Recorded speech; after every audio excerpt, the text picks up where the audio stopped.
safety rules by heart.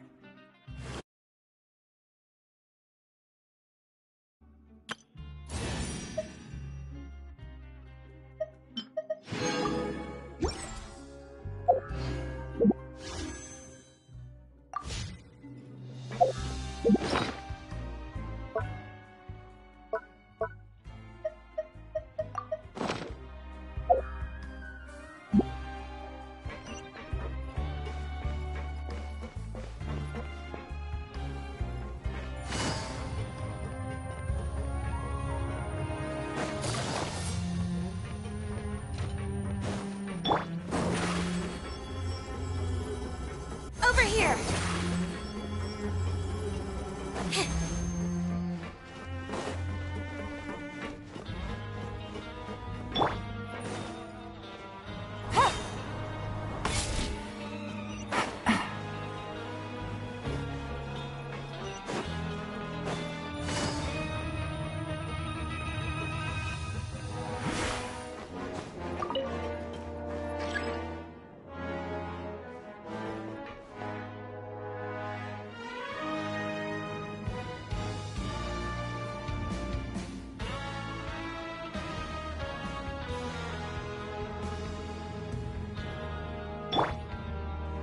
Think you can bully me?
Oh, he wasn't kidding. Today's meal is nowhere near as good as last time. Oh, who knows how long it'll be until we're lucky enough to get that super tasty meal again. Forget about it then. We'll just deal with the regular food for the time being. Let's just get out of here as soon as possible. But life here doesn't seem all that bad. Other than the foreman being kinda mean and the work being pretty tiring. You think so, mate? If I had a coupon for every fish who said that. Seems you fishies still haven't learned your lessons from your life up on the surface. If you take things at face value, then by the time you reach a dead end, you won't even know how you ended up on that road in the first place. I like your attitude. I can, let you in on a little something. Everyone's been telling you to just follow the rules and not cause any trouble for yourself. Am I right? But what they don't tell you is that the rules aren't exactly what they pretend to be. The rules for being a prisoner. The truth is, this place has a lot of hidden rules. Huh? Hidden rules? What do you mean? Not everyone knows about those rules, but whether you know them or not, once you break one, you might encounter something even worse than death. Really? Oh, now you're really scaring poor Paimon. Don't joke around like that! Of course. And I'd say that just disappearing would be one of the better outcomes. Oh, you mean that if there really are hidden rules, then Child's disappearance might have something to do with that? In that case, would you tell us some hidden rules? We definitely want to avoid breaking them. Come on, mate. This is valuable information. The difference between life and death. Do you really think you can just ask and I would tell you? Paimon understands, but we don't have many credit coupons yet. Yeah, I know. Not like I'm going anywhere. Just come talk to me after you've saved enough. Moreover, you're new fish, freshly caught, and completely out of your element. What'd be the point in even telling you anything before you've gotten a handle on your new lives? Come and find me once you've been here longer. I'm usually around the rag and bone shop. Just call me V-Doc. Bye-bye now.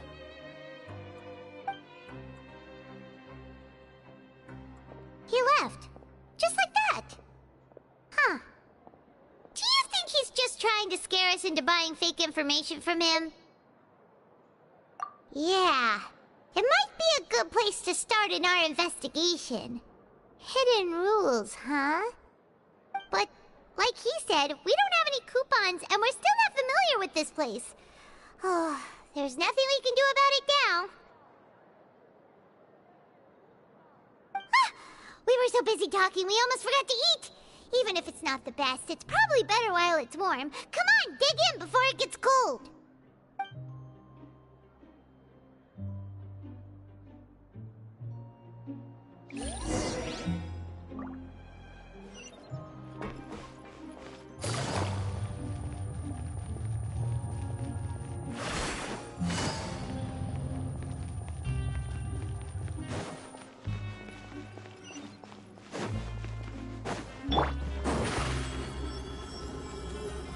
Surprise!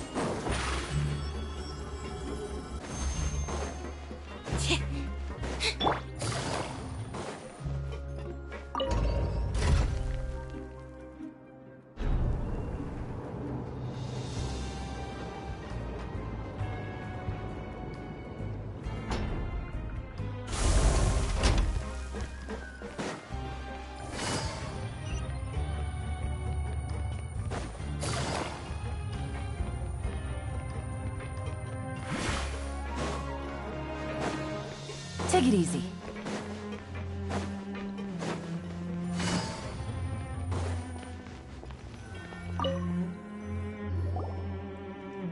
So Paimon just confirmed with the guards that our shift is set for every morning, and we're free to do whatever we want all afternoon. But it seems like most of the other inmates choose to continue working through the afternoon to earn more credit coupons. Oh, and they also said that you can use coupons to skip work in the morning and free up your time. They weren't kidding. Credit coupons really can be used to do anything here.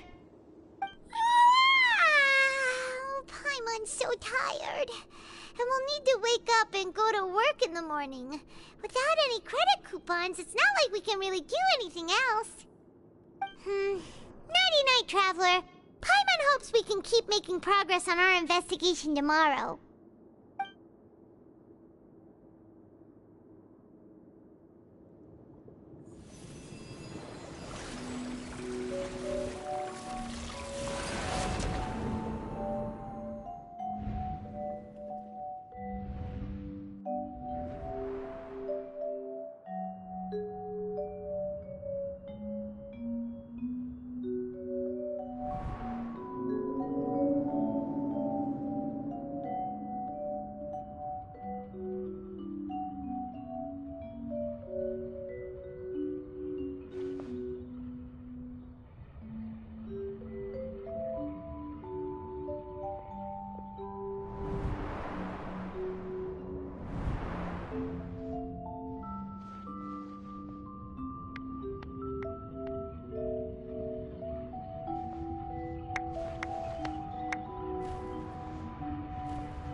something on your mind. Did you dream about something last night? Is that even possible? Unless it wasn't an ordinary dream? Oh, Child's vision! So you had it with you this whole time? Maybe the vision connected Child's consciousness to yours.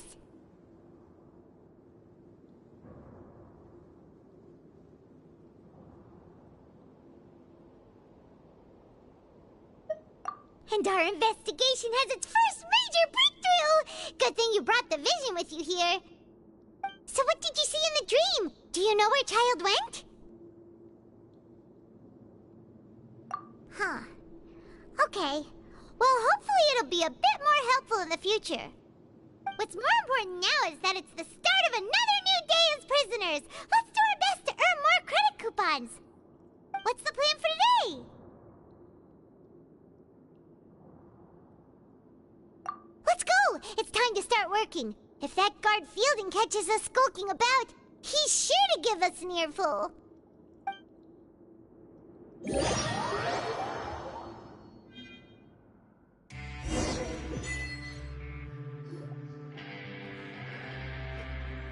Look who decided to show up! Get your butts in gear and get to work. Time's a-wasting. Good, here you go. Remember to give me the widget.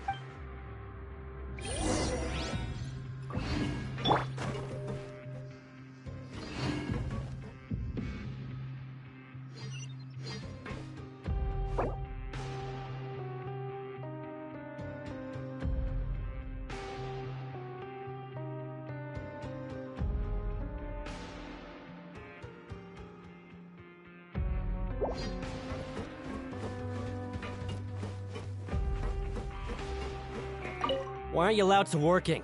And don't go walking around with the widgets.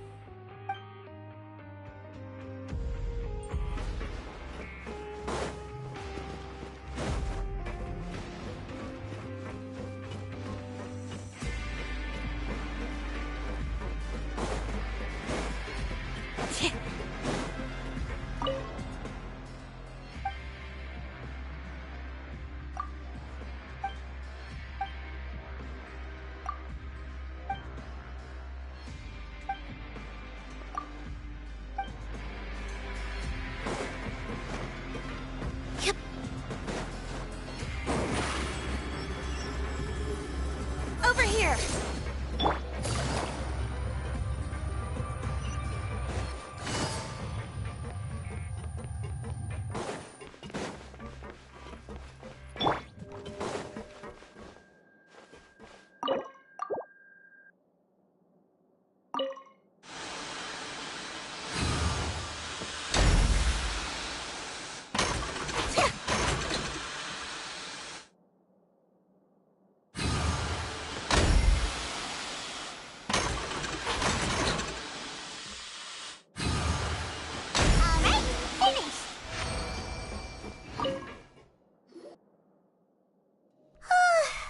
I'm on speed. But after so many shifts, it seems we're really getting the hang of it now. Hey there, fellow shift mates. I saw you finished your work, so I thought I'd come over and say hi.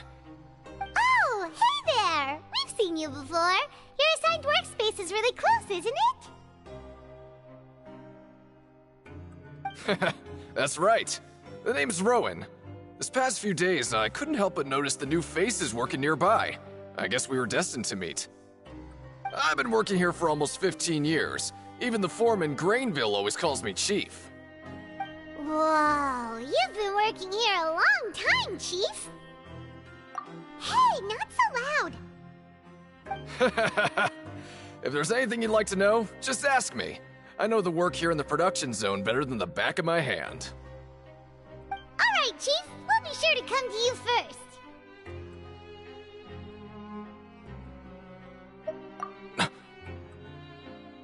Did you just ask about the rules? Pretty sharp for newcomers.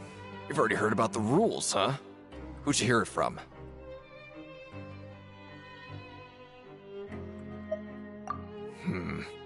Alright. Seeing as I'm the one who came over here, you're already calling me Chief. I guess I can tell you a little. Truth is, You two keep working like this, you might be putting yourselves in danger. Huh? Wait, there's even a rule about that? What would have happened if you never told us about this? Well, it's usually not that easy to break one on accident. The conditions of the hidden rules are usually pretty specific. But once you do break one, bad things happen. If you work continuously in the production zone for 3 days, and if all you do besides eating and sleeping is just work, then something bad will happen during lunch on the 3rd day. Huh? Like what? Oh, don't scare Paimon! If I knew that, then I wouldn't be standing here talking to you, now would I? You mean, even you have never tried working 3 days like that before? There's actually a legend about this rule. They say that there was a worker who worked way harder than me. He was both efficient and eager on the job, and most other workers couldn't hold a candle to him. One time, he tried to test his limits and worked as long as he could. Then during lunch on the 3rd day, he disappeared into thin air, as if he'd evaporated. Later, some people went and asked some of his past friends about him, but they said, never heard of the guy. What the? How could that happen? Unfortunately, we were assigned different production zones. I never saw for myself what he looked like. Wait, are you thinking that it was... Huh? Oh? You... Listen, kid. This ain't the kind of thing you should be curious about. Let me tell you, you're better off forgetting about it and looking after yourself. Now I kind of regret ever telling you. Yeah, I agree with Chief here. Do you really want to try?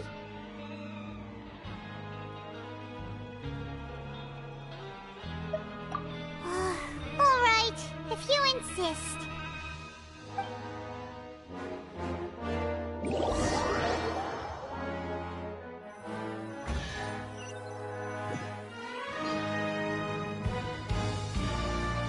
Whoa! Isn't this the super lucky meal? Looks like hard work really does get rewarded. Paimon's gonna take her time and savor every bite. What would you like to do this afternoon?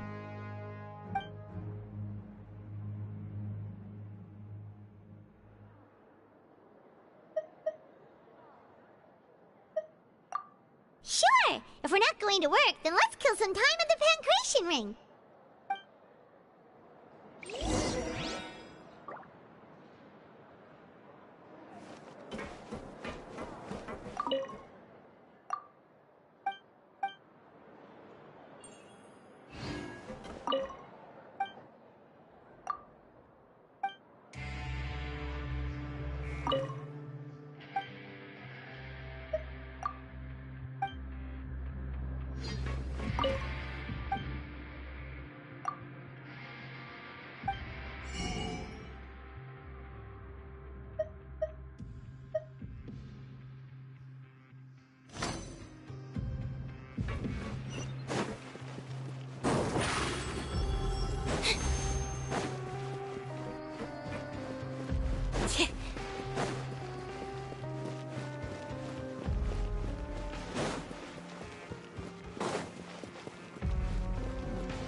Oh, you must be the Traveler, huh? Sorry, mate, but competitors as strong as you are prohibited from participating. I don't make the rules, mind you, but I was given very specific instructions. Even convicts value their lives, don't they? I hope you can understand. But we have a game here that'll let you show off your strength, and you'll even earn some credit coupons in the process. What do you think? Interested? And if we lose the game, will it cost us credit coupons? Of course. That's the cruel reality facing every competitor in a place like the Pancration Ring. Okay, great. Let me walk you through the rules. The targets in front of you will pop up one after another. You'll need to hit the targets in the same order that they popped up. If you can complete a few rounds in a row with no mistakes, then you'll win credit coupons. But the second you mess up the order, you'll lose. Game over. The game costs 300 credit coupons to have it go. So, you up for it? Thanks for your patronage, mate. Now, let the game begin.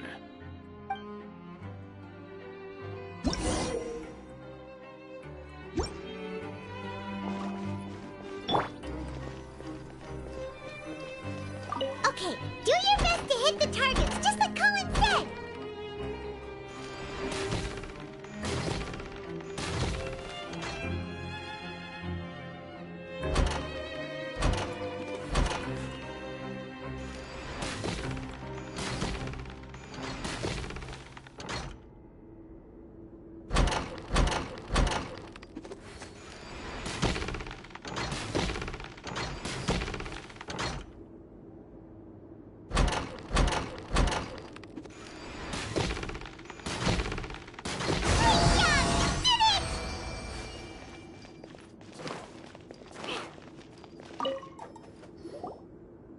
Not bad. Not bad at all. Here, the coupons you won. Be sure not to lose them.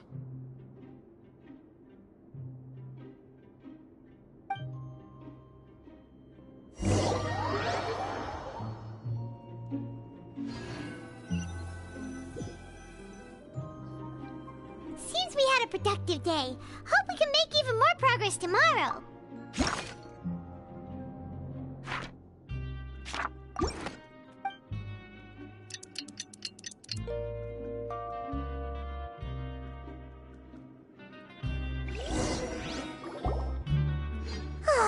The dawn of a new day.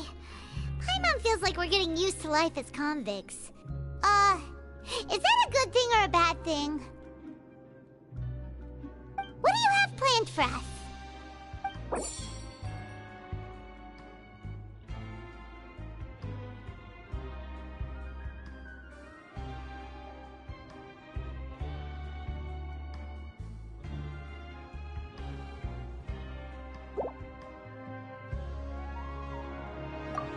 Let's go! Credit coupons, here we come!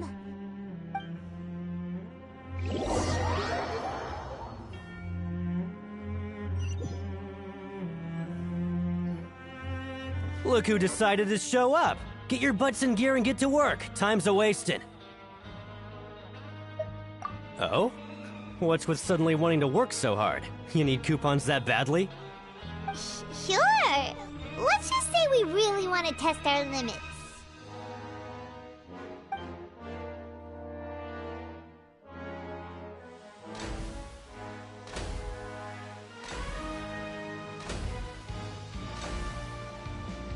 Nice! We did well today. Let's keep it up!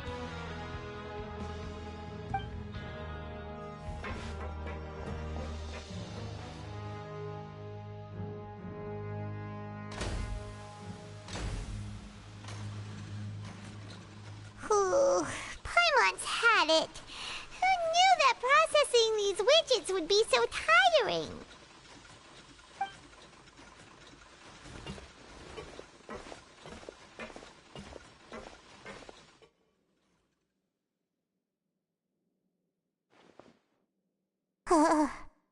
That's it. Paimon doesn't even have the energy to talk anymore. Is it time to eat yet?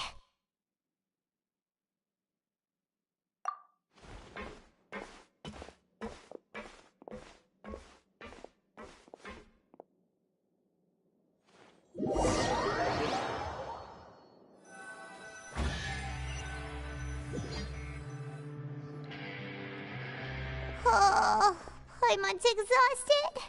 It's just work, and more work. Paimon's little body can't handle this much longer. Wait a sec. Now that Paimon thinks about it, haven't we been working non-stop for 3 days now? And now it's lunchtime. Oh, Paimon feels a shiver going down her spine. What's going to happen? But it doesn't seem like anything's changed at all. And we made it to the coupon cafeteria safely. Are the so-called hidden rules only a rumor after all? Well, there's no use to just guessing all day. Paimon's stomach has been grumbling the whole time. Let's just eat already. Paimon wonders what we'll get today. Maybe we'll get the super lucky meal. Wait, what? What in the world is this? What's with Paimon's food? And yours is the same. Is this stuff meat? But it looks and feels so bizarre. What kind of chef would make food like this? What do you think is going on? Is this the bad thing that Rowan was talking about? No, stop right there. Paimon gets what you mean, just don't say it. Hey, isn't that Woolsey over there? He must have made the food, right? So let's just ask him about the food and be done with it. Hey, Woolsey, have a moment? What is it? I'm about to go report the numbers for today's free meal, so you'd better make it quick. It's about the meat in our meals. Look, does it seem normal to you? The meat? Oh, that. Looks perfectly fine to me. Totally normal. You better hurry up and chow down. How could this be fun? Hey, don't leave! You barely even looked at it! Hey! What should we do now? Woolsey wouldn't even give us the time of day. Is he trying to hide something?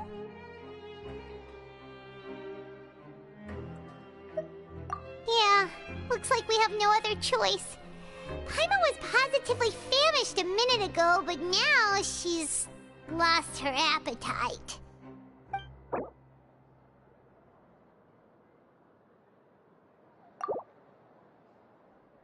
What would you like to do this afternoon? Okay, let's see if we can find any new leads.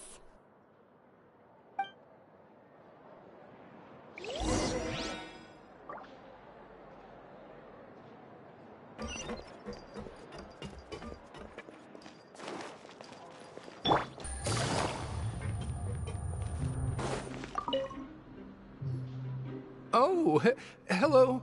You two are the ones who were with His Grace. No need to be so nervous. Sorry, I couldn't help but think of His Grace once I saw you, and I... Well, it's hard to say. Maybe I am. He's got a very overwhelming presence. It makes me feel like I'm just some insignificant little bug. Wait, seriously? Oh, I'm always indecisive, and I tend to make a mess of things. It's like a reflex. I just instantly start to tense up the moment I see a smart and capable person like His Grace. What? Please, don't say anything like that out loud. How could you possibly think something like that?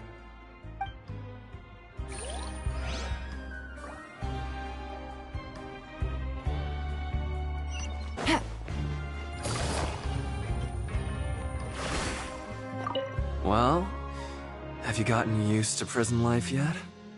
Shh. Save the questions for now.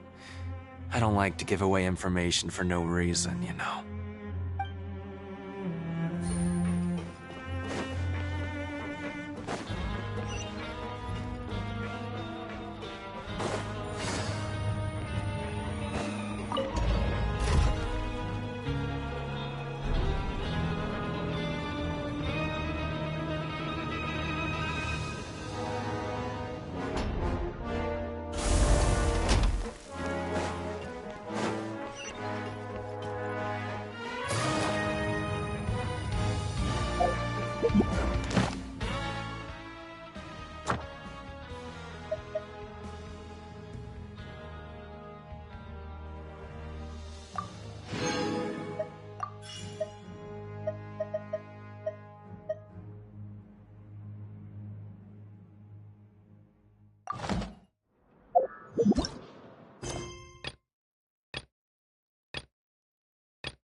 Rowan? What are you doing here, Chief? I was injured a bit just now. Nothing major, I think I just pulled something. Little mishaps like this are unavoidable at work, you know? Huh. Paimon wouldn't have thought someone as experienced as the Chief would still get hurt on the job. Tch, I just knew you would say that. This is pretty embarrassing. Where's Siegeween when you need her anyway? The one time I need to make a quick trip to the infirmary. Oh, you mean she wasn't in the infirmary? Yeah. The rumors say that there's never anybody in the infirmary in the half hour before lunch, and nobody knows where Siegeween gets off to.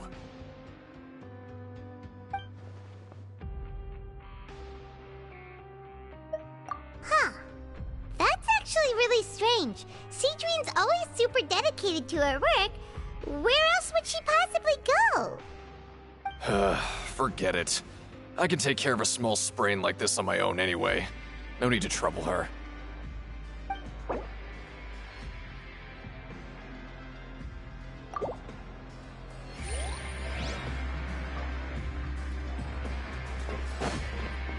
Tiggity pet. Oh, wonderful. I was worried that you'd be busy trying to earn reward coupons all the time, but it seems like you haven't neglected your investigation work after all. Paimon likes having more coupons, but no one wants to work all the time. Have you also been investigating the area, Lynette? No, I was just slacking off, and you happened to catch me. My brother is still obsessed with anything remotely related to the Forbidden Zone. But knowing him, it won't be long before we get more leads. Oh, before I forget, this is for you. Huh? Credit coupons? Why are you giving us these? I've been here longer than you. Coupons aren't a resource in particularly short supply. What is in short supply are interesting people to talk with. Aw, that's so nice of you, Lynette. We'll be sure to make good use of these coupons then. Thanks a bunch!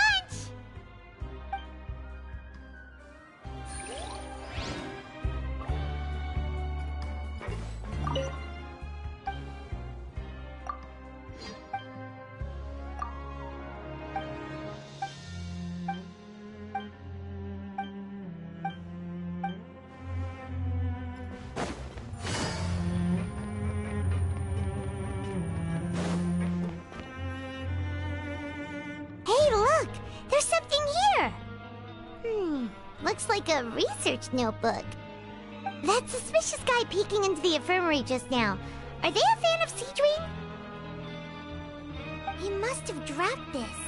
Let Paimon read it real quick! The Melusine perceive the world very differently from humans. There are significant deviations. As a result, their sense of aesthetics and beauty is also very different from that of humans.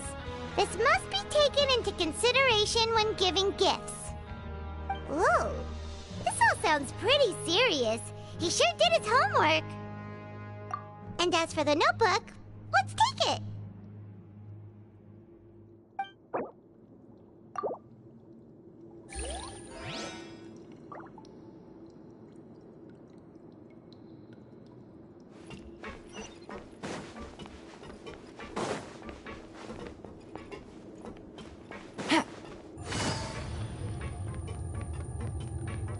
Take it easy.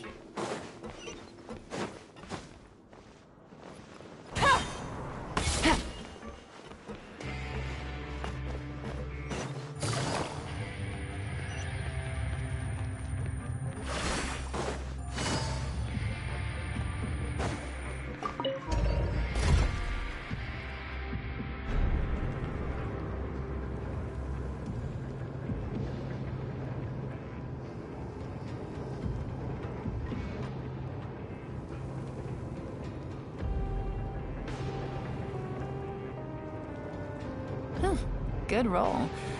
All right, maybe I'll take one more day off and knock out the rest of the work once I'm feeling up to it.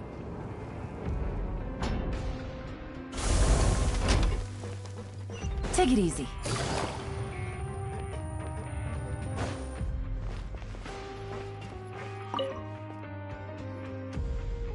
Hey, it's the Traveler and Paimon.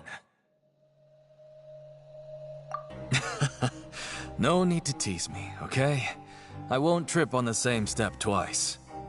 Just like His Grace said, paying attention to every little detail is the key to prosperity. Maybe this is the true meaning of rebirth, not just earning credit coupons.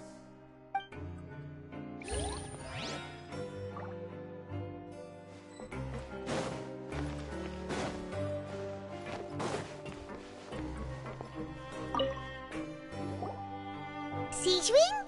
Aren't you supposed to be in the infirmary? What are you doing in the production zone? Hello, Traveler. Paimon? Everyone's usually busy around now, and we don't have any patients to look after in the infirmary. I thought I'd come here and enjoy the sight of everyone hard at work. Enjoy? What's there to enjoy here? It's really worth watching. I often stand here and observe everyone. Humans are just so interesting and adorable. I like to watch your expressions while you work. Are you talking about pets or people?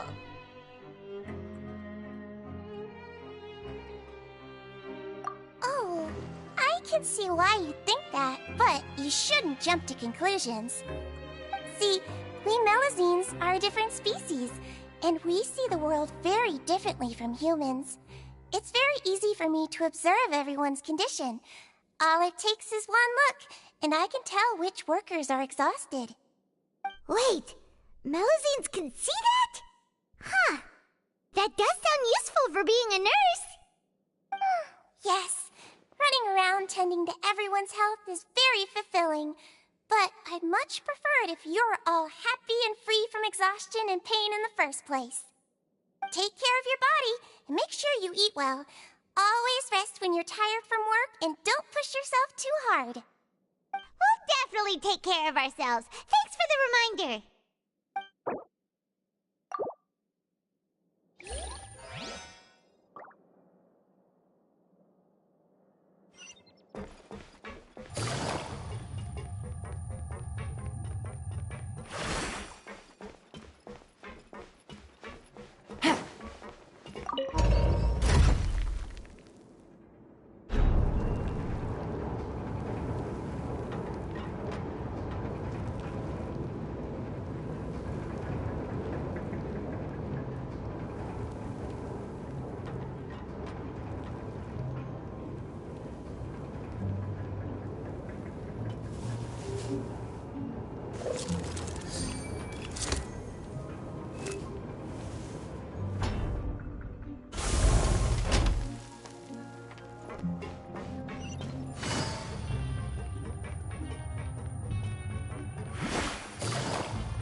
Oh, it's you.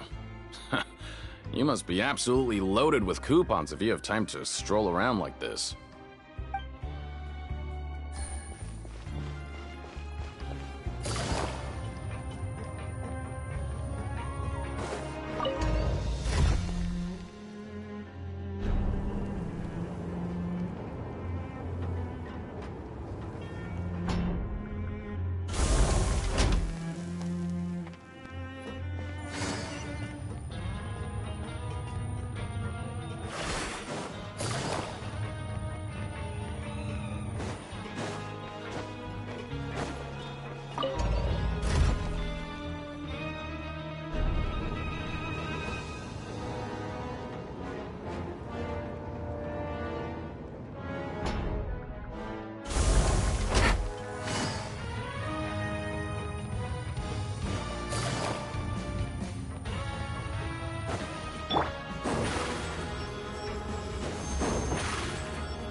Oh, you want to stop investigating and go rest?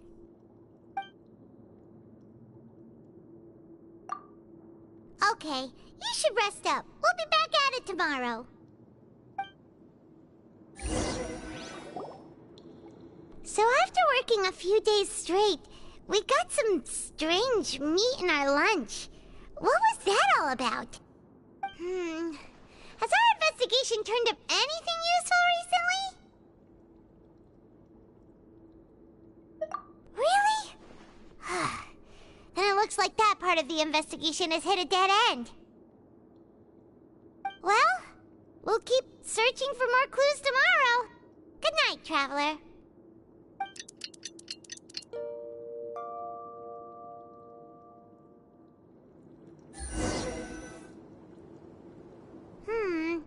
Maybe we can make some progress in our investigation today. What do you have planned for us?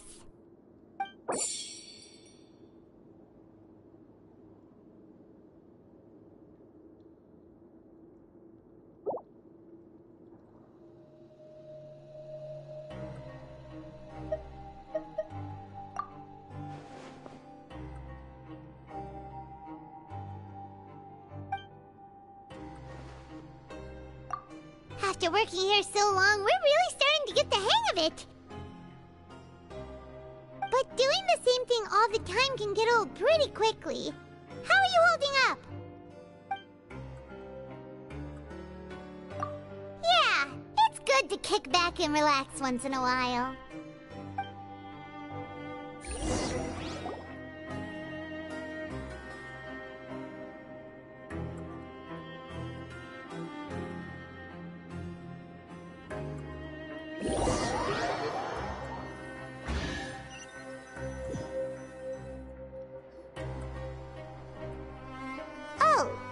Just a regular meal set. Guess Paimon shouldn't get her hopes up. What would you like to do this afternoon?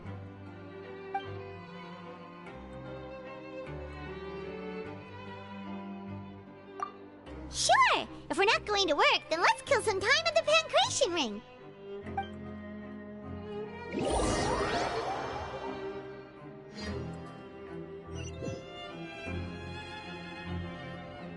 Oh, back for another try? I hope you brought enough credit coupons this time. All right, then get ready to play.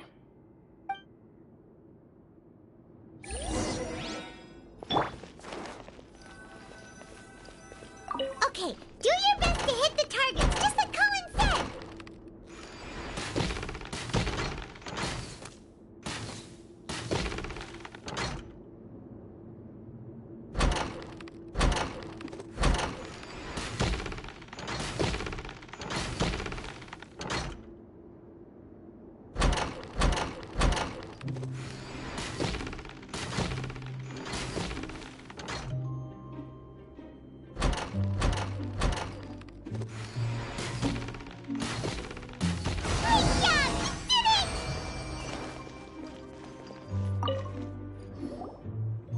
Your strength really shouldn't be underestimated.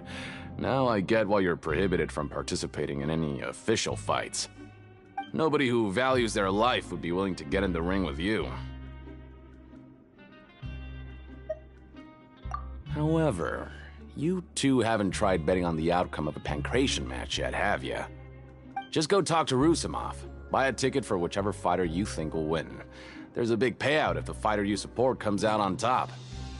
But we don't know anything about the fighters. How can we possibly know who to support? That's normal. Just watch a few matches and get a feel for the fighters. It won't be long before you can pick winners in your sleep. He's got a point. Why don't we give it a try? If we have enough coupons, we could probably bet at random until we figure everything out. Huh. Bet at random, huh? Well, how should I put it? It's not like you can't do that, but I'd advise you to give it some more thought first. Huh? We shouldn't get too carried away. What's the problem? What? Never even picked a boxer before, and you already know about the rules? You're not just strong fighters. Seems you're pretty perceptive, too. Might as well tell you about it, since you already know that much. Plus, I Think you've got the potential to be one of my greatest customers. I think I can let you in a bit. Besides, I don't want to risk ever losing a customer like you. Is it that serious? Okay. The hidden rule here is, if you buy both boxers' tickets and support them both, something bad will happen the next morning. So the rule is that we shouldn't pick both boxers in the same fight, but if anyone actually did that, wouldn't they be guaranteed to lose coupons? Who would do that anyway? And what do you mean by something bad will happen? How would I know? Not like I'm stupid enough to do that. But I've heard a story about the rule. According to the rumor, there was a masked boxer who possessed incredible skill and power. None of his opponents even stood a chance against him. However, in the final match, the organizers told him to take off his mask. He refused and never showed up to the fight. And after that, he was never seen again. Some say he died, or that he was taken care of by the event's organizers. But everyone remembers that he was someone who cherished honor above all else. In his eyes, supporting both boxers in a match would dishonor the competition itself. So you mean it's like a curse? He'll take vengeance on anyone who does that? No, he was always wearing a mask, like he was intentionally trying to hide his identity. I don't even know anything about his past. Traveler, do you think that boxer was... Huh? We will?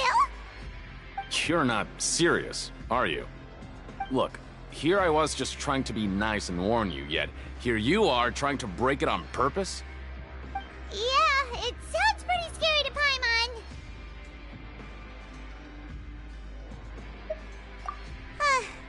Seems you've made up your mind. Just be sure to protect Paimon, okay? Betting on both fighters will set you back about 3,000 credit coupons. If you have enough, then go ahead and give it a try. Just don't come running back to me if something happens.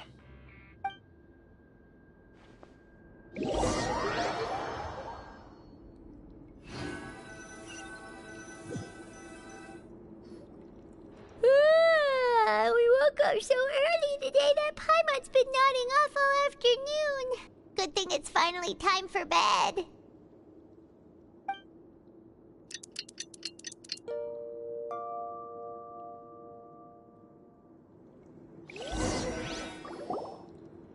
Oh, Paimon doesn't want to get up. Paimon still feels completely exhausted from yesterday. What do you have planned for us?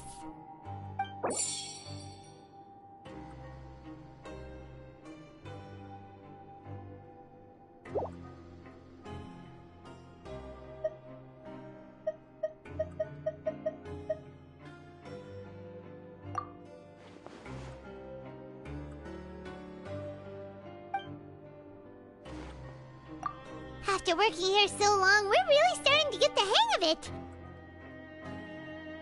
But doing the same thing all the time can get old pretty quickly. How are you holding up?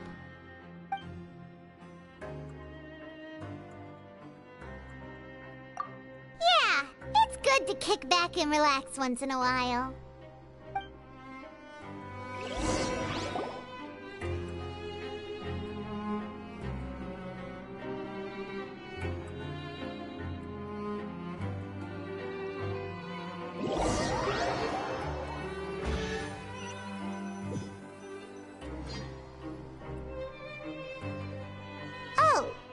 Just a regular meal set.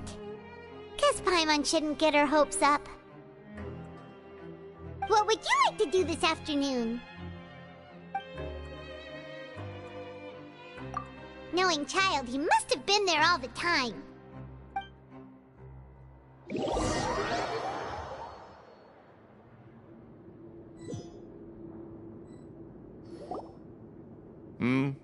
Are you two here to buy tickets?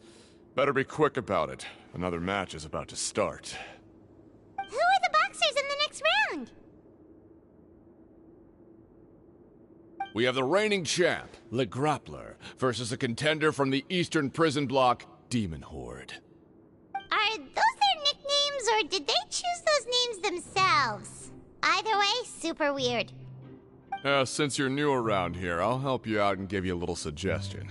Even though Le Grappler is the crowd favorite, Demon Horde is a first-class dark horse with incredible potential. Anyway, for this match, I recommend that you pick... Huh? For both fighters? I could tell you're new to this, but I didn't think you were completely clueless. Maybe you don't quite understand the rules, no? Let me try to explain again for you more clearly. You see... Oh, no need. We're aware that we're going to lose coupons. Alright then, if you're absolutely sure. Remember, no refunds once you buy the tickets. Yeah, we got it! Just shut up and take our coupons!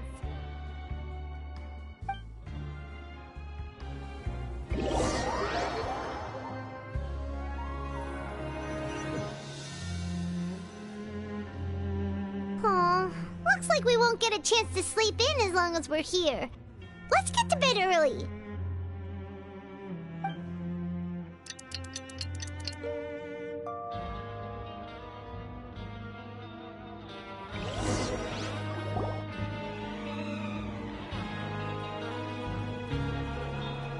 Hey, Traveler, Paimon. Package here for you. The next time you buy something, go pick it up yourself. I'm not a delivery man, you know. Huh? A package? For us? Did you buy something, Traveler? Paimon's not quite awake yet, so why don't you go take a look? Right! Yesterday we broke the hidden rule and bought tickets for both boxers. Oh, maybe this package is the bad thing that Colin said would happen. Paimon suddenly feels wide awake. Wait, maybe let Paimon go hide somewhere first. Just call Paimon after you opened it. Hey, wait! Paimon's still here! Don't open it! Ah! Huh? What is it? Are you okay? Let Paimon take a peek too. Oh, it's just a small bottle. But the color of the liquid inside looks so wrong. Almost like... Alright, that's enough of that. No need to say it out loud. Paimon already knows what you're trying to say. Ugh! No way! Get that stuff away from Paimon!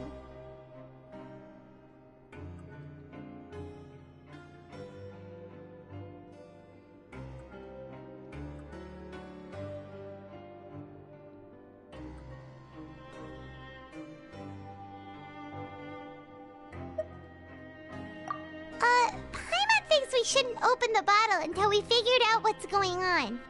Just trust Paimon on this one, okay?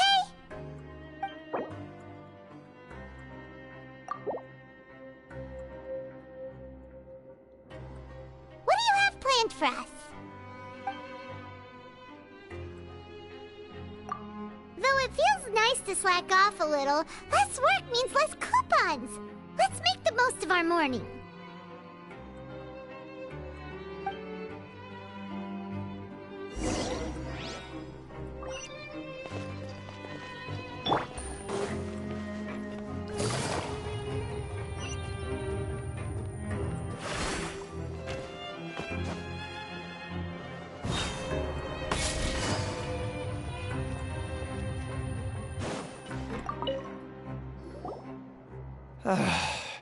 If there's no way to send it all out, then maybe I'll never get a chance to leave.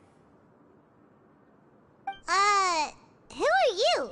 We've never seen you before, and you don't look like a fellow convict. I'm not! Of course I'm not. Please, don't mistake me for a criminal. I'm a good, law-abiding citizen. Then what are you doing here? You sure seem anxious about something. I'm a promoter for Fontico, and I'm usually responsible for promoting our drink products. I thought I could complete my task here quickly and return to headquarters, but I've been here way longer than I anticipated. Oh, a promoter from Fontico? So what kind of problem did you run into? I'm so upset. It's all because of that Duke. After discussing the company's promotional plans with him, he told me outright that my project was worthless. However, in light of our long history of successful collaboration, I still tried to patiently explain the details. However, to my surprise, he just cut me off while I was speaking. Let me take a moment and recall his exact words. I'm just gonna stop you there and say no. If anything, I'm saving you time. It seems you don't fully understand the value of credit coupons here, nor do you understand the value of your own products. The former is because you are from the overworld. That's understandable, and I don't blame you for that. But as for the latter, only someone monumentally stupid, so breathtakingly stupid that they were completely ignorant of the value of credit coupons, despite living in the underworld, would ever possibly consider buying your drink. Let's just forget it. Anyway, that's how he rejected my proposal and asked me to come up with another solution with the condition that it doesn't cause any trouble for him. Can you believe that guy? Well, he is the head honcho here. Not much you can do about that. We met him too and could tell that he's the kind of guy that's hard to pin down. Fine. I know I should just let it go. I'm on his turf after all. His house, his rules.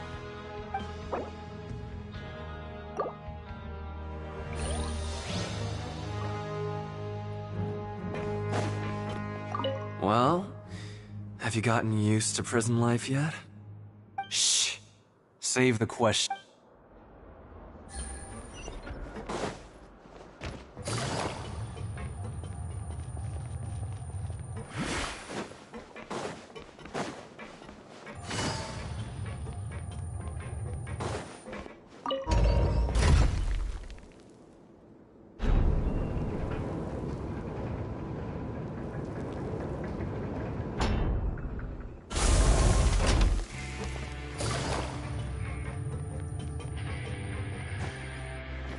Take it easy.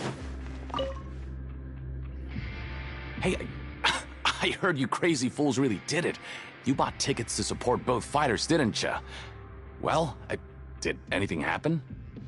Well, the next day we received a mysterious package, but we still haven't made any sense of the contents.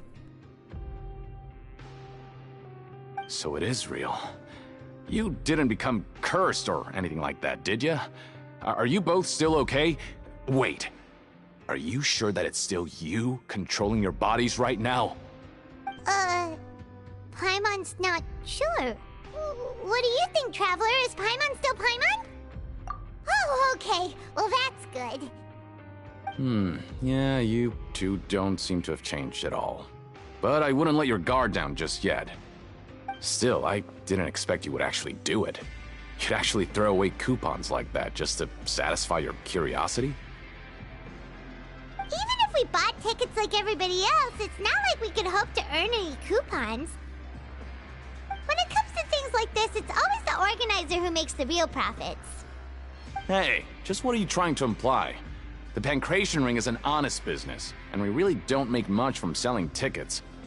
We make so little that even the current tournaments can only be held thanks to funding from the producer of Fanta. Oh, so it's the company that manufactures Fanta sponsoring the events? Paimon thought all of this was thanks to the Duke's support. Let's just say it's a mutually beneficial arrangement.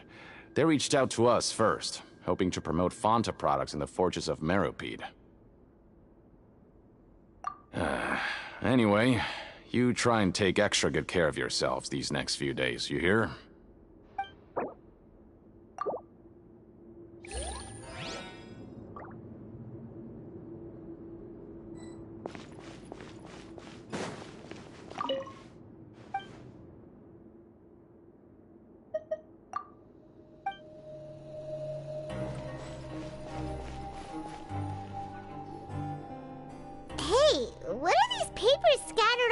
ground. Are they registration forms or something? Maybe not.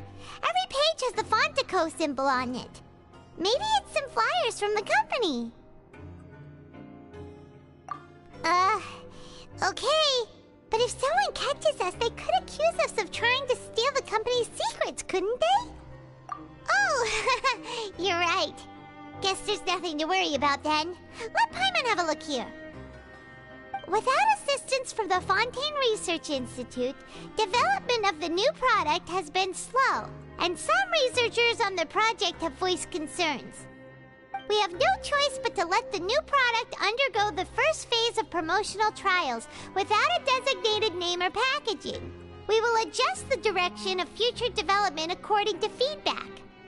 We have decided to only conduct closed, small-scale trials for the time being. Sure doesn't seem like anything unusual. The company is just trying to develop some new products besides Fanta. But it sounds like things aren't going well at all. Let's put these papers back where we found them and make it look like nobody went through them. Okay, good.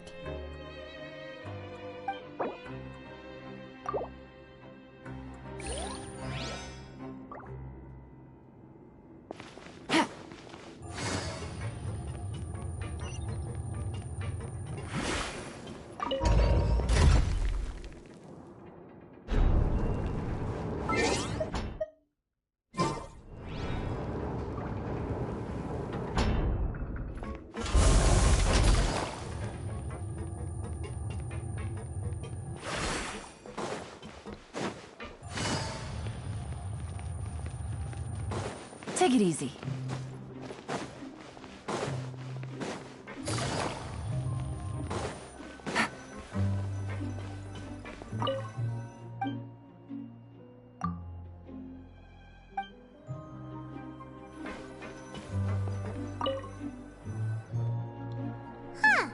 We ended up here without even thinking about it. Want to grab something to eat?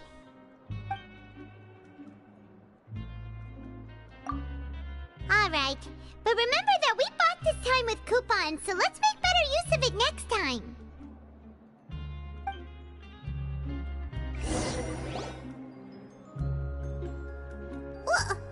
What is this garbage? Ooh, it looks disgusting! Oh, Paimon misses your cooking now. What would you like to do this afternoon?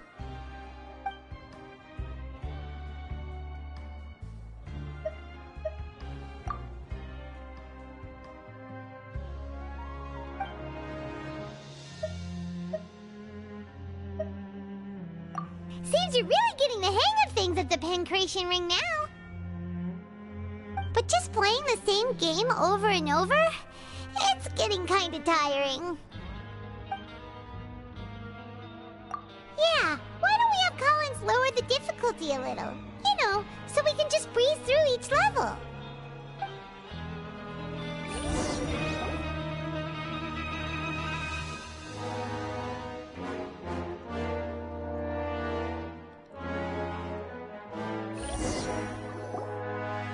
A mysterious box? A bottle of crimson liquid? Paimon still doesn't know what to make of it. Do you have any ideas, Traveler?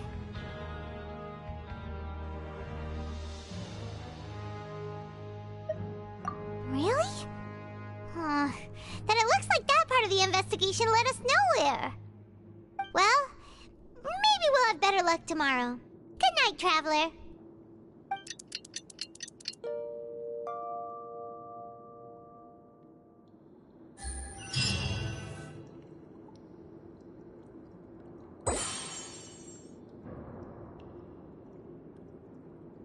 Okay, so we've investigated 2 of the hidden rules. Paimon didn't think this prison would have so many weird things going on. We'd better pick up the pace with our investigation, otherwise we'll never get anywhere. Yeah, let's skip work for now and put our time to good use.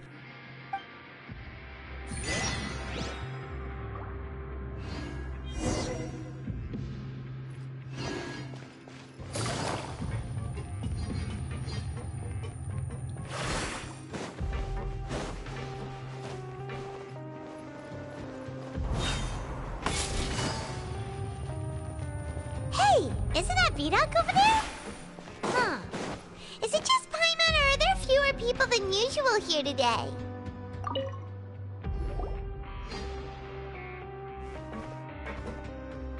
Ah. Seeing you at this time must mean you've already saved up a lot of credit coupons. Or at least enough to skip work. Seems you're getting into the swing of things around here. Impressive. Very impressive. So, now can you tell us about the hidden rules you know? If that's what you want to know, I guess you couldn't have come at a better time. Huh? What do you mean it's a good time? Leonid and those other pesky broke urchins have all gone to work in the production zone. I wouldn't want them listening in without paying up. We get it! Just tell us already! So, you know those pipes that make strange sounds? Don't ever, ever go near them at night. Even if you manage to avoid the guards, you might find something even more terrible there. Something even more terrible? Like what? A group of cannibals. Cannibals? In the Fortress of Meripede? Every month, they meet a few times in the dead of night. Rumor has it they might be connected to the people that have disappeared here. But what's even scarier is that they have a special proclivity. Since they have no way to dispose of the leftover remains, they have ways to transform them into other forms and keep them in the fortress forever. Paimon might already know what you mean by other forms. So that's what's going on here. Oh, Paimon's stomach doesn't feel so good.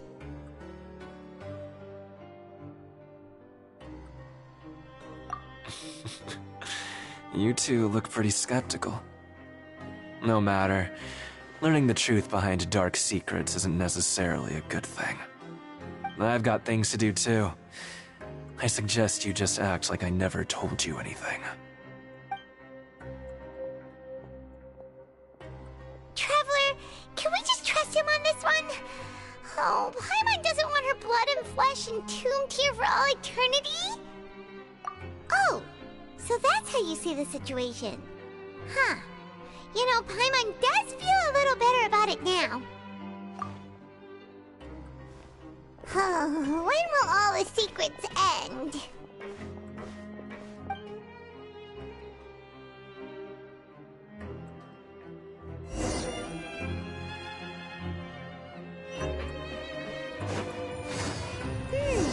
Vidoc isn't here. But the guys who went to work in the morning are back. Let's go ask them! Always at your service.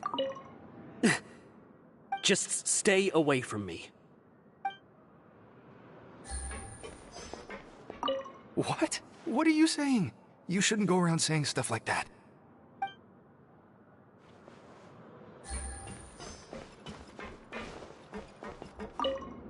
What are you talking about? Listen, you should keep your nose out of other people's business.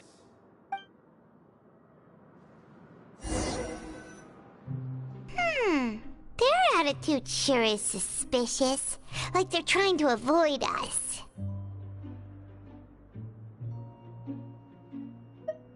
But if they're being so obvious about acting weirdly, do you think they might just be trying to lure us in? Oh, this is all getting way too creepy for Paimon.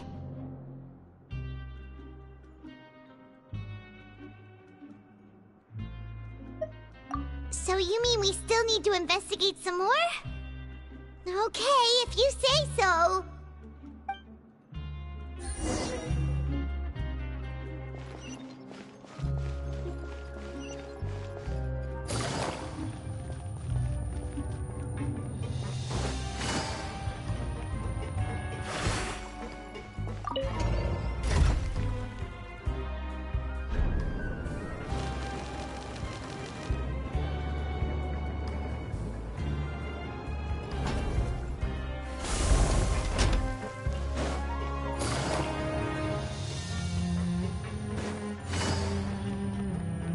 Take it easy.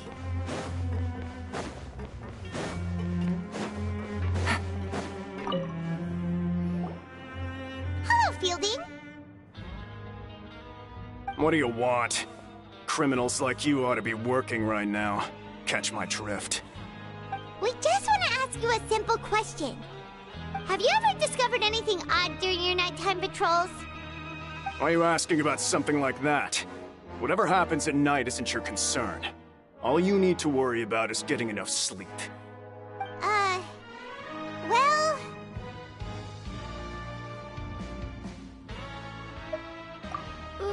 Right! We've heard it happens a few times every month. Paimon has sensitive ears, so it makes it hard to sleep. Really? I see. But it's not like I'm on duty every night.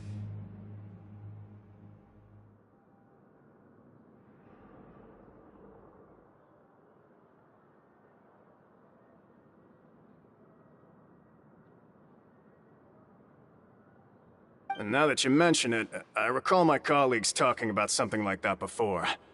They say that strange things tend to happen at night on pipe cleaning days. Lots of us don't willingly take those shifts. So, what happens at night on pipe cleaning days? They just conduct regular cleaning of the fortress's drainage facilities. There are 3 pipe cleaning days per month, and it just so happens that today is one of the scheduled days. You can try to confirm the sounds tonight if you want, and if they're real, then I can report the issue to my superiors for you. Oh, okay. Then we'll keep both ears out tonight. If that's all, then I'll be leaving now. I advise you not to try anything funny, though. Even if I'm not on duty tonight, someone will still be watching you. Don't worry, we don't want any time added to our sentences. Oh, he left. So what do you think about the pipe cleaning days he mentioned?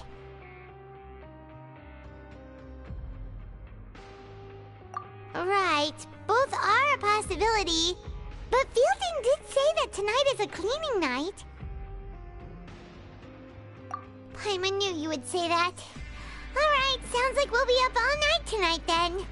Paimon just hopes the guards don't catch us.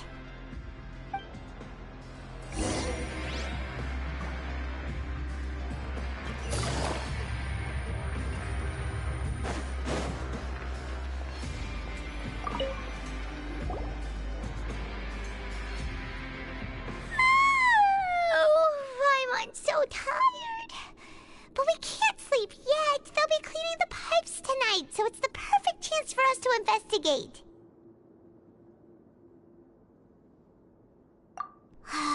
Whatever. Just be sure to wake Paimon if she dozes off. Paimon's worried something might happen if you go alone. Huh? Traveler? Did you fall asleep already?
Traveler, come on, wake up!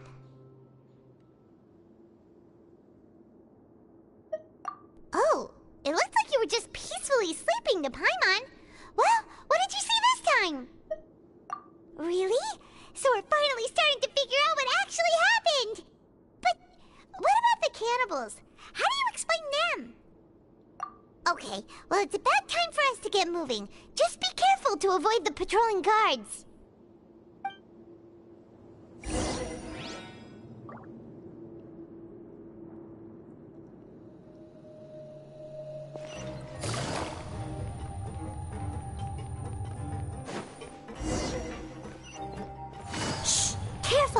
We'll get in trouble if the guards catch us.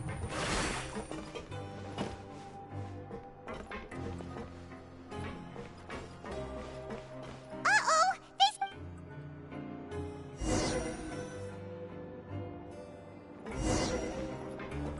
Shh! Careful! We'll get in trouble if the guards catch us. Hey, not this way. We need to get to that pipe, remember?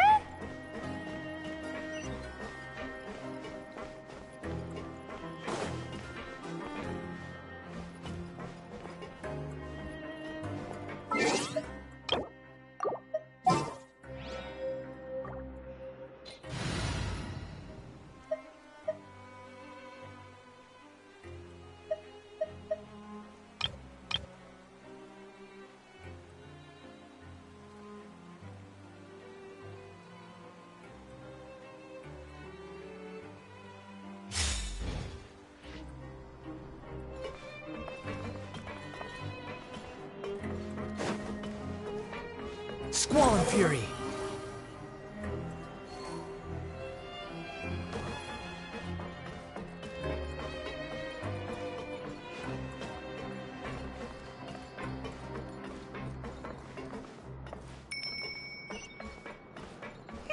This should be the place.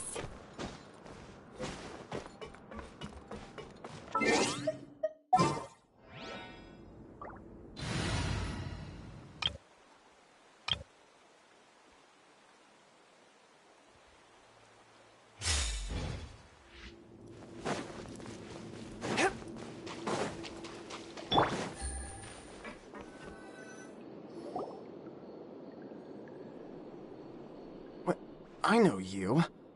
You were the ones we saw. Huh. You've got guts showing up here. You know who we are, right? You'd better leave now. Ain't nobody coming here to save you. What'd you say?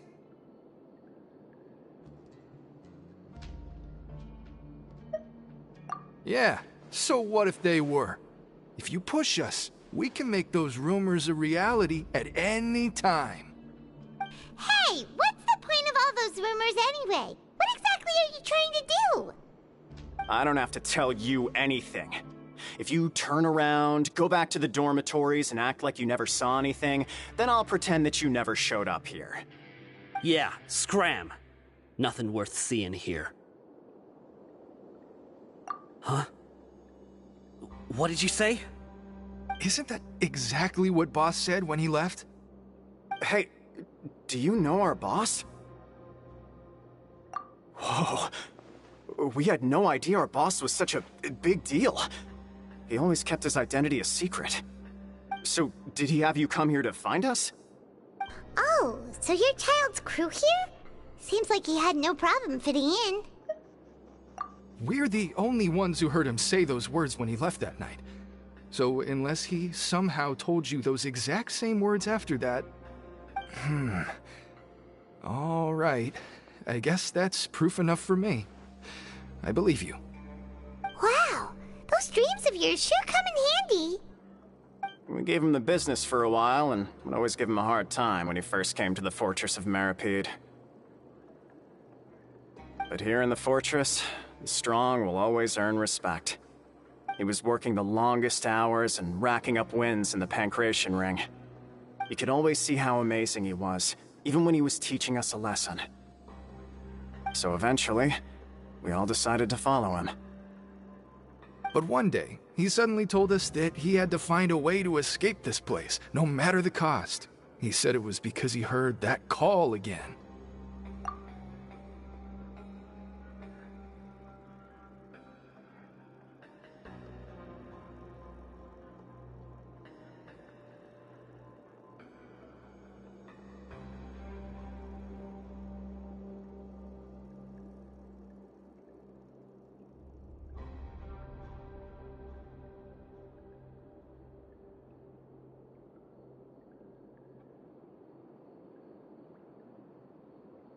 And as his crew, if the boss wants something, then it's our job to get it done. So, we got to work, and used the hidden rules that were here to make up and spread the rumor about the cannibal rule. We just wanted to give him a better chance of escaping on a night after the pipes had been cleaned. a rumor, nobody would want to come anywhere near here, prisoner or guard. Wow. It sure is easy to exploit people's fear of the unknown. But has a child already escaped? Why are you all still coming here after pipe cleaning day? Because as far as we know, the pipe he went into isn't actually an exit. It should be a dead end. It leads to an abandoned factory area, and even if there were a way to escape from there into the sea, we're still way too deep. No one could ever reach the surface alive. But Boss still insisted on going in. It's like he was obsessed about it. So we told him that we'd pretend as if he never existed while he was gone. And that if he wanted to come back, he should wait for nighttime on a pipe cleaning day. That way, we could meet him here and help cover the whole thing up. So you come and wait here through the night a few times a month just because of that promise? Yeah, but it's been so long now. We already know in our hearts that he must have managed to escape somehow. Is it also possible that something unfortunate happened to him? Nothing could ever defeat Boss or slow him down. It's one thing we know for sure. Okay. Paimon was just brainstorming possibilities. All right. Keep quiet and follow us.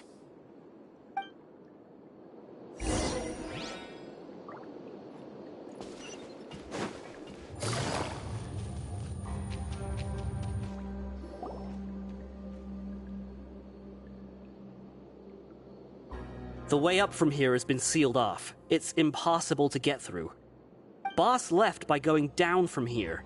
It wasn't full of water at the time. Later, we came back hoping to have a look. That's when we found out it had been completely flooded. It's impossible to navigate unless you're an extremely skilled diver.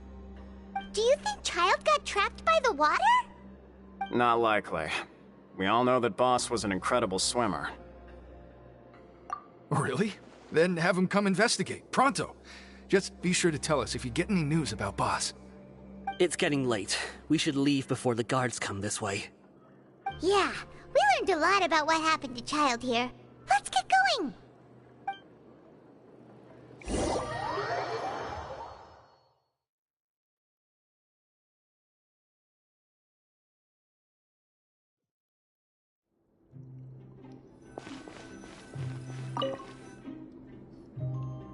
Whew. We finally learned some key information. Seems all of our investigative work has finally started to pay off. When you said you knew a diver, you were talking about Fremine, right? If we ask Linny, he'll definitely have Fremine help us. Ugh. Why is Child like this? What was he doing going into the pipes? Not making our jobs easier, that's for sure. Fortunately, though, it seems like it's only a matter of time now before we find out what really happened. Now that we can finally relax, I'm starting to feel super sleepy. Let's try to get some rest while we still can. Nighty-night, traveler!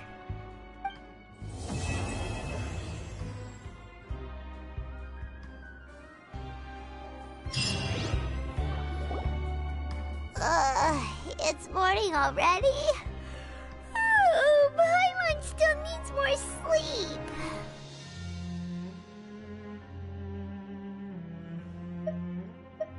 Huh? Wait, look over there! Isn't that... It's one of Linny's cards! Let Paimon see what's written on it! Maybe you haven't heard, but today is the monthly free day. Everyone has the day off today, which makes it the perfect time to do some investigating. It's been a while since we last talked. Have you been making any progress lately? Let's meet at our usual spot in the factory area before lunchtime. I have new information. Ooh, today's our lucky day. We have the day off. From the sound of it, Lenny's been making progress with his investigation. Wonder what he's discovered. We still have some time before we meet up. Let's talk with the people here for a bit more before we go.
But the truth is still unknown.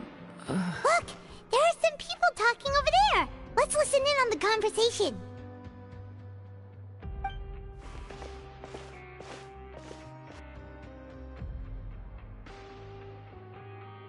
If you ask me, those pompous parasites on the surface act like they're all a bunch of aristocrats. Do any of them give half a hoot about a bunch of dogs like us? Hey, speak for yourself, mate. I'm no dog. Oh, you think you're special or something? If you're here, then you're just a convict like the rest of us. I've heard that even if you're released after serving your sentence, going back to life on the surface ain't any better. Once a criminal, always a criminal. We're marked for life. I don't buy that. Hey, how cool would it be if the whole world was destroyed by a giant flood and everyone had to start over from nothing? What kind of filthy bilgewater are you spewing? I have family up there. You best shut your sewer hole with talk like that. Listen, things ain't so great on the surface, but who says that you have to leave? I've heard that you can still stay here and work even after you've served your sentence. Not bad if you ask me. Who wants to live in the ruddy overworld anyway? And what makes you think they want to hire someone like you? It's one of the great mysteries of the universe, how someone as useless as you is so confident. Whoa. Sounds like they're really unhappy about the overworld. Speaking of which, Paimon never heard anyone use the words overworld or underworld when we were living up there. Is it only something the inmates down here say? That's true.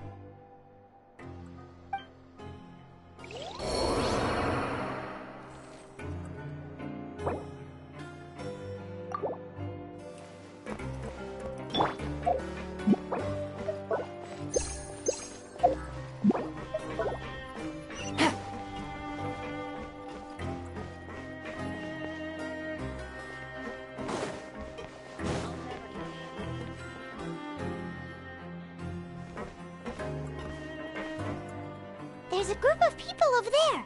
Let's go listen in. So I said, that's not a faucet. Hey, who are you two? Why'd you come over all of a sudden? Oh, sorry for eavesdropping. Sounds like you were talking about something private. What's the matter? They're just looking to join in on our fun, that's all. Hey, don't pretend like it's okay for them to just interrupt us like that. Fine. You're lucky we don't mind extroverts that much. You hear that, Quisto? We're nice!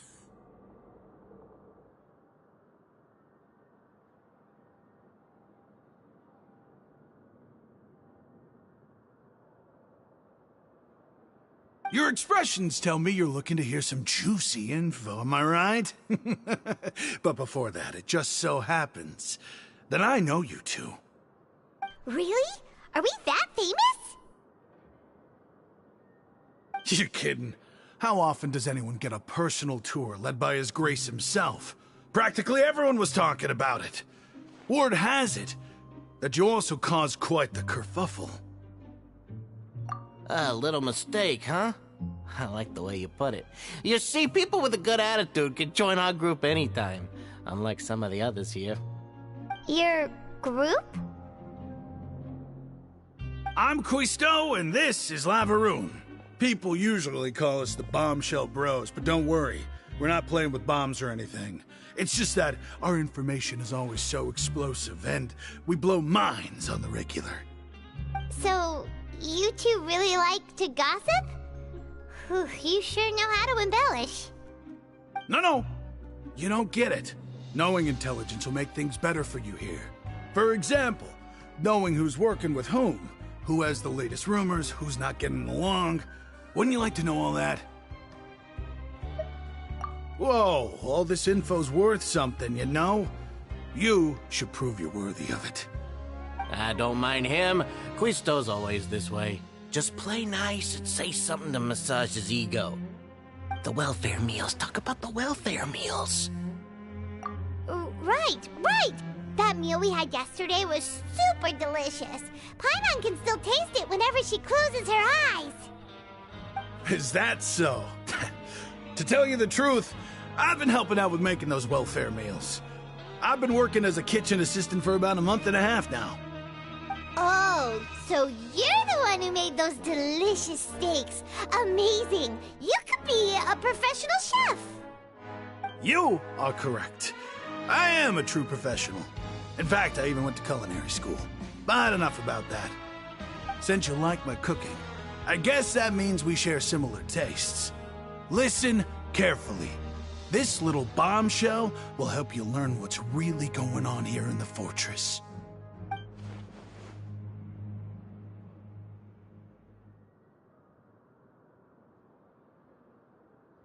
Listen, kids. The power structure within the fortress is quite complicated. The overworlders couldn't care less about us down here. We're basically dogs to them. You've already met the one person here you should never cross, the Duke, Risley. He knows more than you think. And if he doesn't care about something, then he often doesn't bother dealing with it.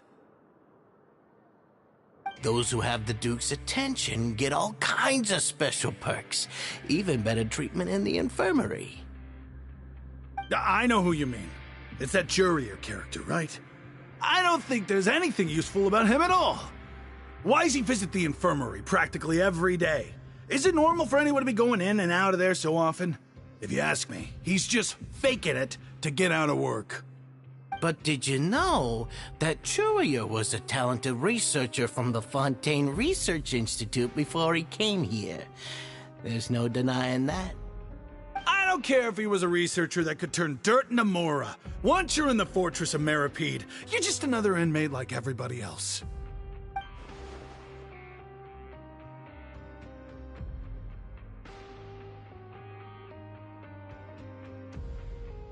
Speaking of which, the last time I saw him, he was passing by in the corridor with Lorvine.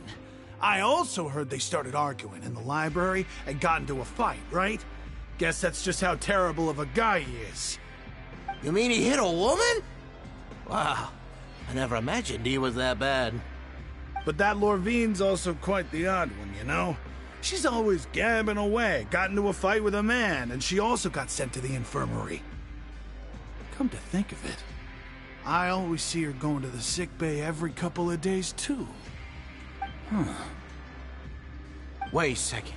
You don't think? Do you think could it be that they're secretly meeting there to go on dates? But it's really hard to imagine. After all, I do remember seeing Lorvine beat Jurier to a pulp that one time. And we might be overthinking things.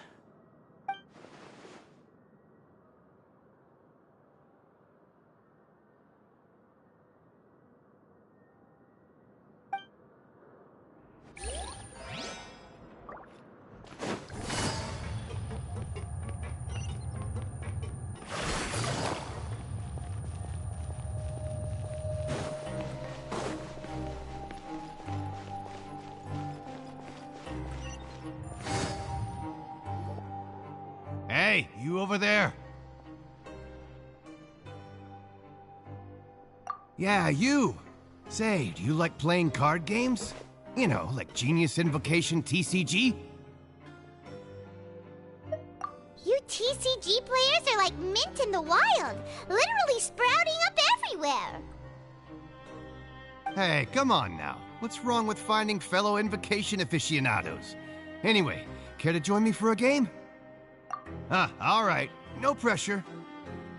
But why would you be looking for people to play Genius Invocation in a place like this? Don't people don't usually come here to fight. Whether you're throwing down cards or throwing punches, it's all a competition, isn't it? It's all the same in my eyes. There are lots of card players here in the fortress. When I saw you, I immediately thought, hey, even outsiders from other nations play cards. So I came over to say hi. Sure. Great! Since you've been here longer than us, you need to flex your seniority a little bit, right? Maybe you could start by telling us newcomers some stories about this place. I thought you would have already heard everything by now. All right, then. Did you have anything specific in mind? Or do you want me to just pick a topic? Why don't you pick? We'll let you know if we've heard it already. All right. Have you heard any strange rumors since you've arrived? Ben, did you know that there are some people who are always gossiping over in the corner? Yeah, so you've already met those two. They're quite a pair. They always keep an eye out for the latest happenings and gossip about everything. I've never seen anyone with more time on their hands. I heard that they used to be a chef and a bartender before they were sent down here. You know how bartenders are, always chatting with customers. And chefs love to pass the time just hanging out when they're not cooking. Good to know. Do you have anything else to tell us? Let me think. Sounds like you want to hear something a little more tantalizing. Oh, did you know that the Duke was also a convict in the fortress of Meripede before? Huh? Wait, are you serious? That's right. The Duke was an inmate just like you and me. Seems he was exiled here for committing some crime. Who knows how he ended up rising up to become the warden, though. To go from an ordinary inmate to becoming the manager of the whole place? I'm not gonna lie, I kinda respect that. A forbidden zone? Sounds like something that someone just made up. I've never heard of that. Where did you hear about it? It's just a rumor we've been hearing, but no worries if you've never heard of it. Do you have anything else you can tell us? Anything else? Not that I can think of, but I'll be sure to tell you anything interesting I hear next time. You'll have to play a game of Genius Invocation with me first, though. Okay, we've talked to just about everyone, and it's about time for us to go meet Linny. According to the card he left us, we should go meet him in the production zone. See you later.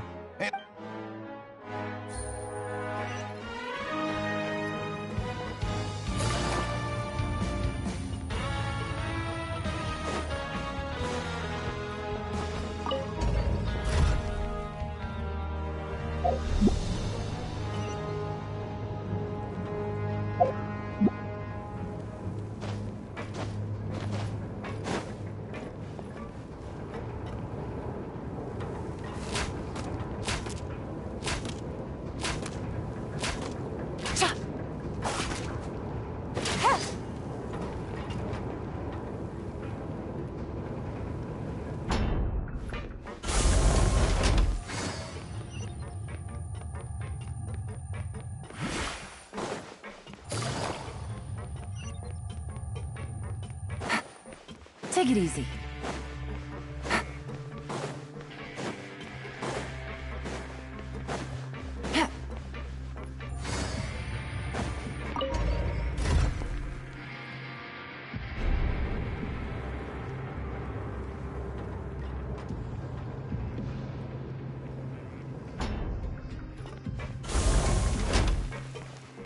Learn the safety rules by heart.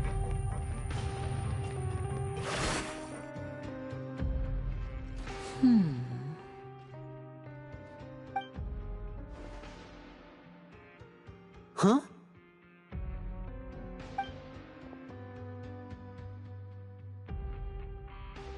That look in your eyes. You found something? Hey, this is no time to be modest. Just tell him we found a boatload of information. Oh, as expected of the legendary duo, you have my full and undivided attention. Huh. I'd have never guessed that myself. The rumors swirling about this place are unreliable after all, and Master Child probably went missing because he found a way out. He is a harbinger after all. I suppose he's much more resourceful than I initially gave him credit for. Unfortunately, this isn't enough for our final report to Father. We need to find out Master Child's exact whereabouts. Father told me that even though Master Child said he was just coming to Fontaine for a vacation, he actually had some personal reasons. His agenda might be linked to his disappearance. His escape route is already flooded, so we'll have to task someone with professional diving skills to chase after him. Well, when you put it that way, it's obvious that only Fremine would be up to the task. Bingo! Is he around?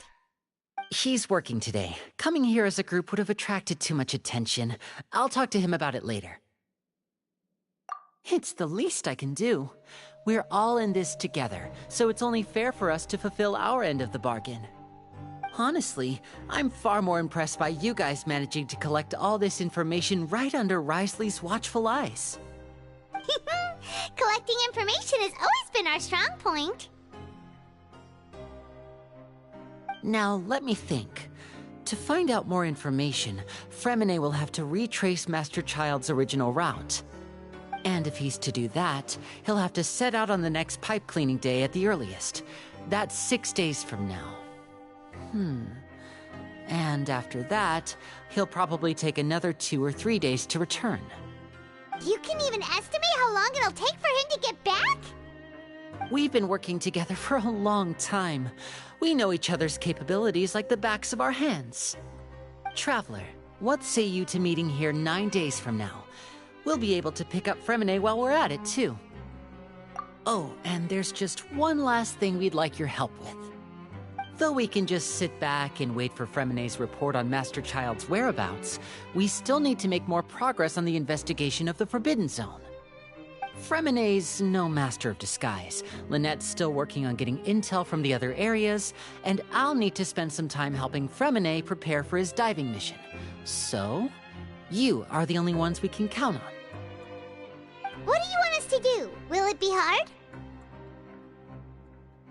Well, I won't call it easy per se, but I think you'll be able to pull it off. Listen carefully.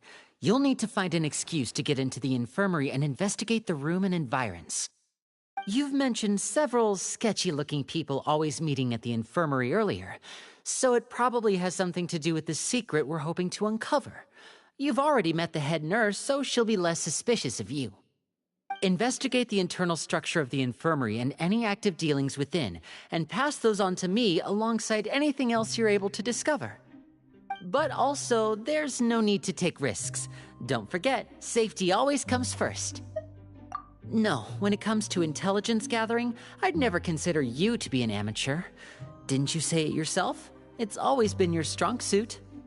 I'll believe anything as long as it comes from you. So, please prove your prowess to me once again. All right, then we'll head out as soon as we finish our prep. Let's go our separate ways for now then. Don't forget, we meet here again in 9 days. Stay safe.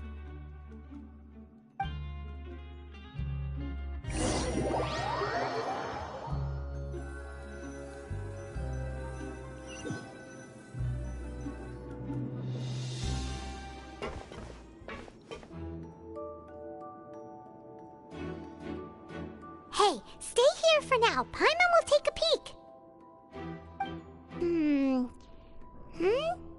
There seem to be several people inside.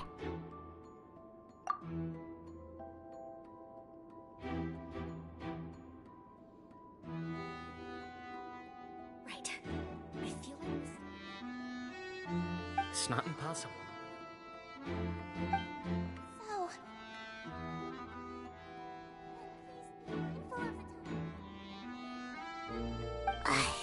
It's a bit hard to understand them from here, so why don't we just try to talk to them in person?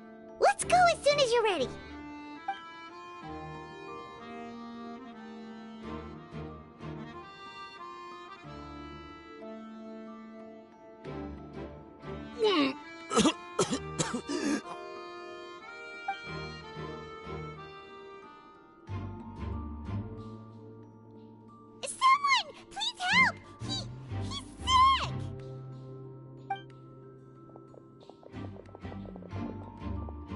are you okay?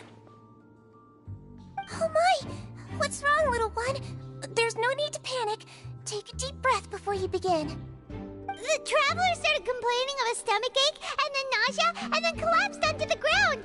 Paimon doesn't know what to do! Freezing limbs, twitching fingers, and pale complexion? Could it be poison? Let me take a look. Please, lie down over here. Don't worry, I'll get you to the bed safely. Here, hold on to my shoulder and walk slowly.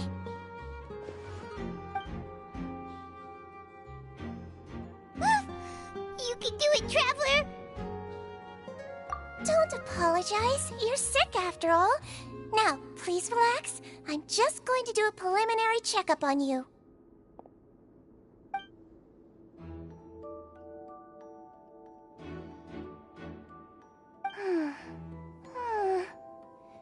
I see now. My checkup has confirmed that he's not in any mortal danger. That's our worst fear out of the way. Eh? Oh, that's good. But... I'll continue my diagnosis of the patient now. Please, relax and take a deep breath.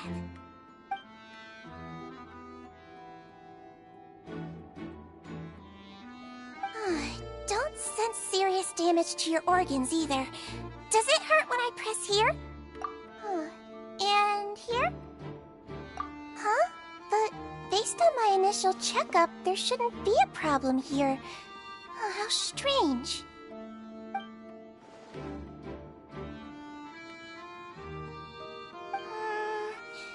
What about here? Does this hurt? Oh. I understand. So that's what it is. I think you just ate something that disagreed with you. That's all. Nothing too serious. Outside of a pretty bad stomachache when it decides to act up. So that's what it is. Thank goodness it's not anything more serious. And there have been other inmates complaining about the food recently. I'll inform our head chef, Mr. Wolsey, of this problem as soon as possible. Congratulations! The health risk is incredibly low, so you should recover within a couple days. Why don't you take a rest here while I go get some medicine for you? Miss Levine, I'll have to trouble you to help me look after this new patient while I'm gone. Very well. And she hopped away just like that.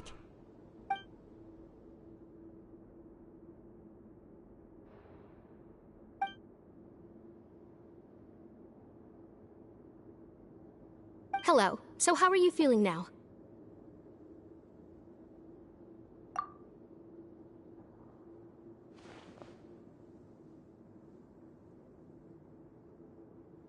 His stomachache's really bad. He was stumbling about the whole way here, so Paimon's really worried. If Miss Sijuin says it's not a serious problem, then there's no need to worry. She's the best medic we've got down here. But it also looks like she's the only medic you've got down here. Well, that's true. What do you mean, that's true? That's really misrepresenting the situation. Of course I can't speak for the whole fortress, but it's not like everyone imprisoned here is useless, you know? Though they may have committed crimes and gotten locked up here as a result, they still know a thing or two about medicine, and they help Miss Sijuin take care of the sick and injured. Yeah, you're right. But did you have to lecture me about it in front of another patient? Aren't you a patient too? Where did all your energy come from? That's correct. Sorry, I got a bit ahead of myself. Are you two also sick? We've been sick a while. I come back every once in a while for checkups, and to pick up the medicines Miss Sijuin prescribes for us. That's just the nature of chronic illnesses. As for her...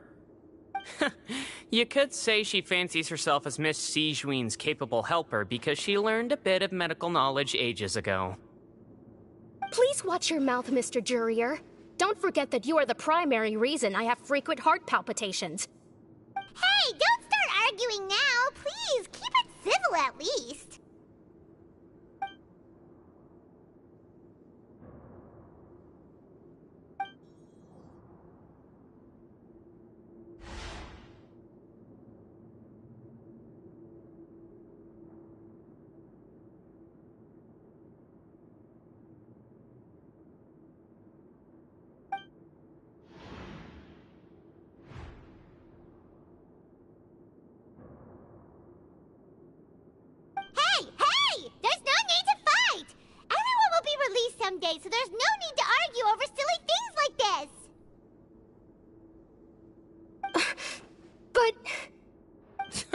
Release. It's way too early for us to even think about that.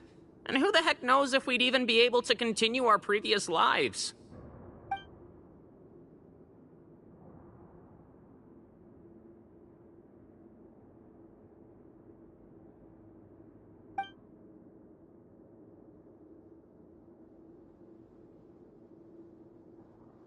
Please allow me to end this boring and useless conversation.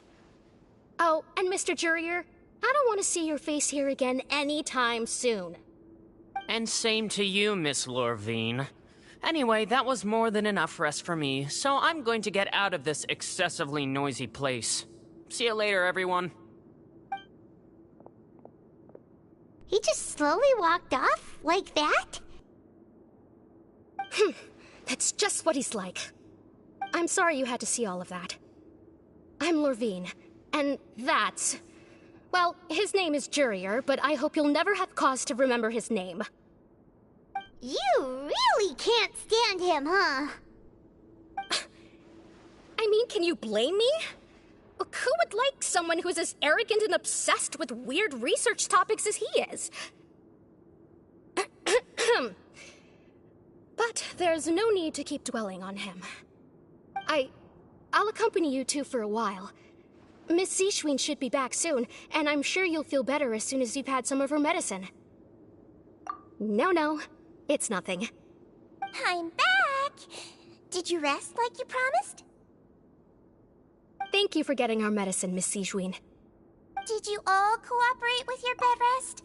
I trust that nobody got up to walk around. Good. Here, this should be 2 days' worth of medicine for you. Take 1 pill now, and then continue your bed rest.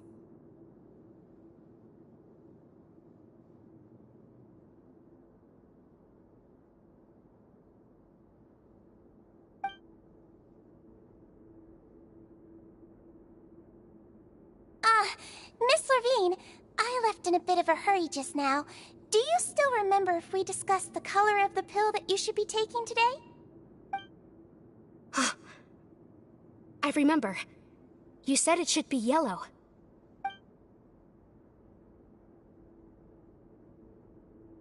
Yellow, huh? I understand. These are yours. Please, make sure to go to bed early after taking them tonight. You'll benefit from a good night's sleep. All right, then I'll also be on my way now. I hope you feel better soon, too. See ya! I'm going to fill out your medical record now. You're widely known as the Traveler, right? I just want to double-check a few details, if that's all right with you. Those two made quite the commotion just now, so why don't we let the Traveler rest? Paimon can answer the questions instead. So his primary symptoms are abdominal pain with secondary symptoms of nausea. Is there anything else? That's it. All right then. Is there anything we should know besides to take the meds?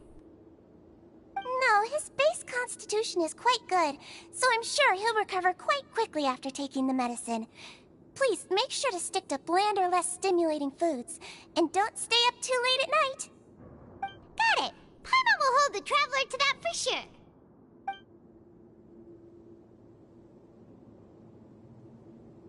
Oh, you're going to take a nap already? Okay then, you get some rest.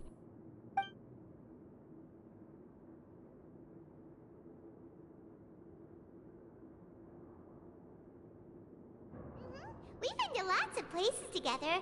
He may look a bit under the weather now, but he's actually super strong.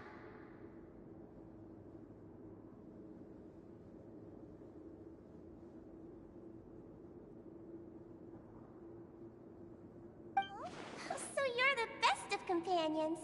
Well, don't worry. He'll recover soon.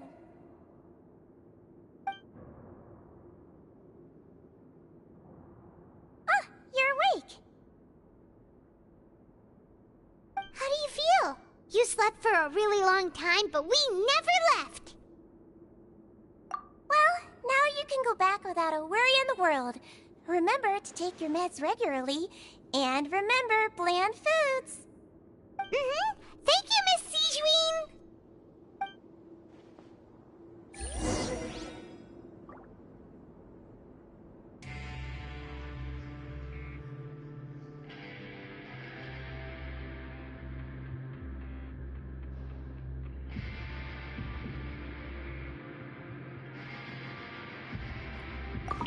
Seems like a lot of people have been coming down with an upset stomach lately. I'll need to address that.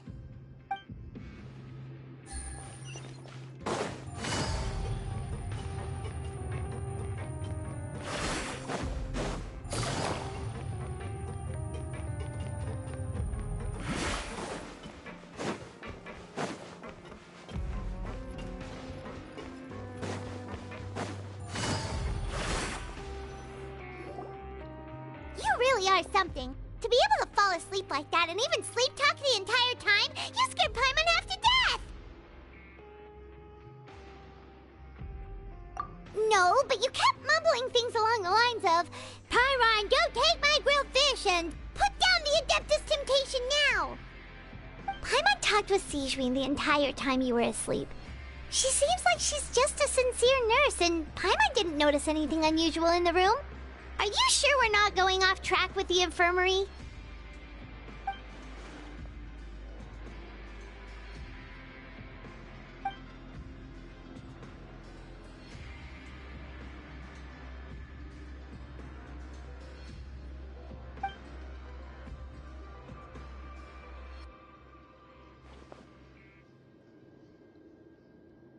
Whoa! You really are super thorough! All those tiny little suspicious things that Paimon didn't even pick up on! We've gotta give the info to Linny!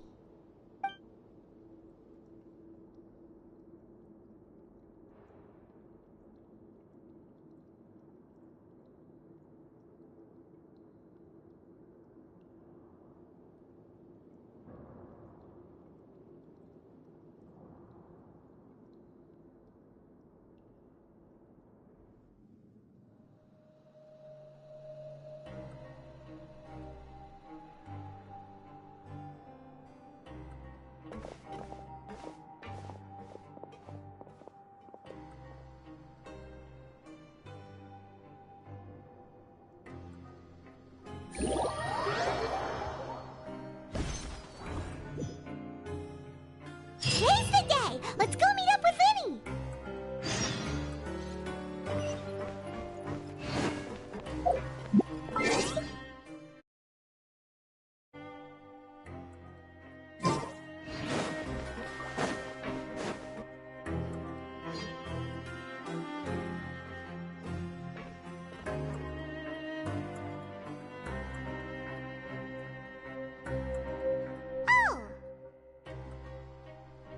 Hmm?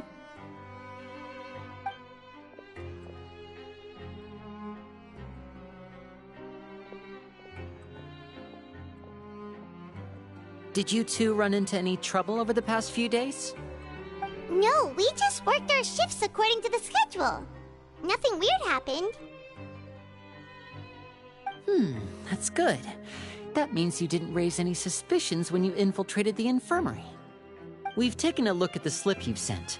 Fremine successfully left the grounds via the pipes 2 days ago, and as of last night, Lynette has also infiltrated the infirmary after faking an illness.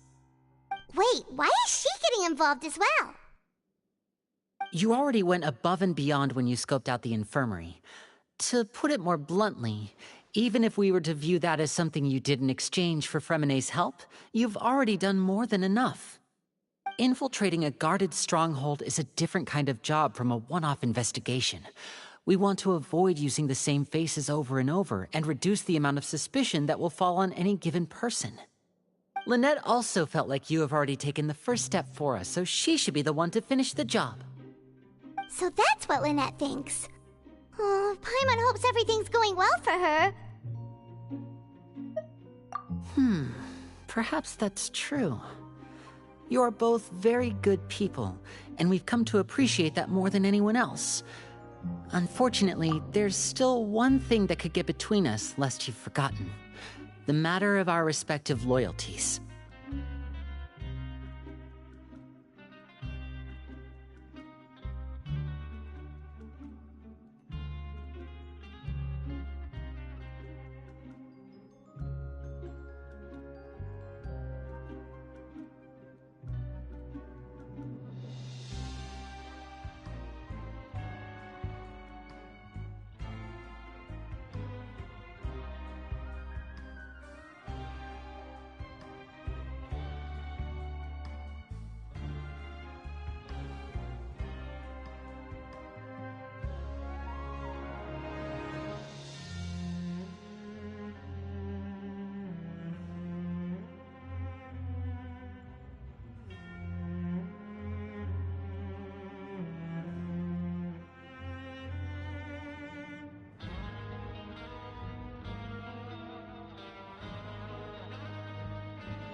You've mentioned before that you've had some run-ins with the Fatui.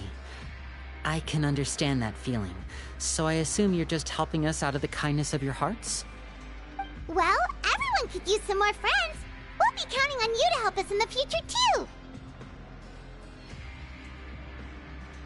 Mm-hmm. Since I see you as friends, then it's even more important for us to protect you from any peril. Fremine and Lynette feel the same way. Glad to hear it. Then, let's go check on Lynette before Fremine returns.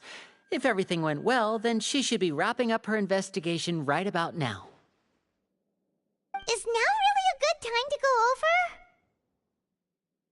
According to my observations, Sigewinne always spends around half an hour away from the infirmary right before lunch. Lynette knows this as well, so this should be a good time to meet up with her.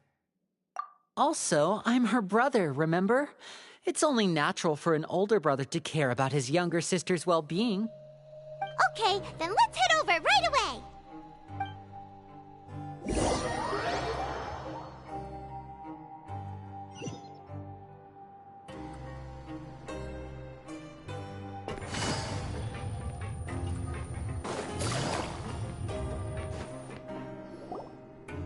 Lynette should be here right now. Huh. Strange. Lynette? As expected, Sigewinne isn't here, but why isn't Lynette here? No, Lynette rarely deviates from the plan. We agreed that if she were to make changes on the fly, she'd find a way to let me know. Unless... Let's see if there are any clues around here. We can look while we wait for her. Who knows? Maybe she'll be back soon. Okay.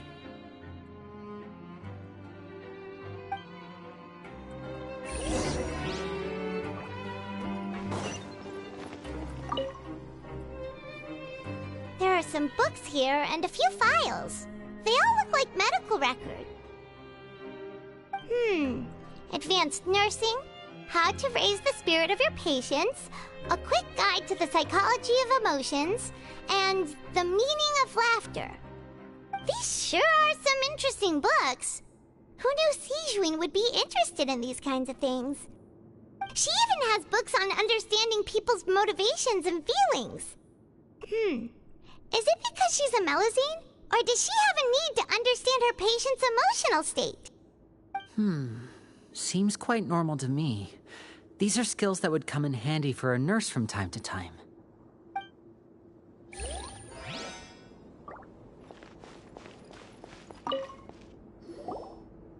None of the beds have any signs of having been slept in. Except that one over there. That's the one Lynette must have used, right? You said she was pretending to be sick. She would have said her migraine was having a particularly bad flare-up. Generally speaking, the head nurse would then ask her to lie down and rest, while she left to retrieve the medication. Which means, either the head nurse didn't return the entire time from when Lynette laid down up until she left the bed, or the nurse intentionally left it this way.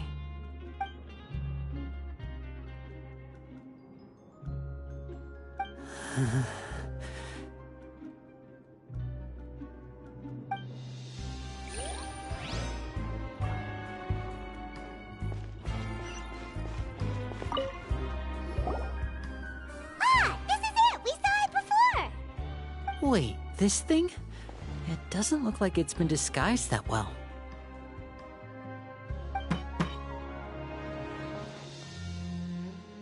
The space behind it is empty. From its size, I don't think it's an entrance that is meant to be taken apart. There's probably a mechanism around here somewhere. Could Lynette have tried to get inside? But if that's the case, she would have contacted me for sure.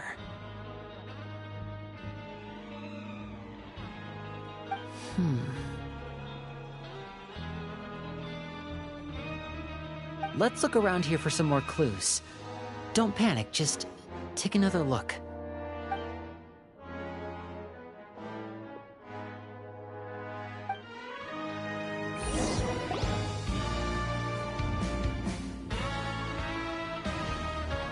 You guys, there's a slip of paper over here! A slip of paper? It's right over here, and there's a bunch written on it too. It reads, "Out of respect for your usual practices, I'll use a piece of paper or card as the medium to pass on my message. You may consider this as me giving you my best regards." This is...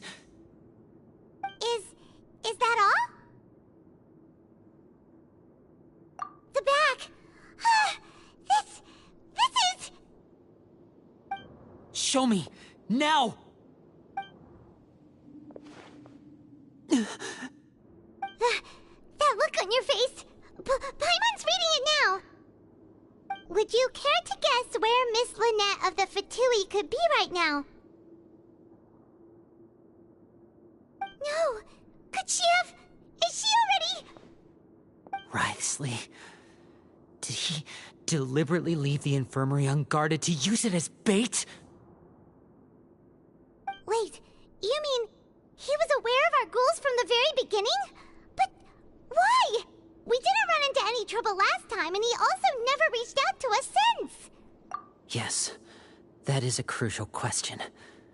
Wriothesley, he doesn't do anything without a clear goal or reason. So this means he had no concerns about your activities from the very beginning. You're not from the same camp as us. You were sent down here by Nervulet, so you have no conflict of interest with Wriothesley. We're a completely different story, though. I'd like to know that, too. Why did he only go after her? Don't panic. Just think everything over. I have to stay calm. This is not like what happened last time. The situation's different now.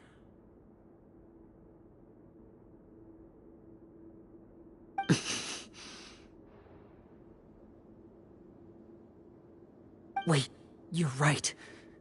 Wait, but that means...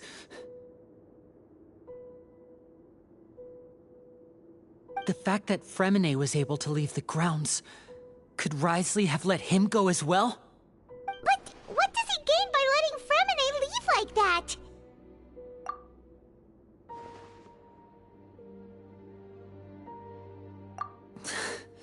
So he's challenging me and trying to provoke me, I'm sure of it.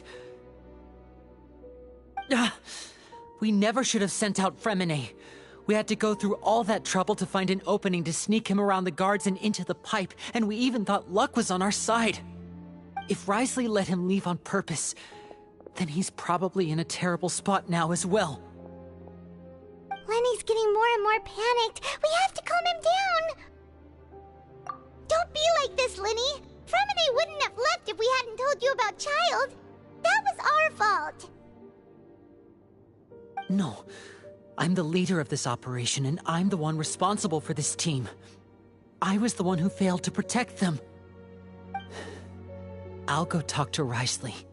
Hey, don't be reckless! Traveler, please, talk some sense into him! I simply cannot allow Lynette to be abducted again. I have to go. I'll find a way to get them back!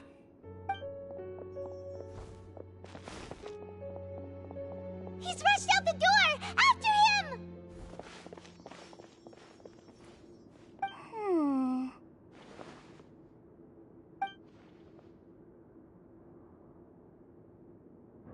Right. I feel like we still have some room to make changes on these details. It's not impossible, but it'll require extensive testing. Is that so? Very well. Then please be mindful of the time. Huh? Is someone? Pack everything up. Whoever's outside is eavesdropping. They'll probably come in once we stop talking. Someone! Please help! He's sick!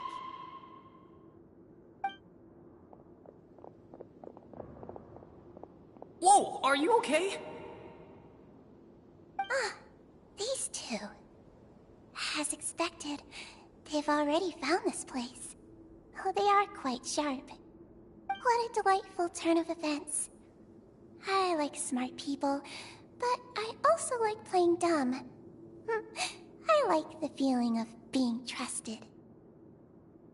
Oh my! What's wrong, little one? There's no need to panic. Take a deep breath before you begin. Being able to read human expressions is quite the useful skill. Wait! Wait! It's no use. We have to catch up to him.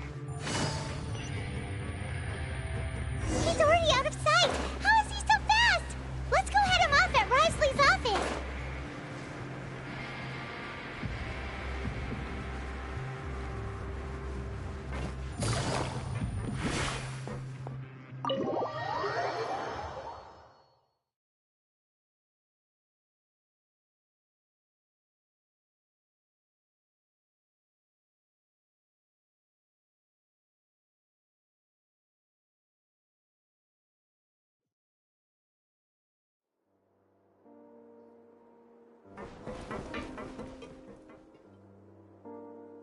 Come out and face me, Risley! Aren't we at an administrative office space? Why don't you at least try to follow even a couple rules from the fortress's indoor management regulations? What did you do to my sister? I ran into the young miss at the infirmary. I'd heard that she was suffering from quite the migraine, so I decided to invite her over for a cup of tea. I do have some teas in my collection that can work wonders against such an illness. Stop joking around! Where did you take my siblings? I have also heard that your performances are quite the spectacle. Miss Lynette would sometimes enter a box filled with water, only to emerge the next second from another place altogether. Maybe she'll appear behind you right now if you were to turn your head. Is he trying to trick me into turning my head? No, he's probably not looking to attack me right now. All of the hostages are in his hands, and he's even in the mood for small talk. That means Lynette is probably still alive. You knew we were investigating the infirmary from the start, so you deliberately aroused the Traveler's suspicions and baited us into continuing our investigation, just so that you'd be able to kidnap Lynette. As for Fremine, no, you probably didn't even interfere with Child's escape. You let him go, so you could purge the Fatui members that we had planted into your ranks. There was no need to do so. The Fortress of Meripede is a pretty pleasant place. Most people enjoy their lives here. The only ones who act differently are those with personal agendas. It was quite easy to identify your colleagues. You removed our original members and spread the news of Child's escape so Father would assign our team to come down and investigate. Fremine has also fallen into your hands, right? If you're oh so omnipotent and so in control, why would you need hostages? One correction. Lynette is in my hands right now, but Fremine is not. He's not? What do you really want? Lenny! Oh, wonderful. Everyone is here, so I'll only need to say this once. Thank you so much for cooperating with me.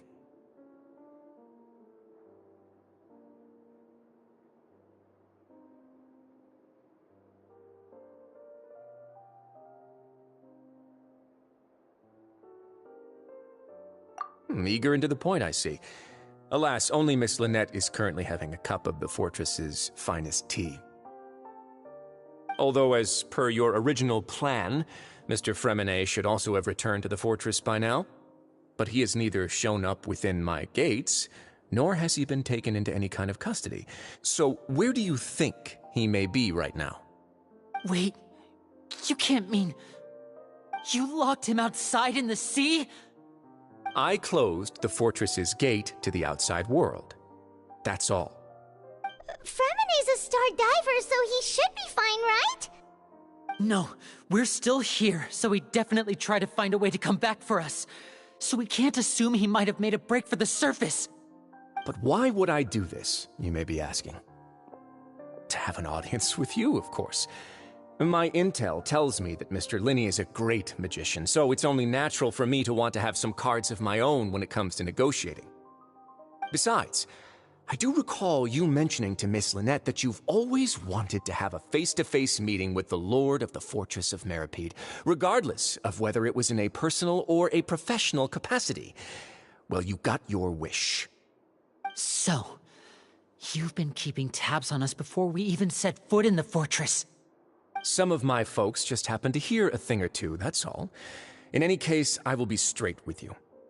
I was willing to play dumb and turn a blind eye, so we had a pleasant few days playing games together here. But once you started focusing on the Forbidden Zone, all of that changed. Mr. Linney, the cards are stacked against you right now. Miss Lynette is in my hands, and Mr. Fremenet is still slowly being pickled out there in the brine. You know just as well as I that he cannot last out there forever. You need do but one thing to guarantee their safety. I would like you to contact your superior, and ideally invite her over for a cup of tea with me. You want to see Father? But why should she bother giving you an audience? Well, if she cares for the well-being of her dearest children, she should have plenty of motivation to join me for a parents' evening. I've heard that the bonds between the members of the House of the Hearth are like the bonds of family.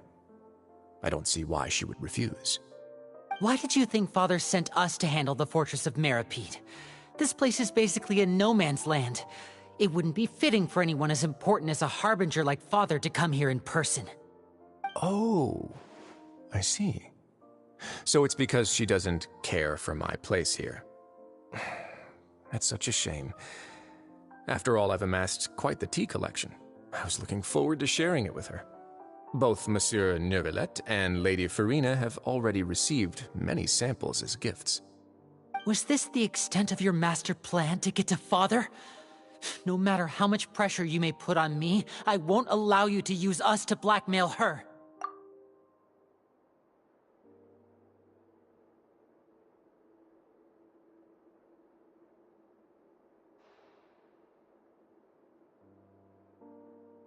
You people really are difficult to get along with. All I'm asking for is a face-to-face conversation. Does she truly have no interest in the fortress's secret? Mr. Linney, you have one last chance to invite your father here. If you refuse... Linny!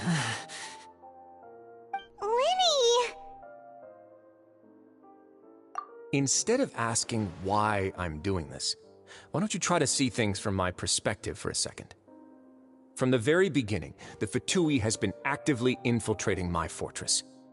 I gave you a warning by cutting off the first few operatives I found, but that only caused you to double down. Had you given up on the fortress then and there, I'd have no reason to want to talk.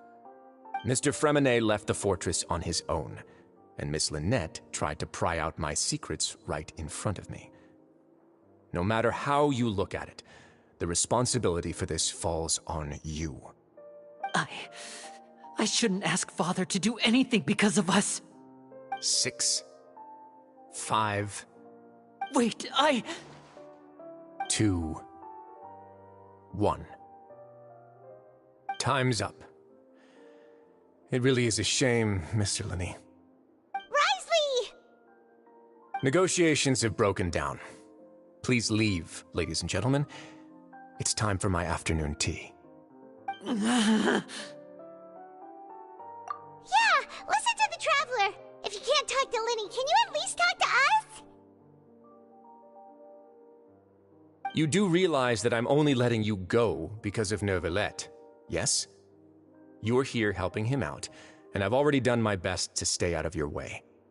But that doesn't mean you can just do whatever you want. The fortress may be small and remote, but it still has its own set of laws. Then how about this? Those who are capable deserve respect. You've spent quite some time investigating my home turf by now, so why don't you tell me a thing or two about what you found, I'll ask you 3 questions. Answer all of them correctly, and I'll agree to your request. Question 1. Regarding the hidden rules of the production zone, what is the truth behind the one about not being allowed to work for 3 days in a row?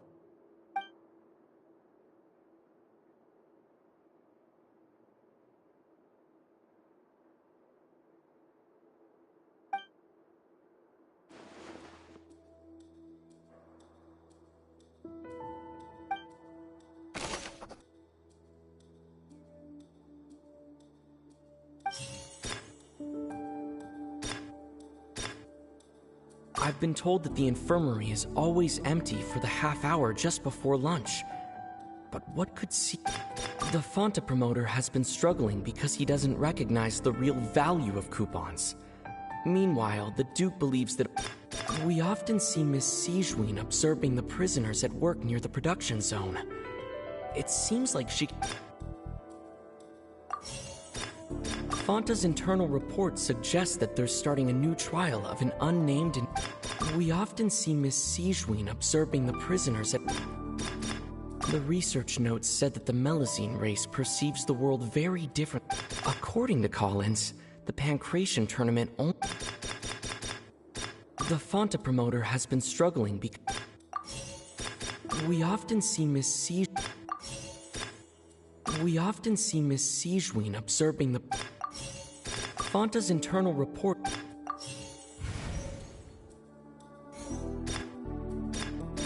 I've been told that the infirmary is always... According to Collins... The research notes said that the Melis... Ah,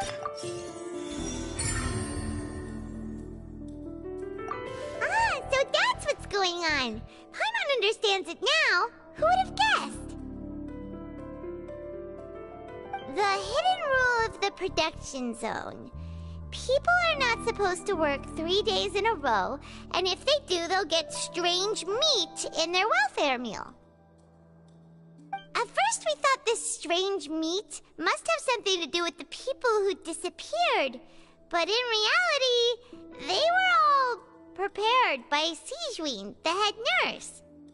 She often visits the production zone to observe the workers' health and makes a note of anyone who has worn themselves out after 3 full days of work. Out of her sense of duty as the head nurse, as well as her genuine concern for the workers' health, Sijuin visits the cafeteria right before lunch and cooks an extra dish for those who can use the stamina boost. Sijuin has only the best intentions with her surprise gift and doesn't want anyone to find out about what she does. However, unfortunately, Melusines as a race perceive the world differently from humans, and their sense of aesthetics is even more alien to us. The recipients of her lovingly prepared special meals cannot taste the care within and usually just freak out. Are we on the right track? Not bad. You've uncovered Sijuin's secret and even guessed her intentions correctly as well. It's nice to know that her efforts have not gone unacknowledged. All right, now for my next question. There are also some hidden rules in the Pancration Ring, including the one that you're not allowed to support both sides of a fight. Why is that?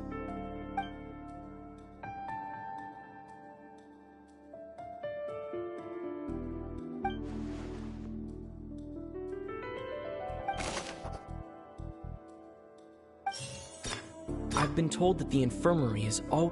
Fonta's internal reports suggest... We often see Miss Sijuin observing the prisoners at work near the production. The Fonta promoter has been... According to Collins, the Pancration... I've been told that the infirmary is always... Fonta's internal reports suggest... We often see Miss Sijuin... According to Collins, the research notes said that the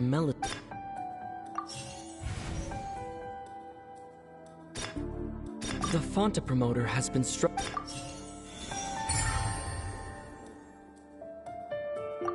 Ah! Paimon gets this rule too now, so there really was nothing to be afraid of. That hidden rule of the Pancration Ring is about how, people are not supposed to bet on both boxers at the same time. And if they do, they'll receive a package containing a strange, blood-colored liquid. People get scared when they see it because they've subconsciously begun to associate it with the missing boxer. But really, it's just a bottle of the latest yet-to-be-named and packaged new Fonta trial product.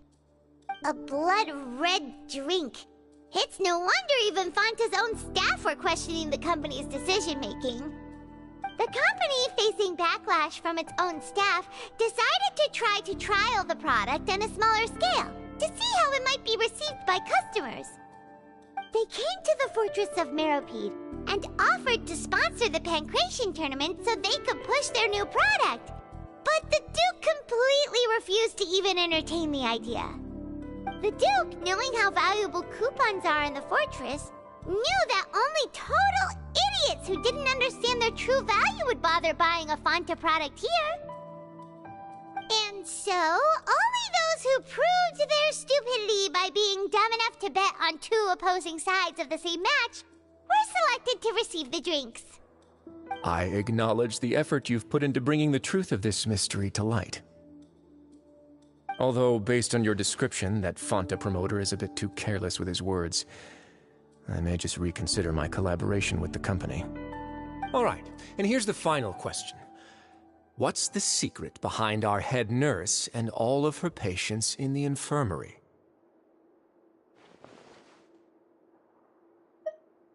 Stop your cruel and pointless games, Risley! You know that we haven't finished our investigation, so there's no way we can answer the last question. The thought of sparing Lynette and Fremine never even crossed your mind! You'll pay for this! Ah! Lenny, are you alright? Oh, close one. I owe you, Sigewinne. That was a fantastic shot.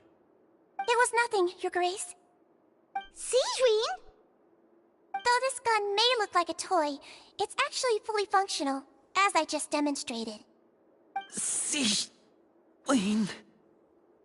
You... Not at all.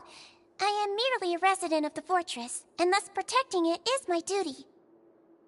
When Monsieur Nervulette asked me to come here, he told me that my job would be to take care of the well-being of everyone here. I am merely discharging my duties. But if you mean what you just said, then isn't Linny someone you should be looking after as well? Isn't he a resident here just like the rest of us? But I really am just doing what Monsieur Nervulette told me to do. Everything I did, I've done to protect them. Had I not, they would be in far more dire straits right now. His Grace knows it too, right? Your Grace? Mind proving my innocence to them? My dear Sigewinne, whatever shall I do with you? Would it have killed you to just wait another minute or two? Well, it's nearly time after all. The way you do things can be truly frustrating sometimes, Your Grace. I figured I should try to talk some sense into you. What are you talking about? What time? Take me if you want. Let them go. How touching. Can you just give me one more minute? Don't be like that, Your Grace. All right, everyone, calm down. 2 more visitors will be arriving any time now. I'll go get a cup of tea. Miss Sigewinne, I leave Miss Lynette in your care. You... What are you doing? I believe I hear footsteps.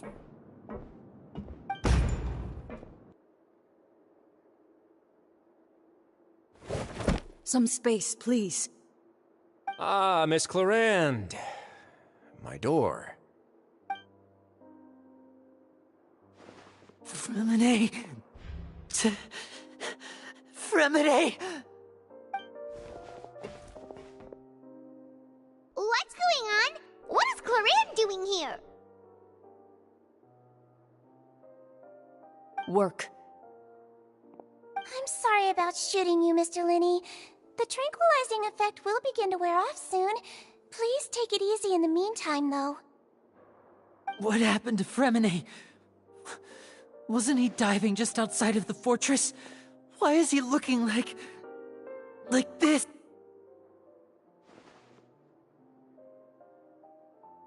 A flushed face, an accelerated pulse. He must have consumed primordial seawater. What did you say? Please, make some space. I'll need to give Mr. Fremine a more thorough checkup. Your Grace, I'll leave the rest to you. I'll talk to Clorand while you get Fremenet to where he needs to be. Everything else can wait.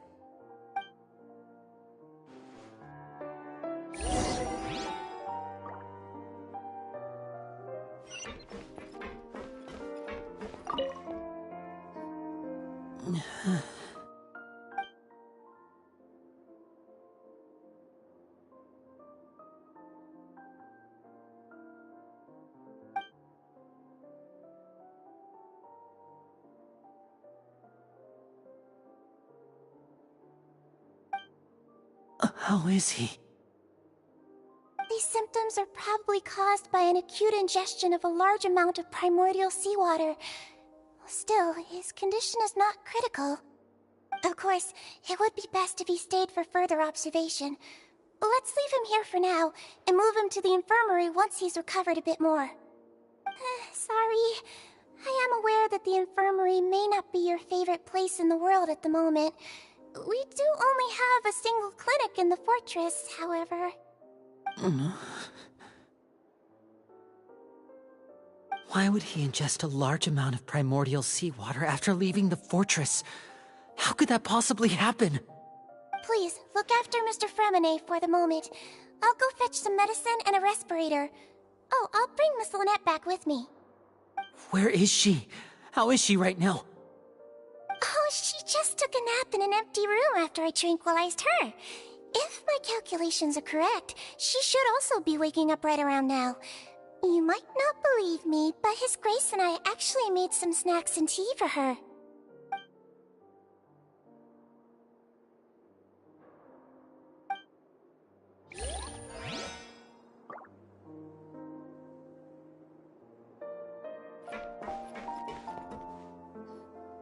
What's that look on your face? I thought I made good time on the way back.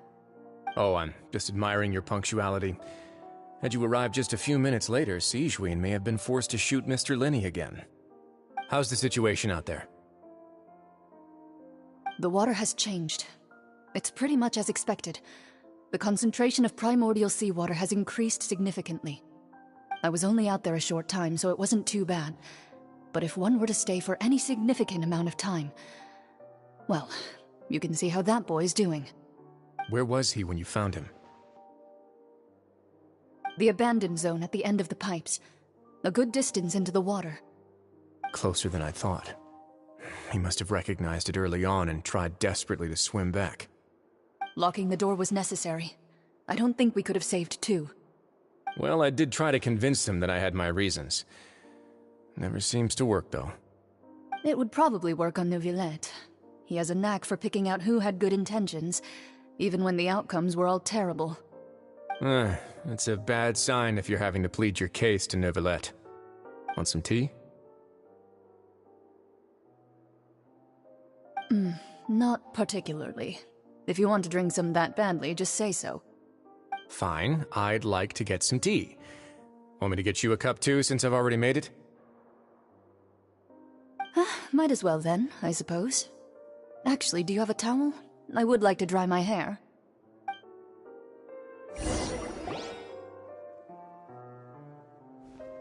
Linny, are you okay?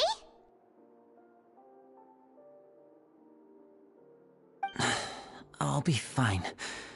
They're all here now. Don't worry about me. Are you sure? You don't look alright. My hands and feet are still a bit weak, but that's probably just the residual effects of the tranquilizer shot. I'm back, everyone.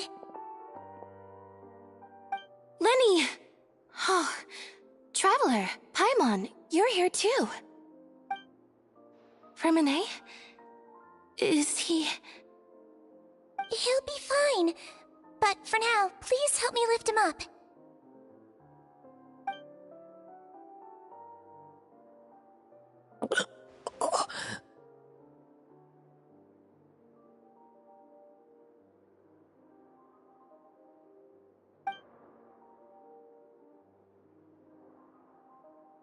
His breathing's beginning to slow down. Give me a hand and help me get him to the infirmary.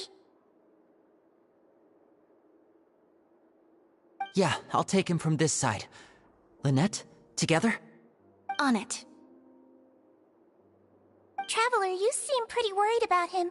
Want to come with us?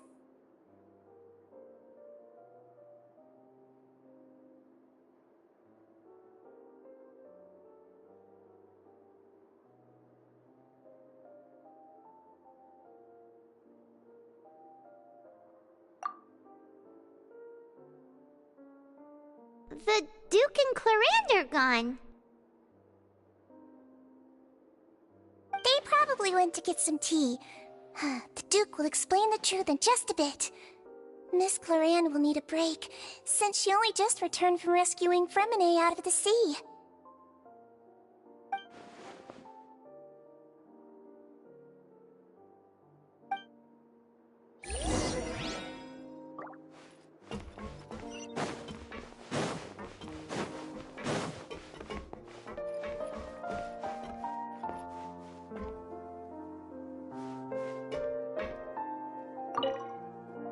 Could I tempt you with some sugar for your tea? No need.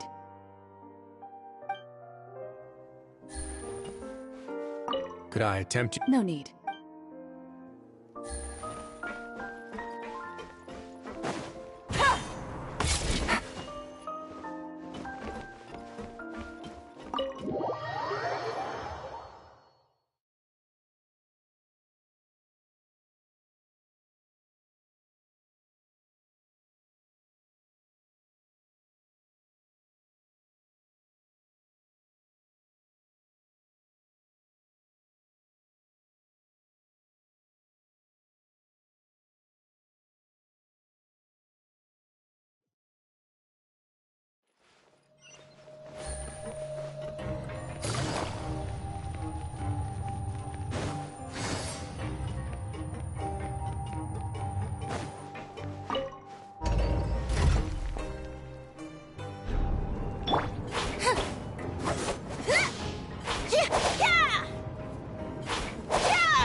Take it easy.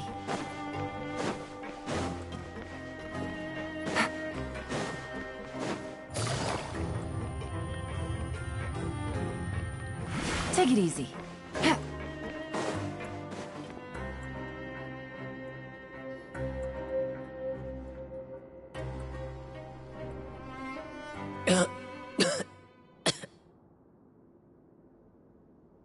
He's awake. Fremine, how do you feel? Lyney... Lynette... We're all here. Where... am I? The infirmary, at the Fortress of Meripede, Mr. Fremine, and you are no longer in any danger. How do you feel? Don't push yourself if you're not feeling up to it. Traveler... Paimon... It's been so long. The sea! There's something wrong with the seawater. Shh, it's okay. We can talk about it after you've recovered. No, listen to me. This is really serious. There's primordial seawater mixed into the regular seawater. I don't know why it's there, but no one should touch it. Pipes... Right, the pipes. It's all coming back to me now.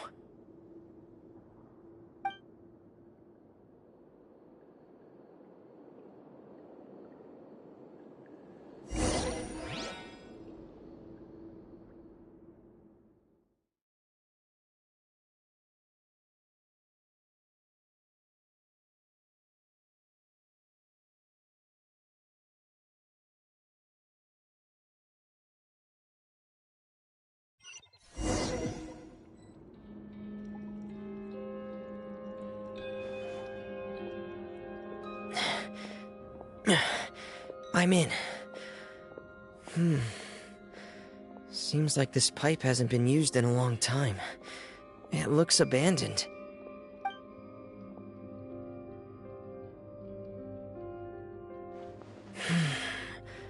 Where could Master Child be?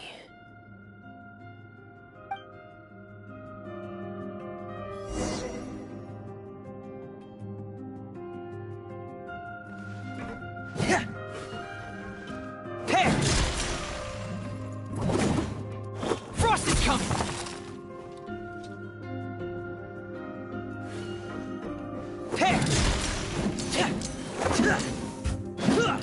Frost is coming!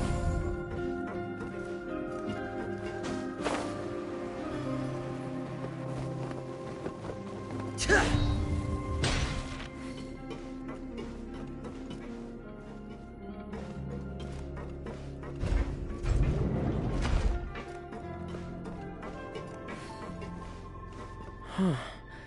This mechanism looks like it's been tampered with. Could he have done it?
It's getting stuck on something.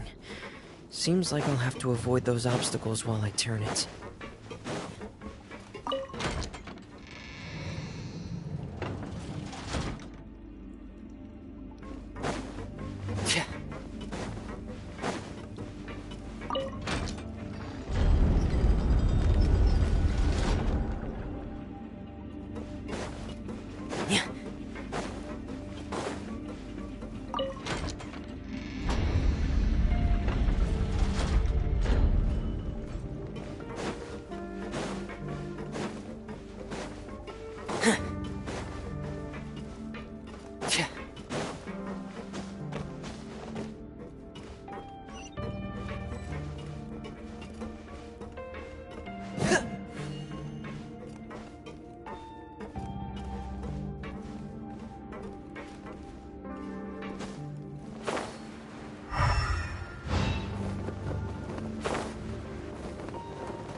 This is where the water starts.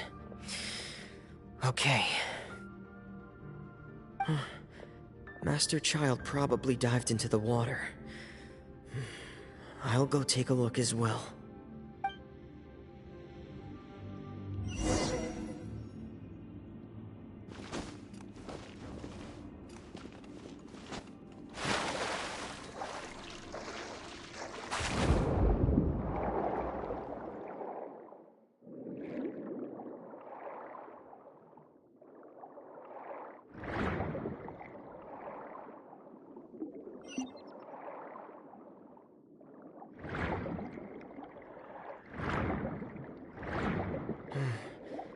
The vegetation here is a bit more sparse. These traces aren't natural. A person must have left them, and recently. I should be going in the right direction. Oh, there are traces here too. I need to keep going. Huh? The traces are gone. But I don't see where he could have gone from here. Wait, what the?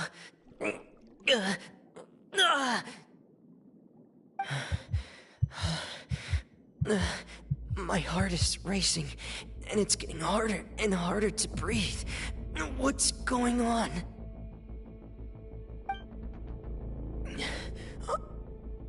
No good. I have to get back. They still don't know anything about what's going on.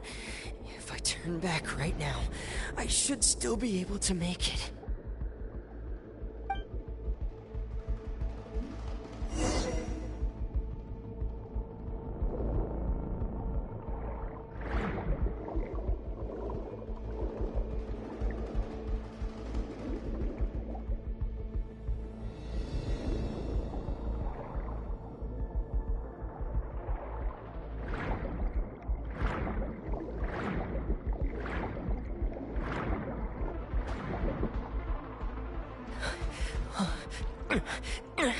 I can't die here.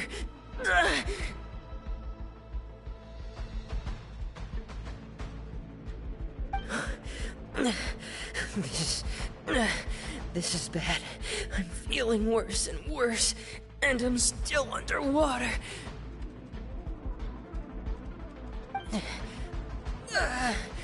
I have to push on.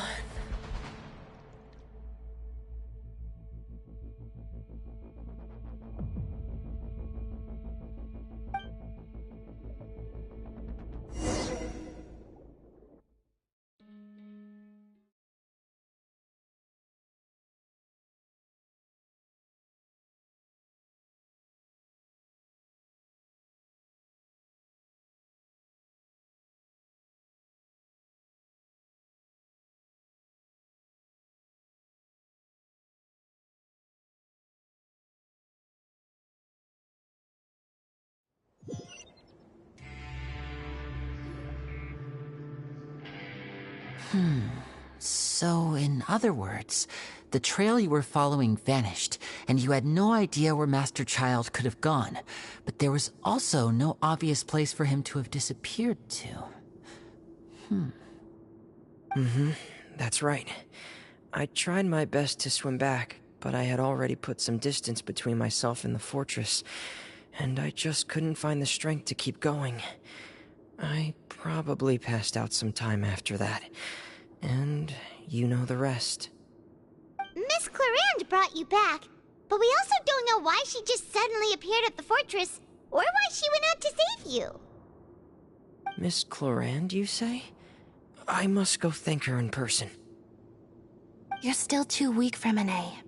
You can go after you've had some more rest. Miss Lynette is right.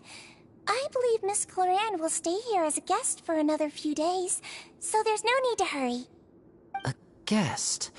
Then I can assume Risley was the one who invited her to come down here? You should ask His Grace about that. He'll be able to explain better than me. Yeah, it's about time he actually told us what's going on. Wanna come with us, Lenny? No, please go on without me. I don't want to leave just yet. Lenny. The logical part of my brain is aware that we're safe right now, but I still can't bring myself to leave. Both of you are just in danger. Understood. Then let's just sit together for a while. In that case, I'll leave the infirmary to you. The Traveler and I are going to head out for now. As long as you stay in here, I don't think you'll be disturbed. Thank you.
I take it Mr. Fremonet's condition has stabilized? Of course! I wouldn't have left the infirmary otherwise. I've been expecting those two, but might I inquire as to the purpose of your visit, Miss Siegewien? I wanted to check up on Miss Cloran. How are you feeling? Mostly fine, I think. If you don't mind, I'd like to perform another quick physical exam. It'll just take a few minutes. All right. Thank you for looking out for me. I'll take my leave for now, then. Well, want to explain yourself, Risley? Of course, but I'm not partial to the word choice of explain. How about enlighten? Where should I begin? How about you start by asking me any questions you have? You can start with whichever one you'd like to get answered the most. Then Paimon will begin. Did you know about Lenny's goals from the very beginning? No. I just knew they were Fatui operatives sent to the fortress by the Knave. As for their specific goals, I only figured those out as you made progress on your investigation. You managed to monitor and stay ahead of them even though you didn't know what they were trying to do? They came here with ulterior motives. I'm quite adept at discerning what that kind of behavior signals. Initially, I thought their goal was just to investigate Child's disappearance. Linny suggested that I had deliberately let him escape, but in truth, I didn't really do anything special to help or hinder him while he was here. Everything he did, from finding helpers to leaving this place, he did on his own. Of course, it's inevitable that the Knave would make a big deal out of her fellow Harbinger's unexplained disappearance.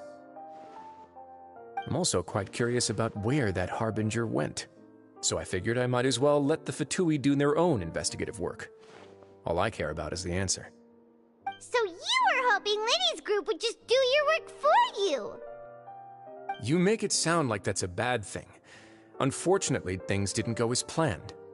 I assume that Fremonet has told you already the ratio of primordial seawater around the fortress of Meripede is on the rise. The Forbidden Zone has always been Lenny's target, and you got roped into that investigation after running into him. I began to intervene out of concern for your safety, and also to prevent the fortress from becoming entangled in more irksome matters. Are the rumors true? That you're also a former criminal? Now, why would you put it like that? Isn't staying here all day and serving as the manager of the fortress a kind of sentence unto itself? Another form of prison? I just happen to have some support from the rest of the inmates. That's all. Oh, right! Paimon wanted to ask, who invited Cloran down here? Me, of course. I paid her good mora to come down to the fortress for some field work. As a champion duelist, Miss Cloran could be considered to be an independent party. I needed to find an exceptionally capable person to help me get through the impending crisis. And saving Fremonet was part of that crisis? You can think of it like that, yes. Credit where credit is due, that boy is quite adept at diving. Had conditions not been as hostile as they were, he probably would have found the missing Harbinger already. That's not something you should be asking after. Neuvillette only asked you to investigate Child's whereabouts. All I need to prove to you is that the Forbidden Zone had nothing to do with the Harbinger's disappearance. That should be clear now that you've spoken to Fremonet. But we've already uncovered that there's something wrong with the infirmary, and we've answered a bunch of questions that you threw at us. Isn't it about time that you answer our last question in return? You make a compelling case. Do you really want to know the answer that badly? Yeah, Paimon really wants to know! Even if the truth may not be pleasant? Follow me.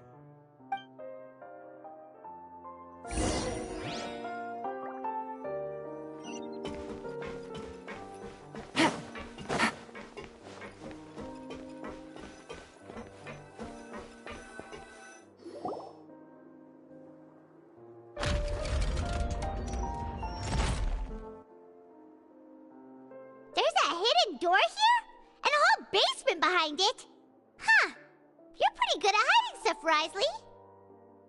It seems you've forgotten just what kind of place the Fortress of Meripede is.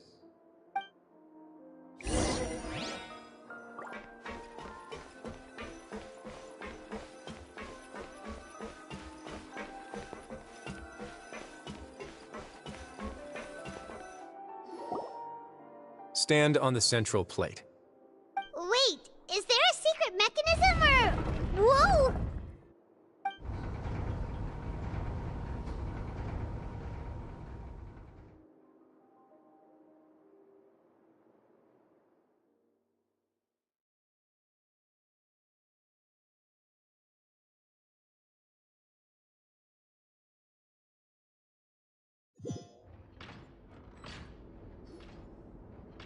So, this is the Forbidden Zone? Honestly, for a place so well hidden, Paimon sure doesn't see anything special. What a huge door! There are 3 such isolation gates in total. Generally speaking, I'm the only one who's allowed to go inside. Hence the name Forbidden Zone. Am I correct to assume you're going to run on back and tell your little Fatui friends everything? Well, Paimon wasn't thinking of keeping anything from them. Well, I'd advise you wait until you've seen the whole truth of this place for yourself before deciding whether or not to tell them.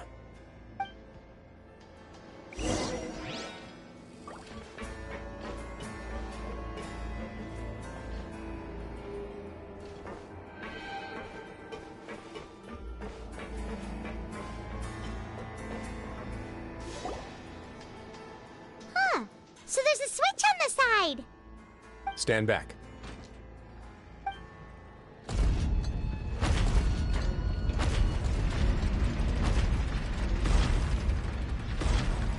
Whoa! They all just went up one by one.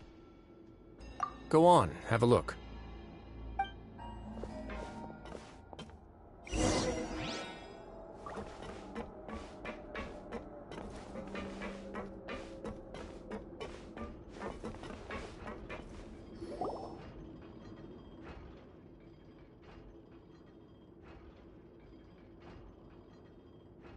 I've been interested in what lies beyond that gate ever since I assumed leadership of the Fortress of Meripede. Of course, it would be unwise to recklessly open it, but it'd also be risky and negligent to simply ignore any potential danger that could be behind it.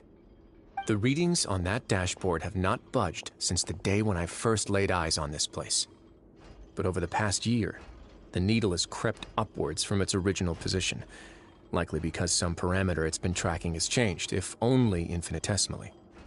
Normally, I would have ignored it, but I happened to have some free time when I noticed it, so I investigated. Any guesses what the reading could be tracking? Very reasonable guesses. I've considered both of those as well. Unfortunately, our dashboard is tracking something less ordinary. The temperature should vary with weather and climate changes, so for something that rarely shifts, the water pressure is more likely. We ran a few tests to increase the pressure from the outside, but the readings didn't change at all. Later on, a few more possibilities occurred to me, such as a potential connection with the primordial sea. I began to make a few preparations based on that hypothesis. Over the past few days, the needle has moved again.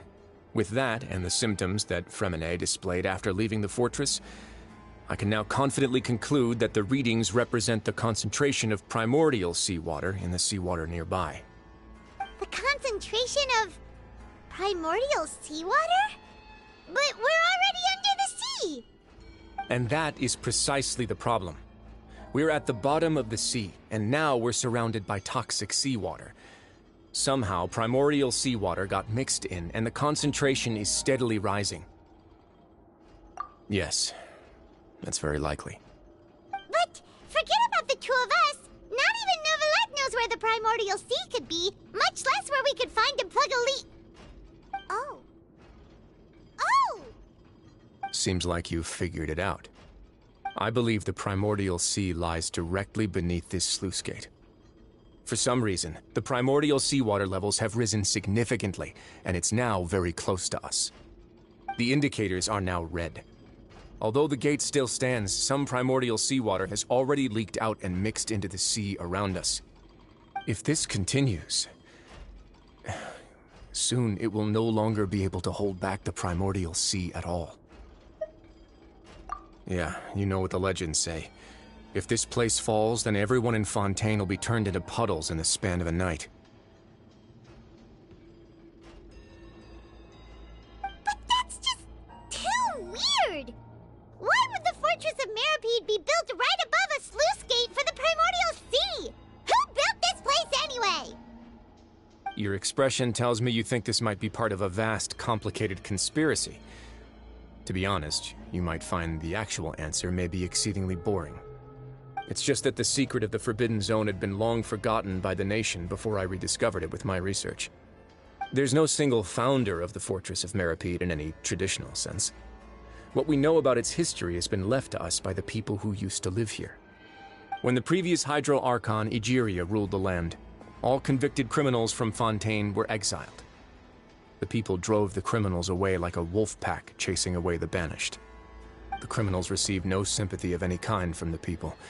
They were exiled to the desolate seaside, where they experienced only pain, struggle, and the bone-chilling cold. Some of them began to repent, and prayed to the Hydro Archon, asking if there was still anything they could do. The Hydro Archon took pity on them, and said, "You may go guard my secret, deep underneath the waves." And so, leaning on the power of the Hydro Archon, they gathered underneath the sea and began to build a fortress. They became a community down there in the deeps, and over the years helped it to grow. As the number of exiles increased, more and more people joined the community.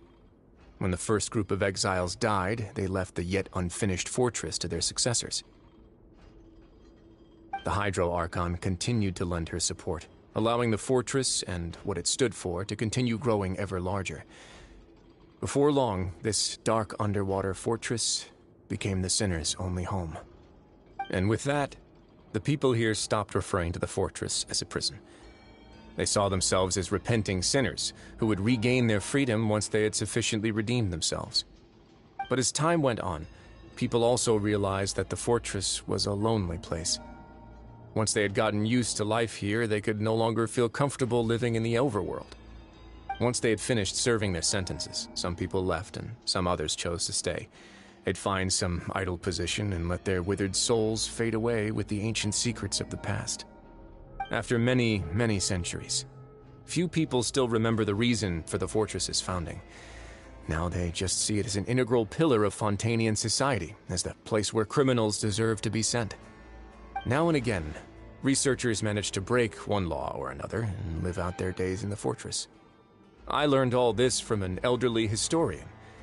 Everyone else just thought he'd made it all up. But now you know every part of that history is true. Indeed. It's just as the prophecy says. If this gate fails, then everyone will be dissolved into the sea.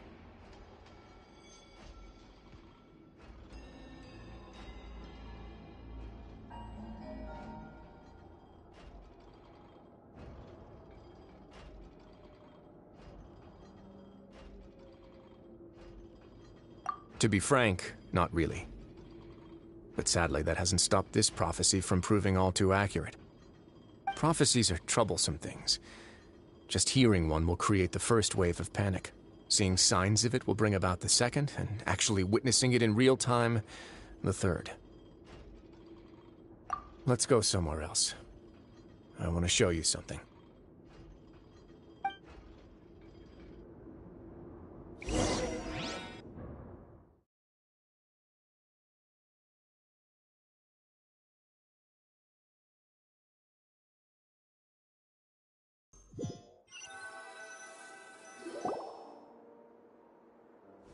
This is it.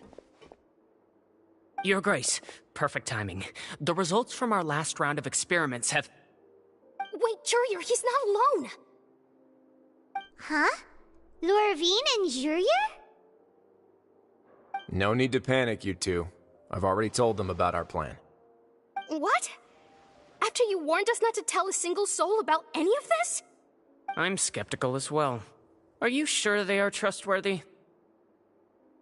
The results speak for themselves, don't they? These two may already know more than you could ever imagine. All right then, if your grace insists. They seem harmless enough, so I'll trust them for now. Well, how about some reintroductions? This is Jurier, one of the highest-ranked researchers from the Fontaine Research Institute. He used to work under Edwin. I trust that you've heard of Edwin? Good. Saves me a bit of time explaining. Edwin's main areas of research were archaeum and gravimeters. As his assistant, Jurier is quite familiar with them as well. I hired him to be my technical consultant. You want to blow up the fortress of Meripede? Ah, what a lovely idea. I'm already imagining it in my head. Gotta admit, I'm tempted as well. Guys, focus! Focus! That taskmaster over there is Miss Lorvine, and is also one of my technical consultants. While Jurier used to be Edwin's assistant, she used to be Jurier's assistant. Ooh, are they together? See, everyone keeps asking this question. Are you too sure you're not a couple and just using your work as a convenient cover? Your Grace, I am not in a relationship with this man. If I dated her, I'd officially be madder than Edwin. Jeez, forget I said anything then. Follow me. Whoa, there's another door that goes right up. Your constant amazement makes it seem like the fortress can do anything.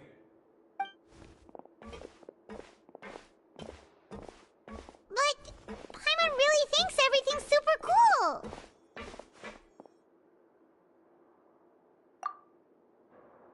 Well, let's spice it up a bit. And here you go.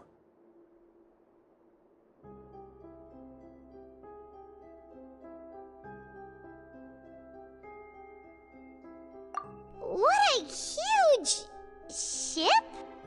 This is also a production zone that Paimon's never seen before. What's going on? How much do you know about Fontanian history?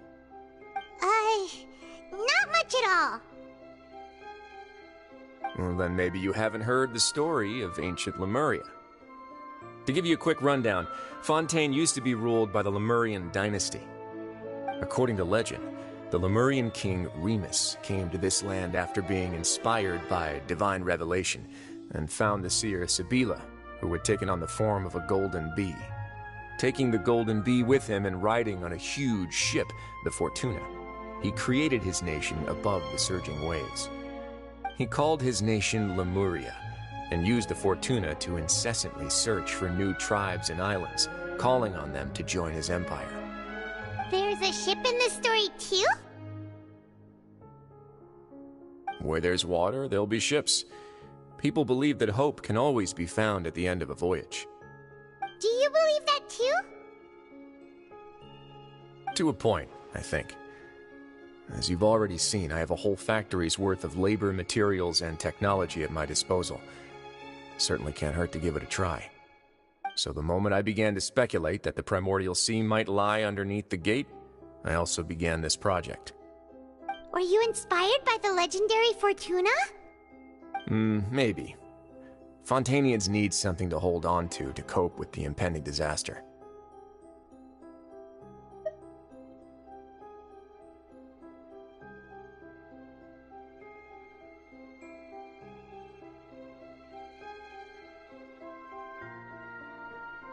Were the workers to find out the truth behind this ship, riots would destroy the fortress faster than any catastrophe.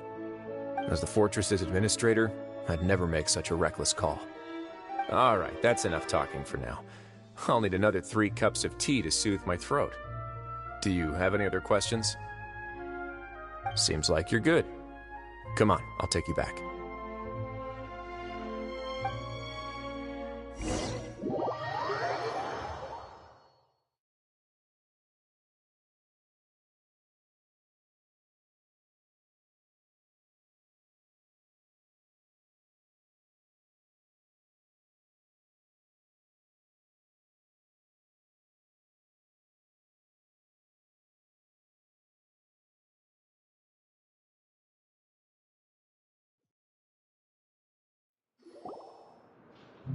I'll leave you here for now.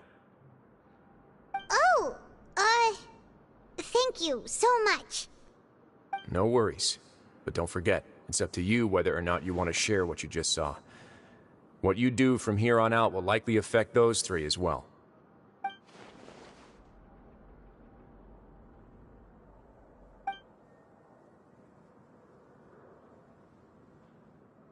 Yeah, we'll put a lot of thought into it for sure. Great.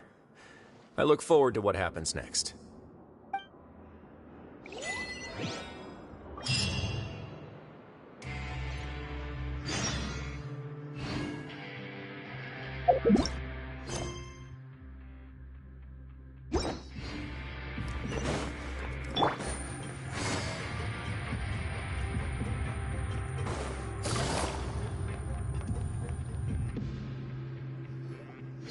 We're back! Welcome back. Do you want a cup of tea? How can you be so much like Risley, always drinking tea? Huh. Actually, now that you mention it, I just remembered something now. While I was sedated, I could still barely hear two people talking next to me. They were discussing everything, from the leaves to the water and even the teacups themselves. Must have been Risley and Sijuin. Yeah, I heard one male voice and one female, so it should have been the two of them. They really were just talking about brewing tea. I really can't make sense of this place. So, Traveler, Paimon, were you able to learn anything from Risley? Yeah, he explained everything. Very well. Then, would you mind checking your answers against my speculations? Yeah, I took the time to rest, so I'm feeling a lot more relaxed now. Nobody else is around, and Miss Sijuin is also busy with something or other, so let's just talk here. All right, then I'll posit my theories. I asked myself 3 questions. Firstly, why was Fremine affected by the primordial seawater? It was because he dove into the sea. My theory is, the long-lost primordial sea is probably very close to the fortress of Meripede. Ooh, he's good. He got that right on the first try. That's Arlini. Secondly, Risley's attitude changed dramatically during the course of our stay here. He ignored us completely at first, then suddenly roadblocked us. Why? I spent quite a long time thinking about this. If he has been monitoring the Fatui since the very beginning, he probably ignored us at first because he was hoping we could find Master Child for him. What's more, the Fortress of Meripede is not part of Fontaine's court system, nor does it report to Udex Nervulet. Risley is basically the king of a no-man's land. As long as the fortress doesn't do anything about Master Child's disappearance, Father can use it to pressure the Fontaine authorities. And while the two factions are pitted against each other, Risley will be free to move between the parties of interest. If I had to guess, he probably has something that he's working on himself. It's likely related to the secret of the infirmary, but I just can't think of what it could be. You're super smart. Thanks so much. Then finally, there's the last question. If Risley does have a plan, what could it be? All I know for now is that his plan probably has something to do with the changing nature of the seawater. He's even gotten Cloran to help him out. That can't be the full extent of what he's doing. There's probably a secret passageway behind the block in the infirmary, and there's something big in the fortress that most people here never get to see. He has a bargaining chip, and it could be important enough for Father to deal with him directly. I don't have enough information, so I have no idea what his chip might be. But let me guess. You have the last piece of the puzzle.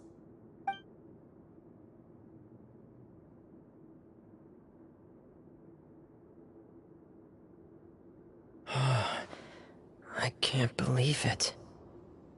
The sea will engulf everyone. Just like the prophecy said. Could Risley have wanted to meet Father to figure out a way to deal with this crisis? If you remember, I once mentioned that Father sees the House of the Hearth as her base of operations, and she truly wants to resolve the crisis. But how could Wriothesley have known that? Or perhaps he didn't know, and just wanted to bring Father over to his side? Which could be why he said he just wanted to negotiate. Yeah, that makes sense to me. I understand your concerns as well, Traveler. I'll figure out a way to pass this on to our father. No matter what, we're on your side. The two of you have already aided us far too much. We probably wouldn't be standing here right now if not for you. If you ever need anything else going forward, please come to the House of the Hearth at any time. Though you may not share the sentiment, after all that we've gone through together, the three of us basically see you as family now. You have my gratitude. Thank you for protecting Linny when it really mattered. And thank you for sharing the secrets of the fortress with us. We didn't think you were going to do it. Why are you being so formal all of a sudden? Given your strength, you might not need our help at all. But if you are ever in danger, we will try our best to protect you. Aww, the sound of that makes Paimon feel all warm and safe inside.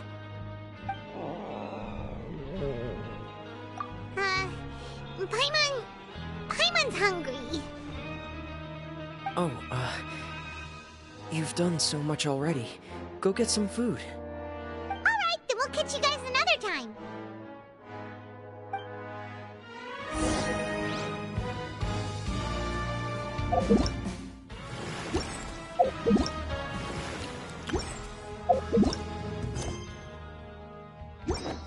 Take it easy.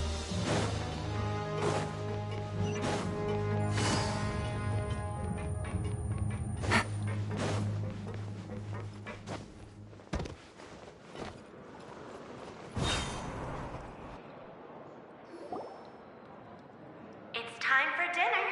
Welfare meals now being served in the coupon cafeteria. Come on, let's go pick up ours as well. Traveler and Paimon, over here. Are you here for dinner too, Miss Sijween? Mm-hmm. And I'm taking the opportunity to prepare Miss Cloran's dinner as well. Huh. You're right. She's actually sitting in the fortress cafeteria. What would you like to eat? Yep, you can. I've already talked to our chef, Mr. Wolsey. It's all on me today, so you can get whatever you'd like. Me too! Don't forget Paimon! No problem. Just leave it to me.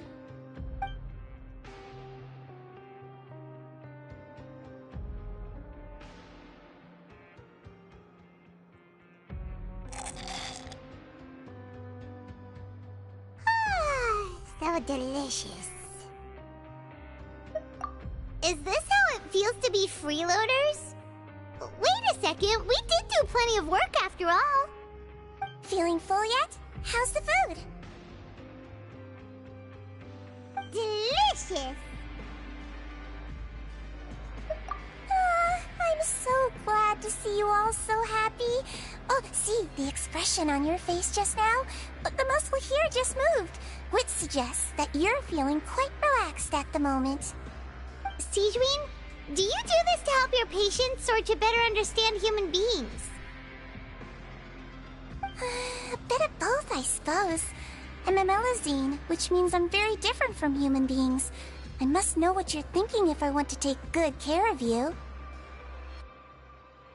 You're really good at taking care of people. Even though you're so short, you still talk and act like an older sister. Really? You're reminded of an older sister? That's great to hear. Oh, and what did you mean back in Wriothesley's office? When you said that you were protecting Linny and his siblings as well? Oh, that. I just asked His Grace to look out for those children, especially that diver boy. I was getting a bit worried after hearing that something was wrong with the water. Thankfully, Cloran is very strong and managed to save him in the nick of time. His Grace also sealed the pipes after Gloran left, to make sure that Linne wouldn't impulsively chase after his brother. Although the path was blocked, we still stationed some guards there to stop anyone from approaching. They were instructed to only open the door once Miss Gloran had returned. Oh, and I was keeping an eye on Mr. Linne as well. We had to press him, but we couldn't allow him to be in any real danger. You were all super considerate and really thought everything through. It's just what we do down here at the fortress. At least this has been His Grace's style for as long as he's been the leader. Oh, I really wish Monsieur Nervula would come down here more often too. I feel like he'd like it here, with all the darkness and chaos.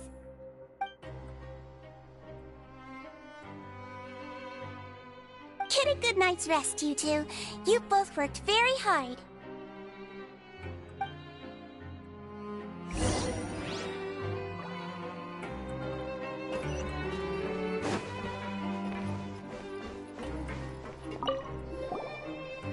Clorinde! Ah, it's you two. How's dinner? It's all right. Miss Sigewinne really put in a lot of effort. So we heard that Wriothesley invited you to come down to help, and you saved Fremonade too! You sure work super fast! Oh, it was child's play. Still, Paimon didn't know even champion duelists could take on side jobs. Oh, and why aren't you eating with Sigewinne and the Duke? Won't you get bored eating by yourself?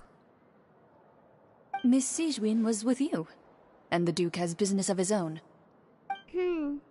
Actually, didn't Navia say that you went out for dinner with her as well? Yeah. First time in a long time. First time in a long time? So you mean you've gone out to dinner with her in the past? In the past, yes. You seem to be enjoying yourselves here. Things will be getting messy at the fortress soon. Don't run around unnecessarily.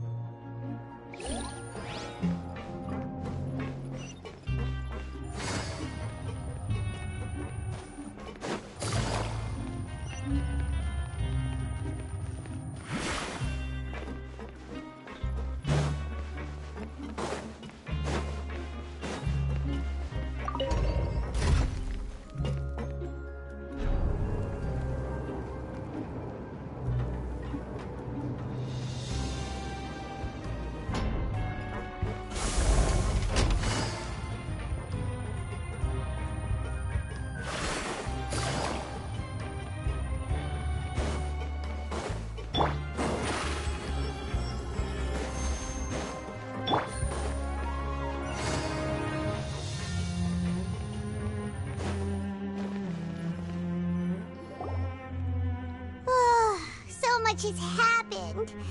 Paimon just feels absolutely exhausted now that she's finally relaxed.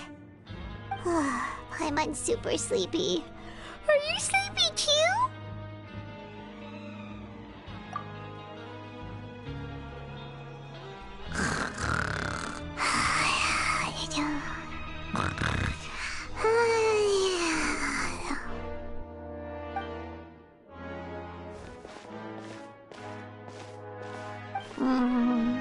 Delicious. Paimon wants seconds for free.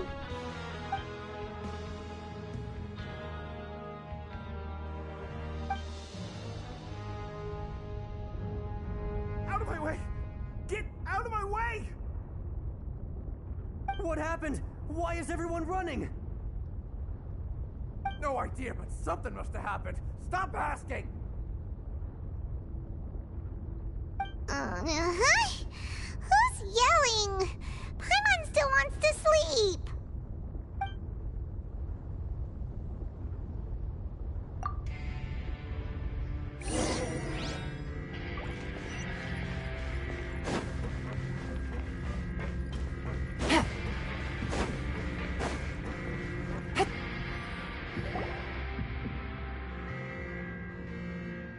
What happened?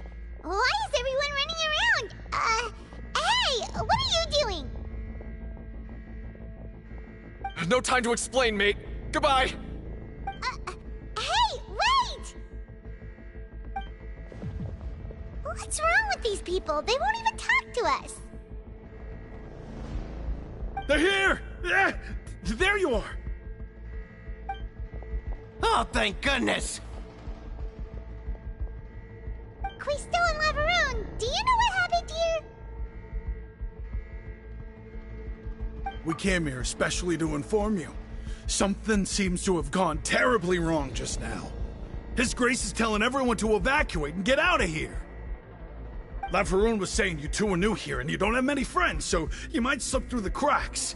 Haven't you heard all the stories like that?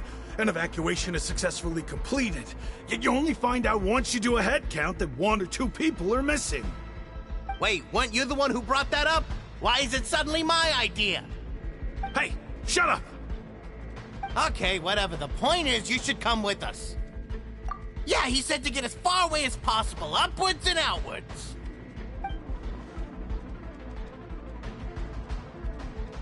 Oh no, it can't be that thing! Whoa, wait, what? What? Hey, where are you going?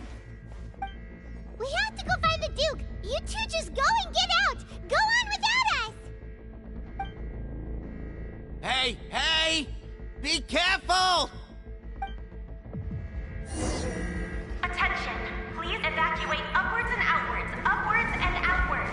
If you're already at the topmost layer, then try to move as far outwards as possible.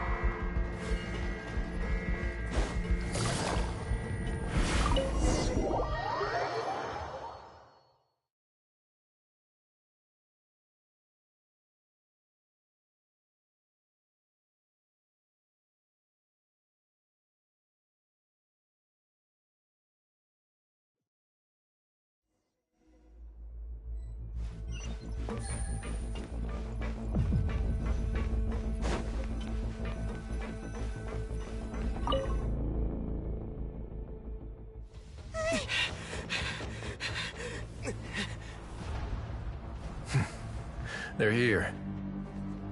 Just like I said. What happened? Huh.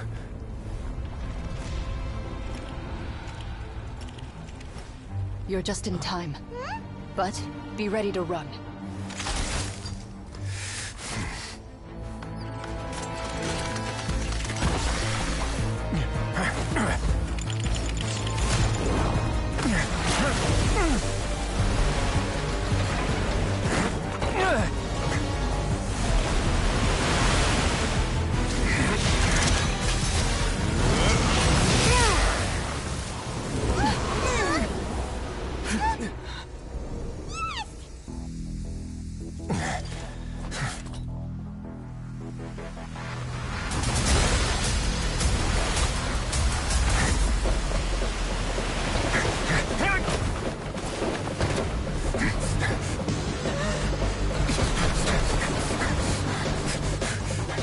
Three, 2, 1.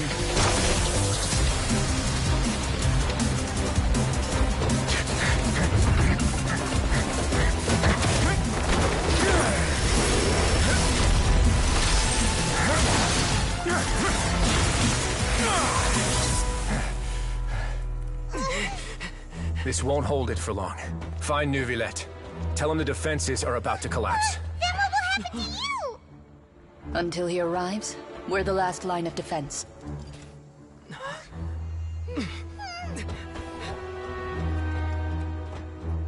The gate. How long do you think it'll hold? That depends on us.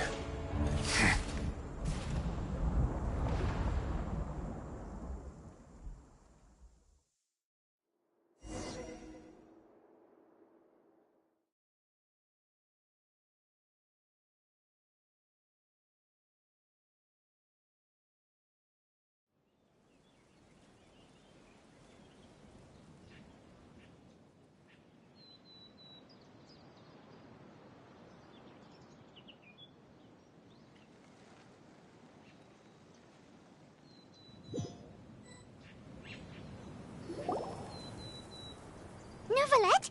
Why are you here?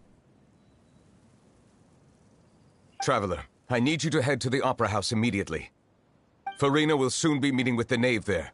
You must protect Farina, and make sure she doesn't spend too much time alone with her. Will do. You have my sincerest gratitude.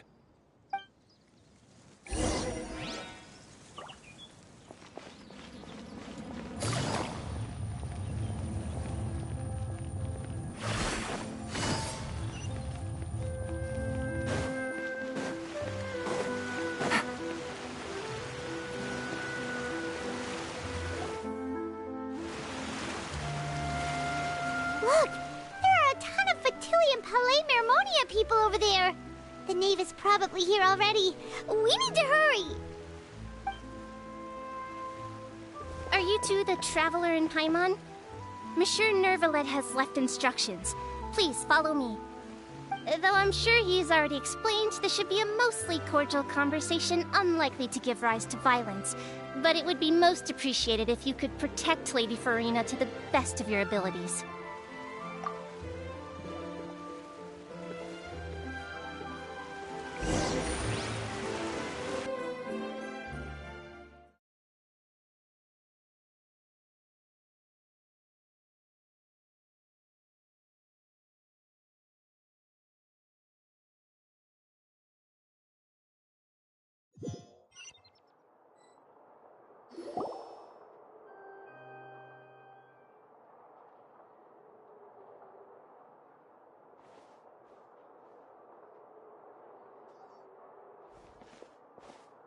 Oh, so you two are the honored guests Miss Farina mentioned.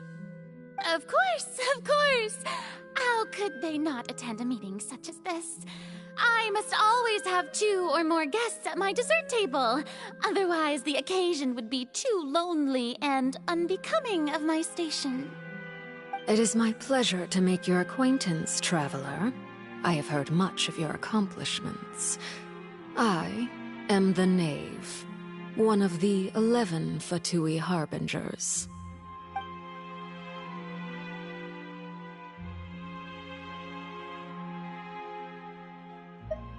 I've already prepared seats for you. Come, sit beside me.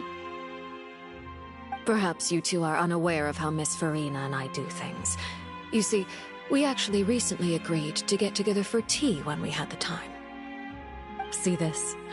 This is a limited type of confectionery that Miss Farina simply adores. There are only 16 slices sold every day. Here, why don't you and Paimon have a taste?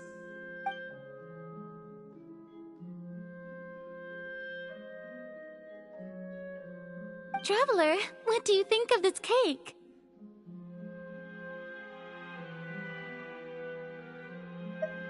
That's good to hear.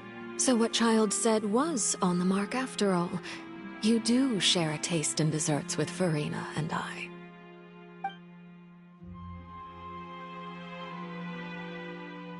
I wonder how he's doing nowadays. You must have heard, right? He's suddenly gone missing. I'm really worried about his safety, you know. Here's to hoping that he's an excellent swimmer. Since we're talking about him, I feel like I should add something. His martial prowess really looked certainly pretty impressive, yeah.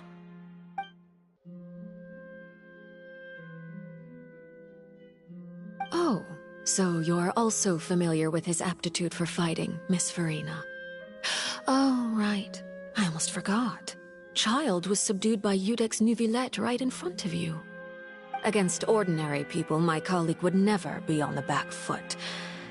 But alas, he just never imagined he'd run into such a person. I must express my admiration for Monsieur Nuvillette. Coming from you, that's not surprising at all. But I thought you would be happier to hear the news. Of course, but it's still a bit of a shame. You see, I would have been far happier had I received this news somewhat earlier. As you well know, a long time has passed since Child disappeared. Well,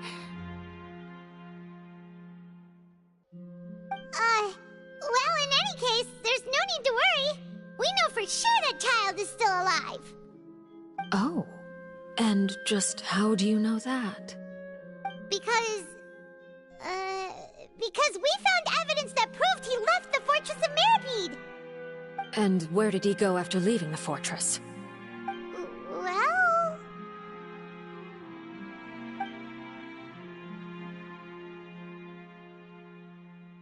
The Fortress of Mirapede lies deep beneath the waves.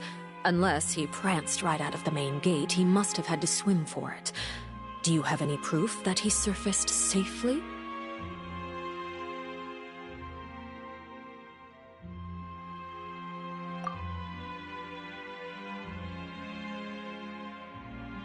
Ah, that is good news at least.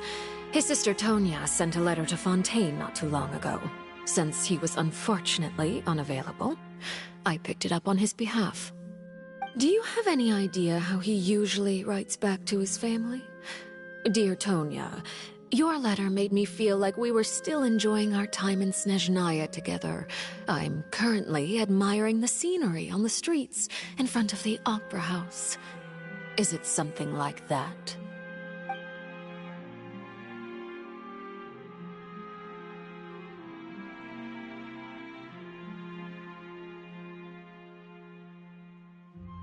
All letters tend to follow the same few formats anyway, right? As long as the contents are accurate, it doesn't matter so much how it's written or how it's worded. Huh? Hold on. The water in the teacup is shaking. I suppose this is also a sign of things to come, Miss Farina. Huh? I don't quite understand what you're trying to say. Have we entered into the next stage of the prophecy?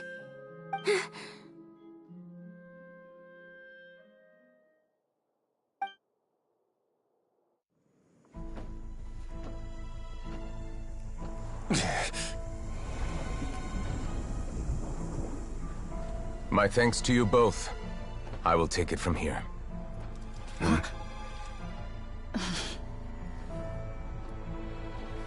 Sure you don't need a hand? Quite sure. Wow. So, what's your secret, huh? Let me guess. Nah, who knows? Maybe it's just your sense of responsibility. Sounds about right.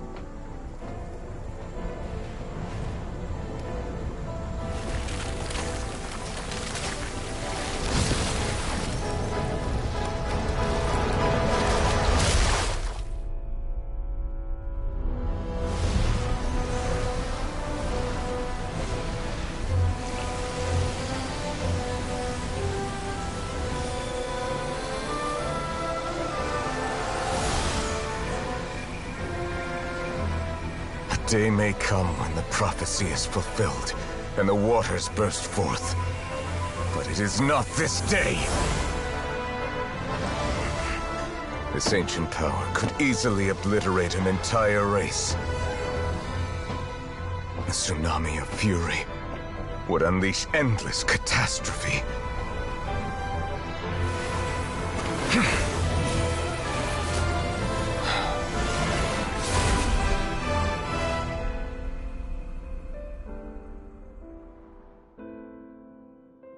This sentence is too severe.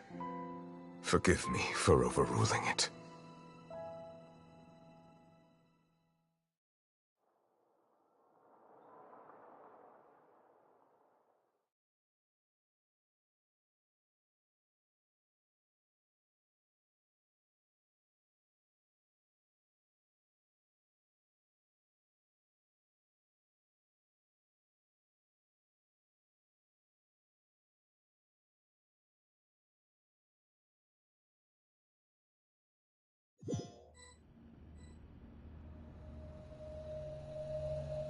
All right. Seems like the problem inside has been suppressed. Let me guess. We're safe for now. Indeed. But only for now. I win this bet. You owe me a present. Very well. It was indeed just as you said. You made a bet? We made a bet on the size of your entourage. Cloran thought you wouldn't come down by yourself. I figured you would have at least brought a few people along for appearance's sake. It appears I underestimated just how confidential the mission was. Shouldn't you have gotten used to confidential missions by now? That's just how the courts operate. So what gift must the loser give? Tea? He already has tons of tea in his office. I'm thinking about a set of legal codices. That wouldn't happen to be a dig at my lack of legal awareness, would it? Well, I'm sure His Grace doesn't consider the fortress to be outside the law. I was under the impression the residents of a place like this would be uninterested in the legal codices. That was obviously a joke. Anyway, you've still got some unfinished business to attend to in the overworld, correct? No need to stay here if you have a pressing matter. We all know you can't leave Palais Mermonia for long. Thank you. I hope everything went smoothly with the Fatui Harbinger.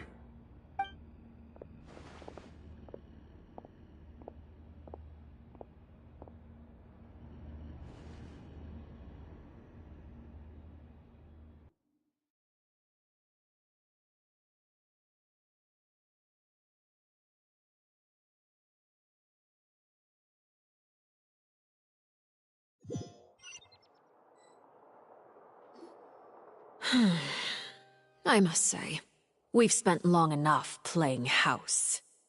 Miss Farina, as the Hydro Archon, I am sure you understand the exact meaning of the phenomenon we just witnessed. Or should I say, that's what I originally thought. But looking at your expression, was I wrong? And you haven't a clue? What are you trying to say? At this point, I don't think there's any more need to speak as diplomatic representatives. Allow me to speak to you now as just a Fontainian. You know the prophecy by heart, and also that every part of it is being proven true. Yet, here you are, relaxing, drinking tea, and eating desserts as if it's all nothing more than a few stray bugs in your garden. Do you really think that's acceptable? The prophecy's hanging above our necks like a guillotine. Every faction is looking for a way to either avert the disaster or save their own. Even the orphans of the House of the Hearth have devoted everything to saving their homeland. But you? It beggars belief just how nonchalant and carefree you have been. From the very beginning, you, the god Focalor, you have utterly failed to take action. You're wrong. I've never ignored the prophecy, nor have I just been passing the time in self-indulgence. Retract your accusation and stop doubting the wisdom of the gods with such absurd conjectures. I am not alone in my doubts, you know. All the children of Fontaine may be harboring the exact same thoughts right now. Oh, great Hydro Archon. How are you going to save them? Save us? How are the people you've sworn to protect supposed to survive in a land that will soon disappear beneath the waves?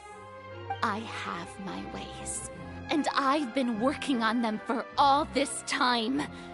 Even if you look down upon me, you have no right to judge me. Fontaine will be saved. Even if I still cannot see the true future right now, as long as I continue on as I am, I will be able to hold my head up high!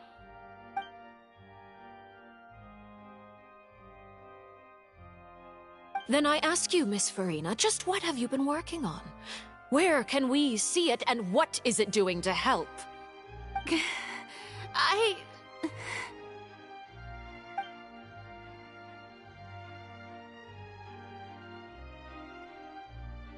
My machinations are just like the prophecy itself. They will only reveal themselves at the fated time. It is just that beings like yourselves are unable to perceive them as of yet. I see. As a god, the proof of your labor always lies beyond prying mortal eyes. Allow me to be so bold as to ask another way. Would it be possible for you to tell us the parts of your plan that are not confidential? Such as your emergency response plan for the impending disaster? An emergency response plan? Oh, that look in your eyes. Have you not even prepared one of those? The emergency response plan is also strictly confidential. Then allow me to jog your memory. Miss Farina, what is the purpose of your Oratrice Mécanique d'Analyse Cardinal? And what do you plan to do with the massive amounts of indemnitium that has accumulated over the years? The Oratrice? It's just like it appears to be. So you also have no idea. If I'm not mistaken, someone's using it to prepare for something. But unfortunately, it would seem that someone is not you, Miss Farina. I first caught wind of this when Linny tried to investigate the Oratrice in the Opera House. You see, even just getting close to the core contaminated him with an extremely large amount of indemnitium. But even if that had nothing to do with you, then what could you possibly be working on, oh great Hydro Archon? Oh, right. I almost forgot. Udex Neuvillette is not at the tea party with us today. Miss Farina, I suppose you must have ordered him away to take care of some troublesome business. Yeah, yes, that's exactly right. Please keep it a secret for me. Of course I will. Although, I must say, Miss Farina, you seem quite insecure without the Udex by your side. Oh, very well. Let's stop that conversation here. There are still a few slices of cake left, so please, help yourselves, everyone.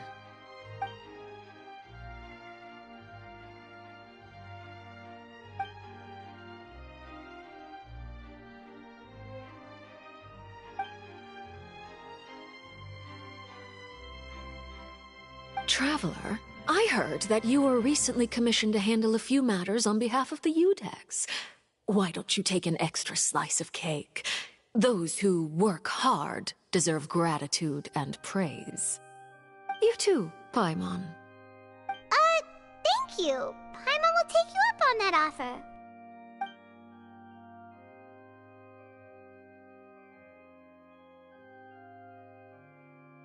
Oh, Paimon's super full. That cake was great. If it's on my tea table, it must be of the highest quality. Yes, and we must thank the knave for bringing these over as well. You're welcome. I'm sure the cake also felt greatly honored to be featured at Miss Farina's table. And I was merely catering to Miss Farina's tastes, seeking a chance to chat over tea. It is getting late. Why don't we call it a day? There are still a few matters that I need to take care of, so I must take my leave now. Very well. We'll end it here. Mind seeing me off, Traveler? We could use the opportunity to discuss Child before I must be on my way. Paimon's coming too!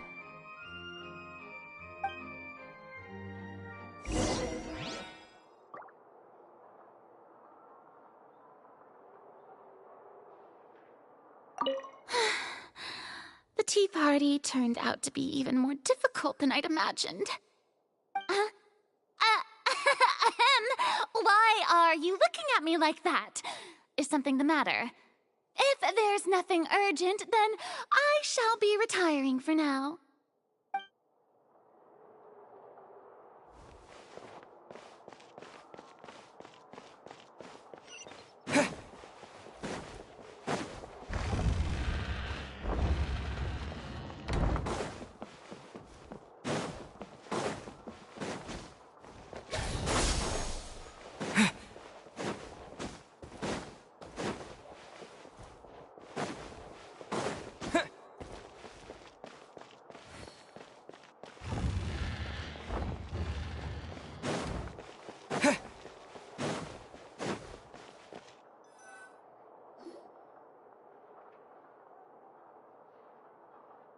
I'm glad that you were willing to come with me.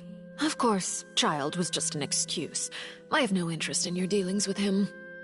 That's what Paimon thought. You lent your aid to the children of the House of the Hearth. As their father, I would like to express my gratitude. Do I look like an irresponsible father to you? The House of the Hearth is very important to me. You should know that I care deeply about my children.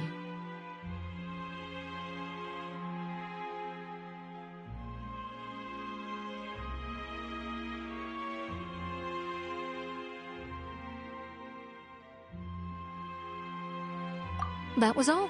Formal topics should be discussed in formal settings, and informal topics in informal settings. I know you just returned from the fortress of Meripede. Relax. I have no intention of trying to get anything out of you. Linny, Lynette, and Fremine are still there, and I trust their judgment and abilities. They've all been working very hard and have always done all they can to fight back against anyone who tried to stop them, especially Linny. You mean Wriothesley. He's a tricky one to deal with. It's unfortunate that Linny's so eager to prove himself that he can't learn to rely on others, including me.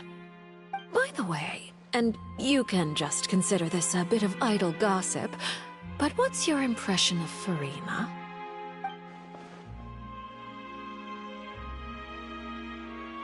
You are outside of our disputes, and the freest person in all of Fontaine, able to move around most easily. Allow me to share my perspective with you. And that's everything that happened during the trial. Master Child was declared guilty and immediately transported to the Fortress of Meripede.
Didn't he say he was coming here on vacation? Does he not feel an ounce of shame for all the trouble he has caused?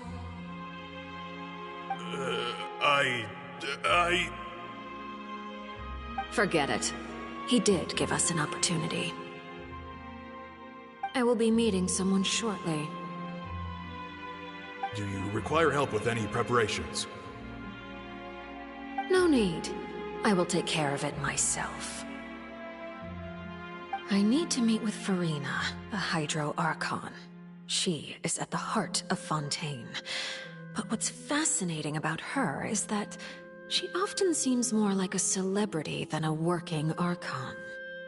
Oh? Come over here, you little critter, you!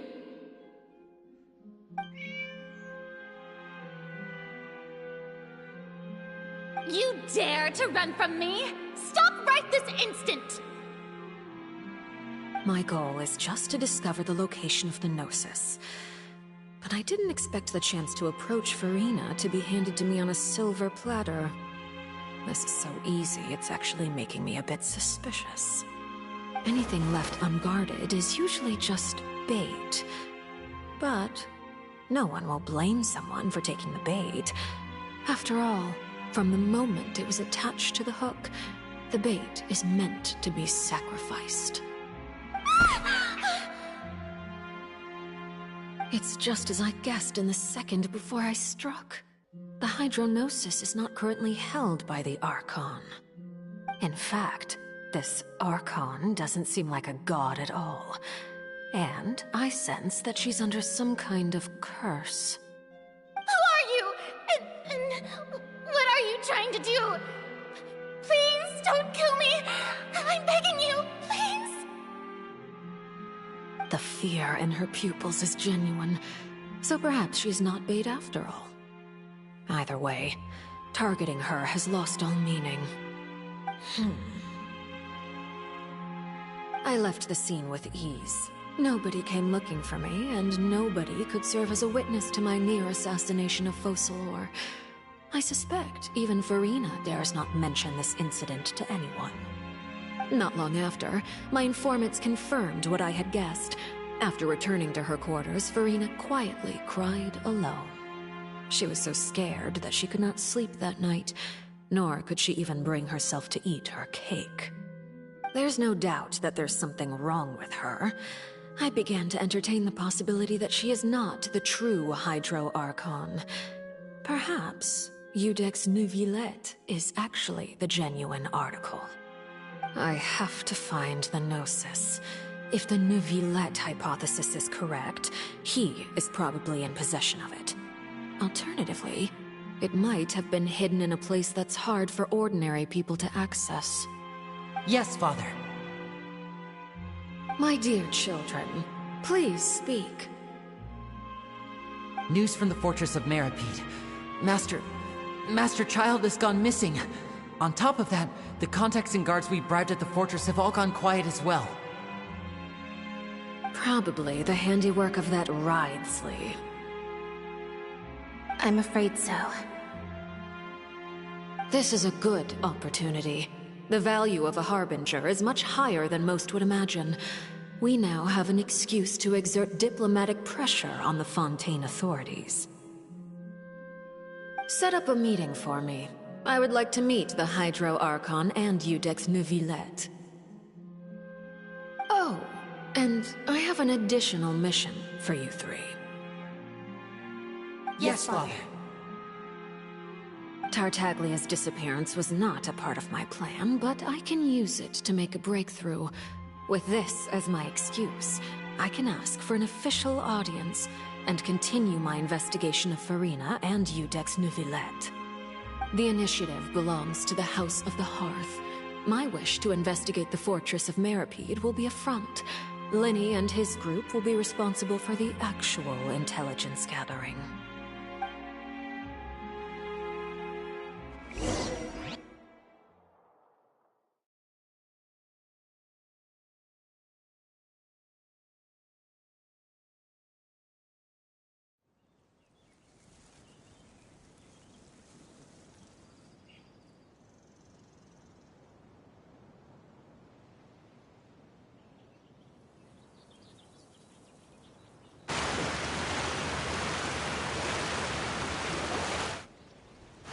You should know the rest. Linny's group is quite close to you, so they wouldn't have hidden anything from you. Hydro Archon? It wouldn't mean anything, even if you shouted it from the rooftops. After all, even Farina herself is still pretending that nothing of that sort ever happened. Alright then. I've now had 2 chances to enjoy tea with Farina. I have to say, the leadership of Fontaine is even more inscrutable than I had imagined.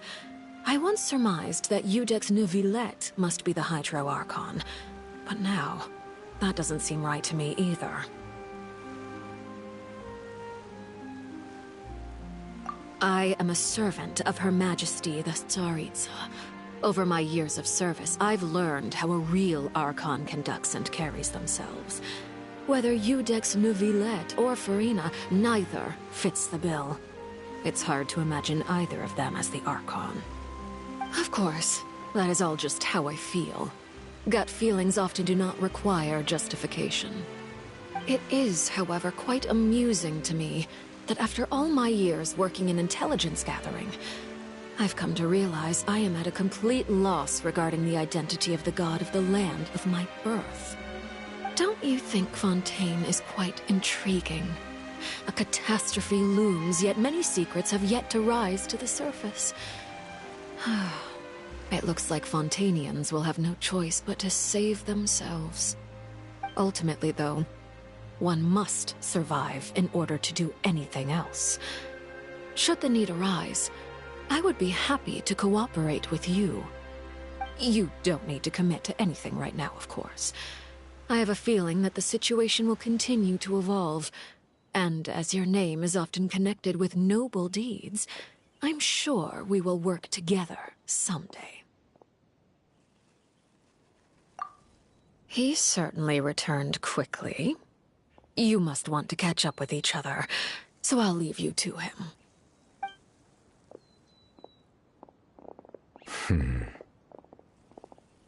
Neuvillette, is it over? For now, yes. But this issue will prove quite thorny in the long term. I'm concerned that sooner or later the prophesized events will occur. Thank you for protecting Farina. To put it simply, I used my power to force back the Primordial Sea and reseal the sluice gate.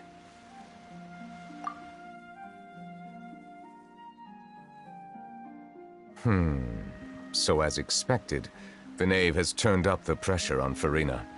She's trying to feel her out, though I'm still unsure as to her motives. Permission granted. Whoa. It can't be that you're the real Hydro Archon, right? But that's just a speculation on our part, though.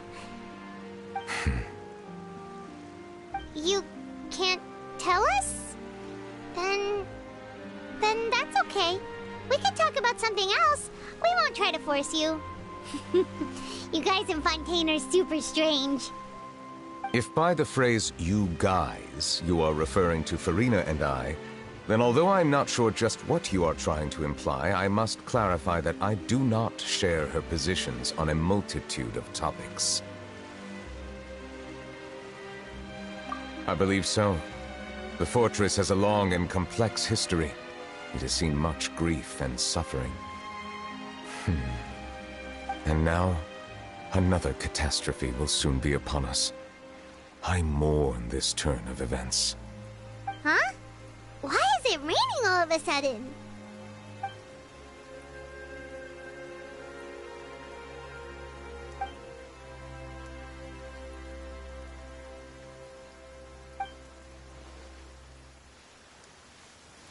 You may be closer to the truth than you think.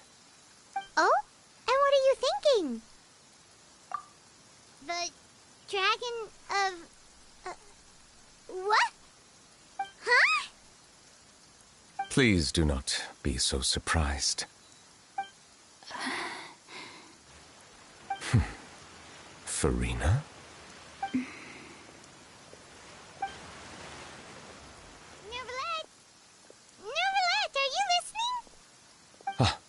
My apologies.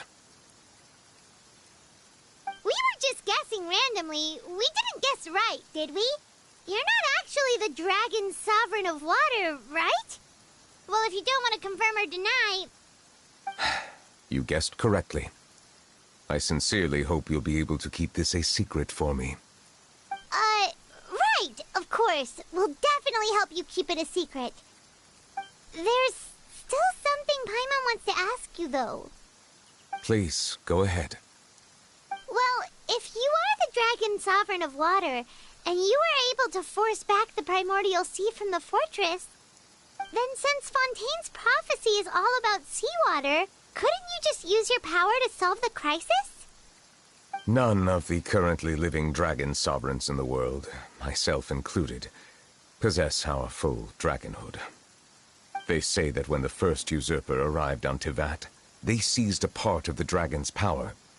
Today, that stolen power is the basis of the Archon's authorities. There are 7 elemental Archons and 7 matching dragon sovereigns.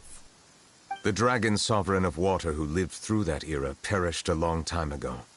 As their successor, I know far less of that part of our ancient history. In any case, I believe I will not be able to do much unless the Archon disappears and returns their elemental authority to me. Given the status quo, however, I would recommend finding another way to deal with the prophecy. Oh, so even you can't solve it. I still have some urgent matters to attend to at my office. If you have any more questions regarding ancient history, you are welcome to discuss them with me at a later time. Please go right ahead.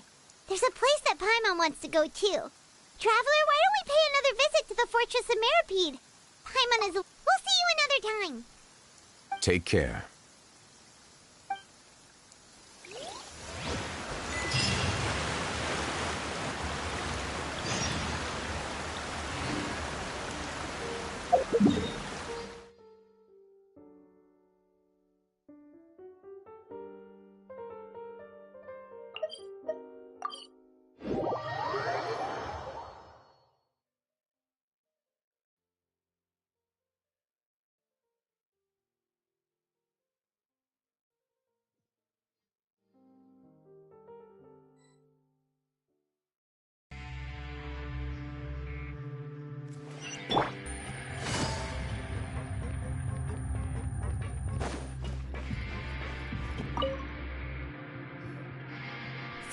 Dream!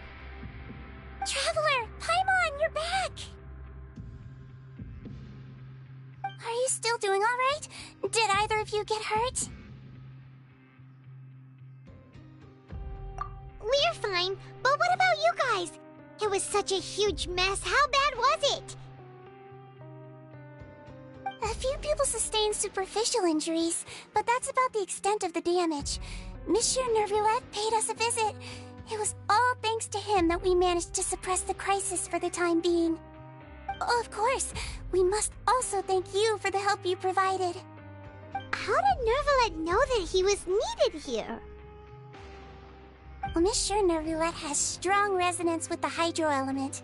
When the water level rises, he can feel the waves produced. I ran into the bombshell bros while bandaging the injuries of the wounded. They were mumbling the whole time about how you just ran down without a word.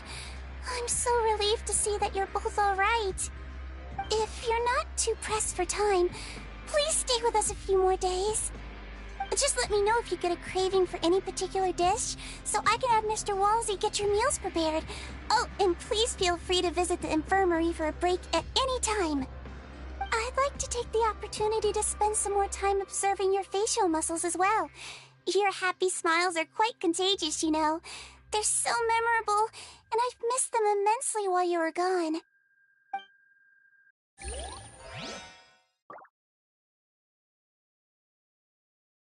Take it easy.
warrior.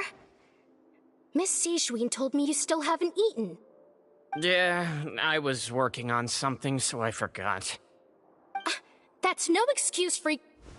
Huh? It's you two. Junior! Lurvine! We're back! Hello there. It's been quite the mess here recently. How have you been?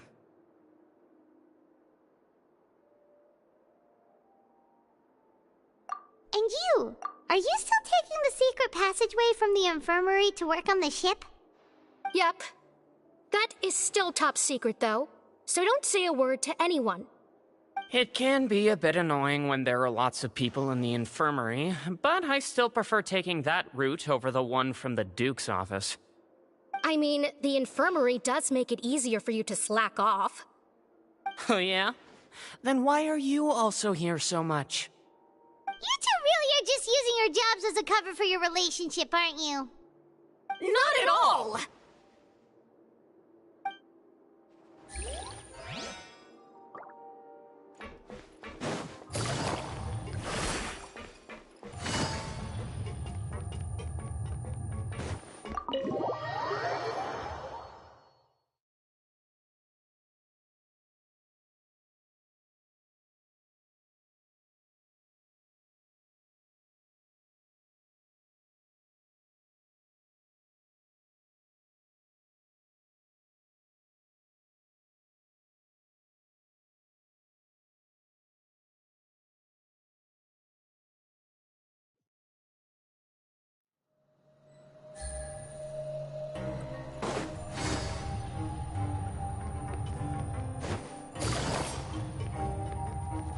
Take it easy.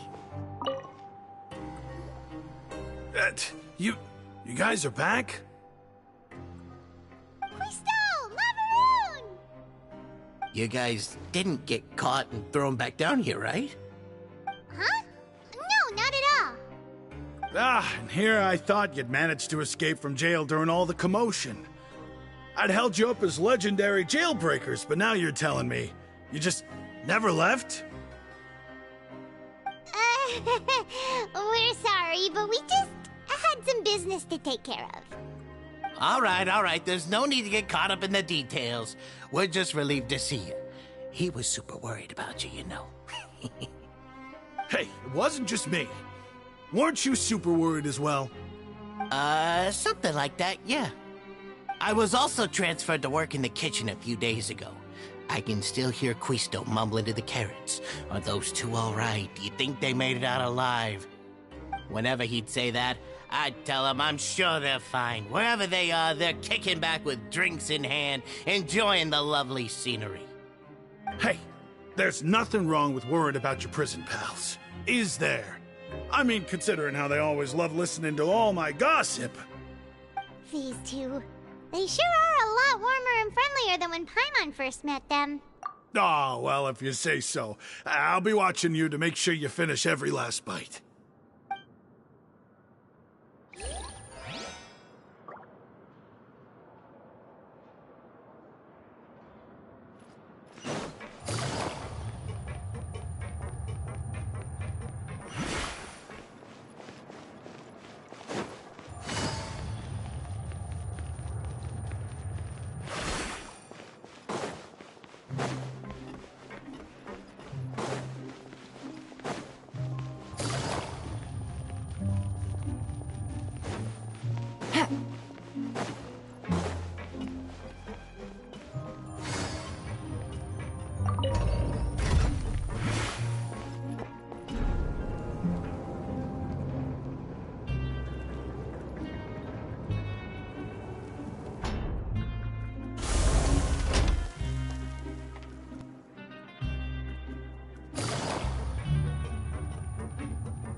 Now guess, what suit will this next card be?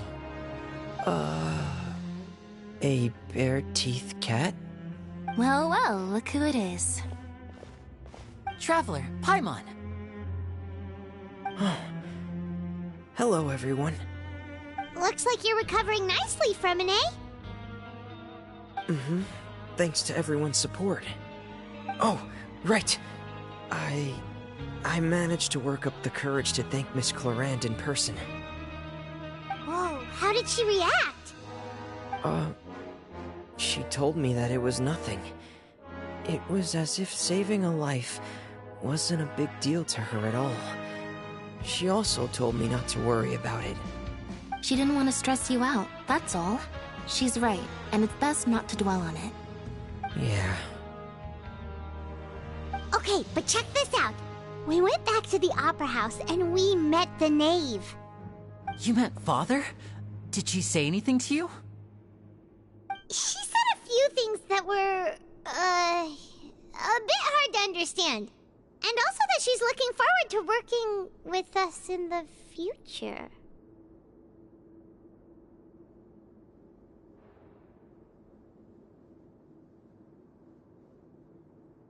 Her attitude towards you is even better than what we'd imagined. That's fantastic. You should believe her. She has her own way of doing things, and she'll do everything in her power to help those she considers close, which now might also include you. Mm-hmm. Father is very capable, and also trustworthy. Oh, Paimon just remembered that she thought Linny was a bit too proud as well. She said that you should learn how to rely on others sometimes. Got it. Huh. That does sound like something that Father would say. Hey! Are you going to stay here for the next few days? Looks like it, yeah. Excellent. I will host a tea party. For real? Then Paimon wants another serving of cake. Another implies that you were already served some delicious cake while you were up there. How lovely. Well, next time, you're going to have tea and snacks with us.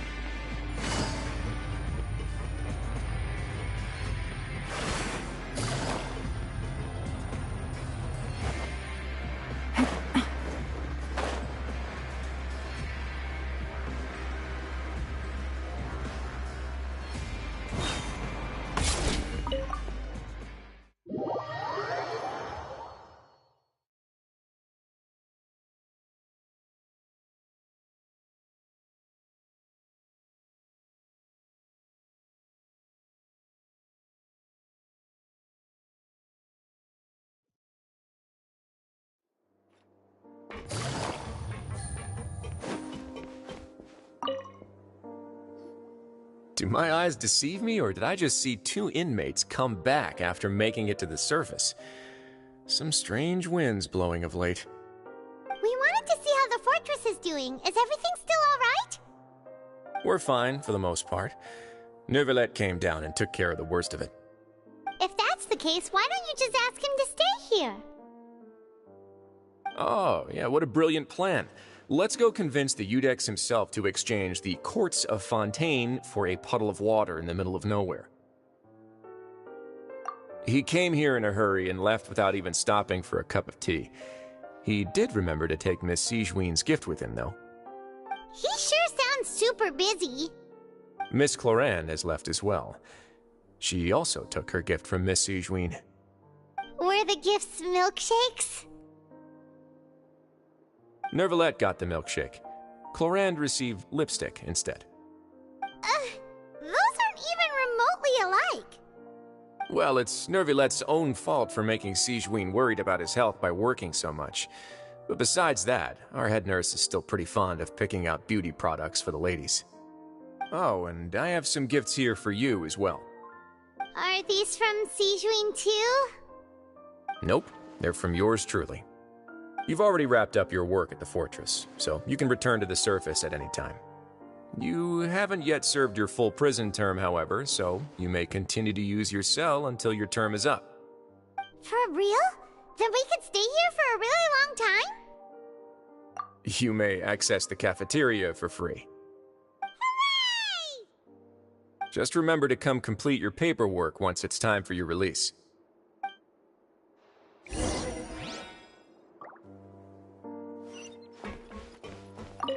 Your file can't be closed until we've completed your paperwork, so don't forget to come find me again when you're done serving your sentence.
Take it easy.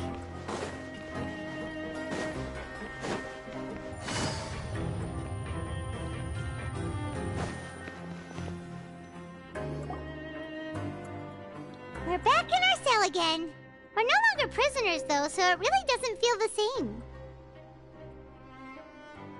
Sure feels that way.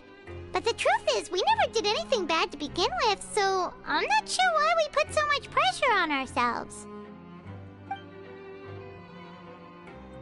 Huh? How did you know? Hey, that's not true! Alright. Okay, Paimon just wanted to say that we really are an amazing duo after all. It's like, we've now gone to so many places together and become friends with so many people. We've never stopped traveling or stopped meeting new friends. There are so many bad things in the world, and we're just two people, but we've still been solving problems no matter where we go. Isn't that pretty cool?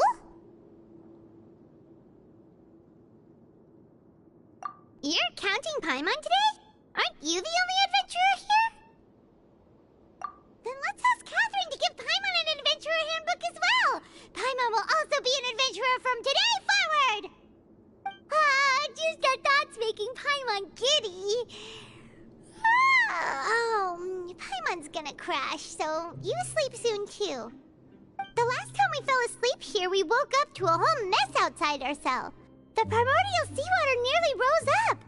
That was so scary. We should be safe now, right?